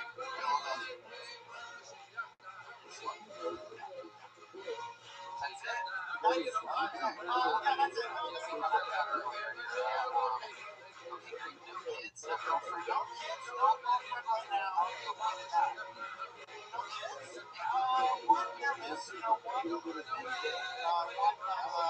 that at? That was in February, October. Very specific. Yeah. Remember that.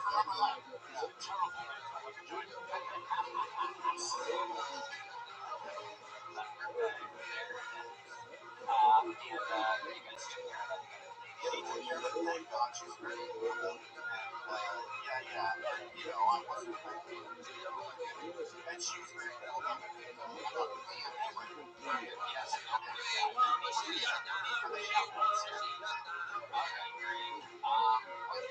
I really like your style. I got a big fucking joke here.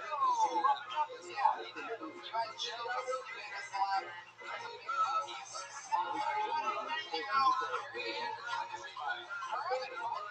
I'm loving this episode so far. We're flying through it with a great fucking Jimmy Carr here. It's got a new way that you can pre-order right now. It comes out in October officially, but you can pre-order it on Amazon. It's called On Jokes. And let me tell you, I don't know if you've seen it. You probably have. He's a global superstar. This is truly one of the best joke writers in the world. And he wrote a book about how to write jokes. So for all of you listening out there, this is the fucking man.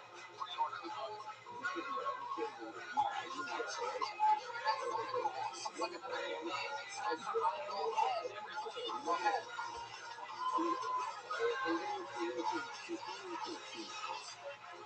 When I was in high school, I actually got bullied by a retarded kid. I don't know what type, like where he was on the spectrum, but his mental health was just crazy. Like, I'm standing on the sidelines, smoking blunts, having helmet to helmet, my retarded frustrated. I was scared I'd get enough concussions to become like him and tell his friends. But he didn't get it that, right? So he doesn't know any better. So I got the other teams to bully him back. He didn't know he was retarded. I told him he was a five-star prospect, but just wait till they put 99 inches in the name. He was signed with the Texas Longhorns. He's even played on the Fort football field. That way when he finally got in the game, he tried to hurry him. Hey, you guys know it's not whether you win or lose, it's how you play the game, right? Thanks a lot, Tim. That's all I got. Seconds from Michael Head. Sounds like a true story to me. Yes. Welcome, Michael. How long have you been doing stand-up? This was 15 years in November. Nice. Where at? Where were you 15 years? I started in Tallahassee, mostly in Florida, a couple years in LA. You're in LA now? No, I live here now. How long have you moved here? About 6 months ago. Okay. How do you like us? Oh, yeah, I like just hanging out live. That's really nice. I do, yeah. I'm a dispatcher for like a AAA provider. How long have you been able to stand up? I grew up in Florida, dude. I got postpartum diabetes. I love it. Michael. I love it. Have you ever looked to see what the return people means now up to online? It's weird. I think he was like 23 for some reason playing football with high schoolers. Oh my goodness. What can I say? My goodness. What made me watch this? I still have no idea. Since 15 years, once in Florida, now you're here in Austin, you're dispatching. What type of things are they finding out down there? A lot of collectibles, a lot of hobbies. Actually, I used to be into toys. I'm actually like a rider all the time. I'm a street rider. And I actually did a semester in London where I got to see Jimmy Hart and Tim Guns and all that stuff. Huge fan of music. I'm straight essence. Jimmy Hart and Jimmy Truck.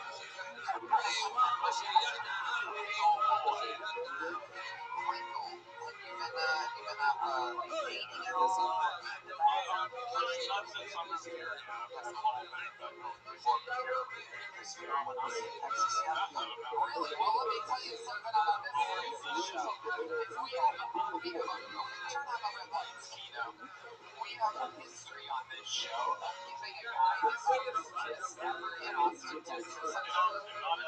We have the best VIPs in the world and all of the coolest chicks. It has to be their idea. A lot of friends over here trying to get their right. Serious time out, too. Oh, this is sick. Michael, take a sip. Cannabis water, real quick. Take that. Is there a girl out there in the crowd that fucking wants to stand up and be a hero on this episode of Kill Tony? It'll only be seen by millions of people. Literally doesn't want to. Anybody else? Anybody? Really? Nobody? Come on over. We have a hero, ladies and gentlemen. Look at this awesome chick. She's so true.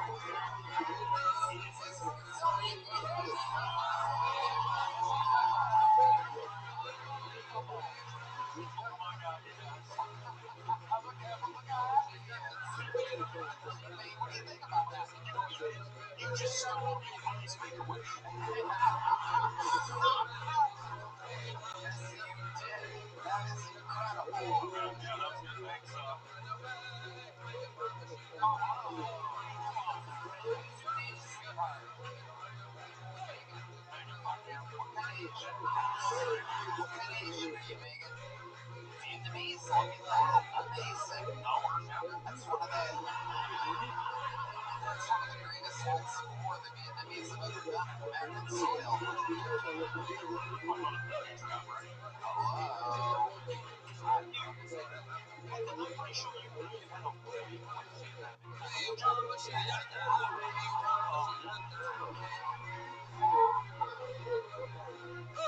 Any other fun facts about Michael that we should know about? Do you have any special skills or talents or anything? I don't know. What kind of toys did you collect before you said all these toys? fingers that I destroyed. I buy them and then try to animate them off. How about now? You got nothing now? Now mostly sports gambling. Standpoint. How about you? Do you go on the UFC this weekend at all? No, not yet. I lost some fast some money betting on Conor McGregor. Some money, ladies and gentlemen. Because if he would have gotten that knockout in the first 2 rounds, I would have won faster sums of money. It was fine. I don't want to walk. What do you gamble on? What do you say? Oh, wow. Look at that. We feel the same.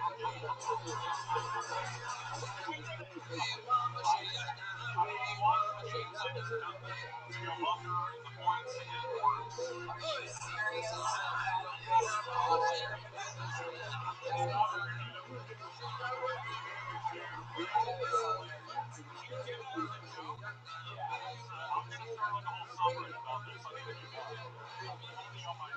Needs to be part of your stand-up. That's hilarious. Just take me under. That's incredible. We call it the suicide. The show. It's not funny. That's right. That's a class. Absolutely incredible. Well, Michael, very fun. Very fun. So here's a big joke.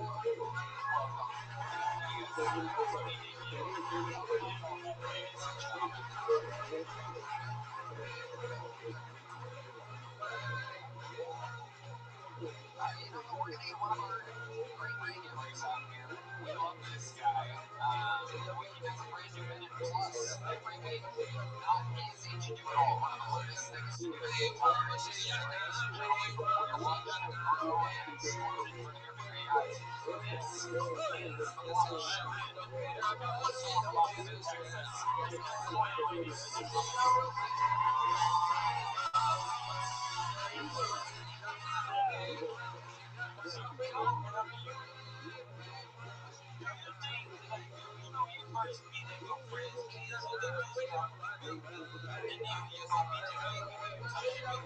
Start crying just because they made you remember all the Netflix just while they sports like they used to walk you and then they was like the kids go feel it, but now you get to see it. Now you get to see it. I've been trying not to punch my nephews now. They're like 15 years old. They get disrespectful. One of my nephews wanted to walk in the house. My president was Uncle Daddy. Uncle Daddy. He looked at me. He was like, what's up, kid? Like I know that nigga. Like you know what I'm saying? Like I'm not friends with you. So like so I punched that nigga in his chest. Right, and then he said, why did you punch me? So I hit him again because I hate stupid questions. Right, I hate stupid questions. So I had to get stronger now because now that nigga taller than me. And so I'm making him trail mix so I can get all my shit. I love trail mix. Trail mix, you eat 20 things at one time. Right, it's like a dry smoothie, right? It's a dry smoothie.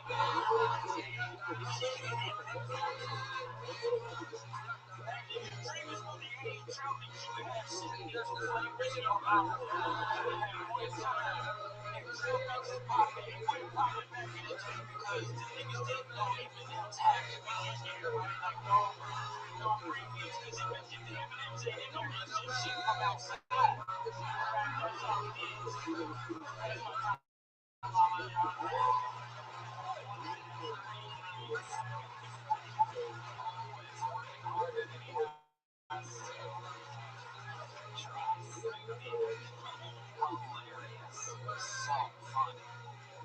The M&M's, I mean, you covered it, dude. That's fucking. That is what trail mix is doing. Now people are afraid of a whole lot of trail mix, but I'm thinking like MJ trail mix. Coming out September. Hell yeah. Absolutely. I mean, let's face it, the more shit that's in trail mix, the better it is. Some of the peanut butter diets. Some of them bananas. In all reality, some won't. There is a trail mix that just has the bonus stuff. You know what I mean? The Reese's, the M&M's, the peanut butter type. The bonus is the white juice. You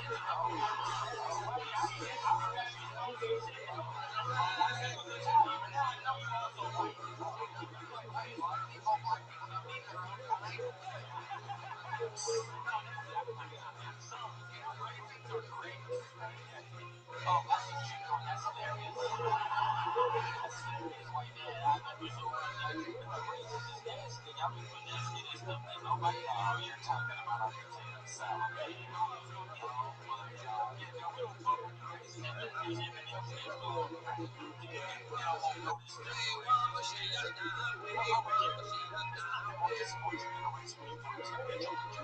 Oh, that is true. You get some chocolate chip and it's nice, and that's a little bit tough. Let me look my senior racing correspondent. Honey, I agree with you. The raisins, they have a little sweetness to them. I like cranberries also. Cranberries, you like cranberries? Cranberries is good. Because they got that little flavor where they got like all the different kind of trail mixes. And sometimes I try to mix them together. Or all like ass, I've been putting they get like this cinnamon pecan and these honey roasted pecan. Oh my goodness. That's like something you find on R. Kelly's forehead.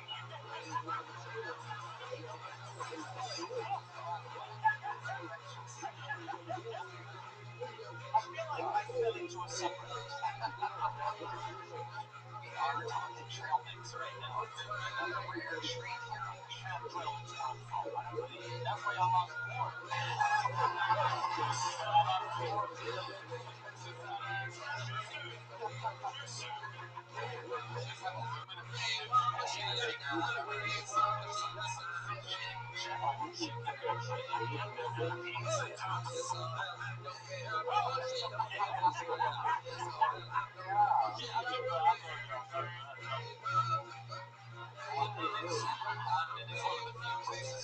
Still on the fly into trying to keep things square. You locked them over there too. I want to tour the jails too. While I'm out there, because overlook jails when they travel, and it's like when you die go in there and meet the real people, right? And you can get the real secrets, right? Because I want to know when I was in children's band, I did think McDonald's and they had these like real ingredients, and at night they got a thing called, it's called a Big Mac, and it's like two like double cheeseburgers, like put together, like and you can get like 10 nuggets, and it's only $3 a piece. So that's my thing is told me before I left. Jimmy, could you talk to the drill on the hatch meal when you first met Japan? So I was really cool dude.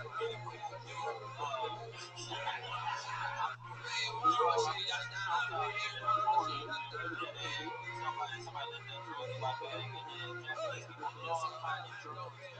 Some they found it, and it was like, stay here for like 3 days. In a cell, and they sell like shit on the floor, and then they said we want to contact them. I said, call Joe Rogan. I'm saying, call Joe Rogan, tell Joe Rogan. So they came out, Joe Rogan came out there and got me out of there, and then we almost like Joe Rogan, like, man. So I ordered a jailbreak because I didn't want to break out because they were being like bail out to like Americans because they say like they come with a fee, but I was like, y'all have my phone, so I can't. Unfortunately, how am I being bad? Like, I mean, how am I going to book a flight? You know what I'm saying? They was like, oh, you can jump on the ship. I said, look, I'm not living on the ship for 3 months. I can't swim, so I just stayed in the jail and shit. I'm with you on the phone. Come on, man. I sometimes think I lost my phone. Once they took the phone, that felt more like jail. Because I kept getting like those vibrations. Like when I was inside the jail, like somebody called me. Like they don't give you pockets in jail, so I was like, oh yeah, so keep me in my pockets. So 23 days in the jail.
just a union, just fine.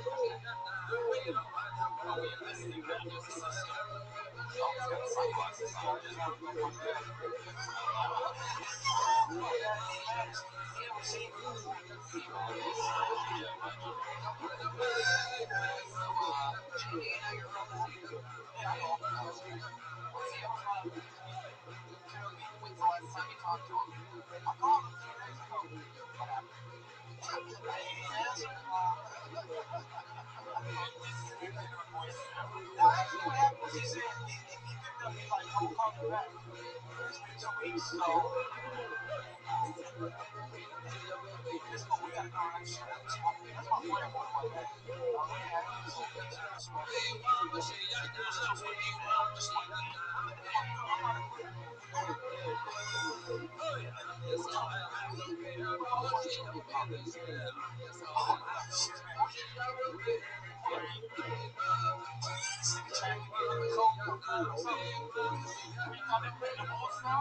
What up, Mr. Clarence? What's up?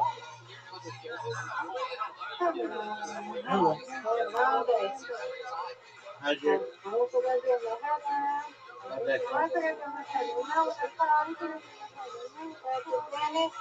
We're gonna call me if they had any cancellations. So that's it. When I got to run of that stuff, that's what it is. I had a hole in my tooth.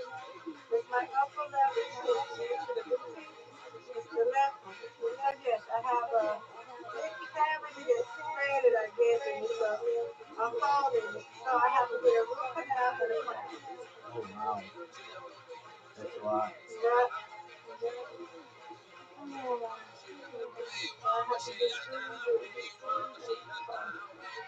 And then yeah, my son hurt, so we don't have to pay like $1,000. Thank God for that. You know, so it's good. So we don't have to spend a lot. So I'm happy for that. I just want, so not even like pain. Not in pain like that, just off and on, but I'm just ready that I got it taken care of and checked out because I don't want to get taken care of. I don't want to be in a lot of pain and have a big old toothache. I don't want to. Right. So I go back on the 17th of July.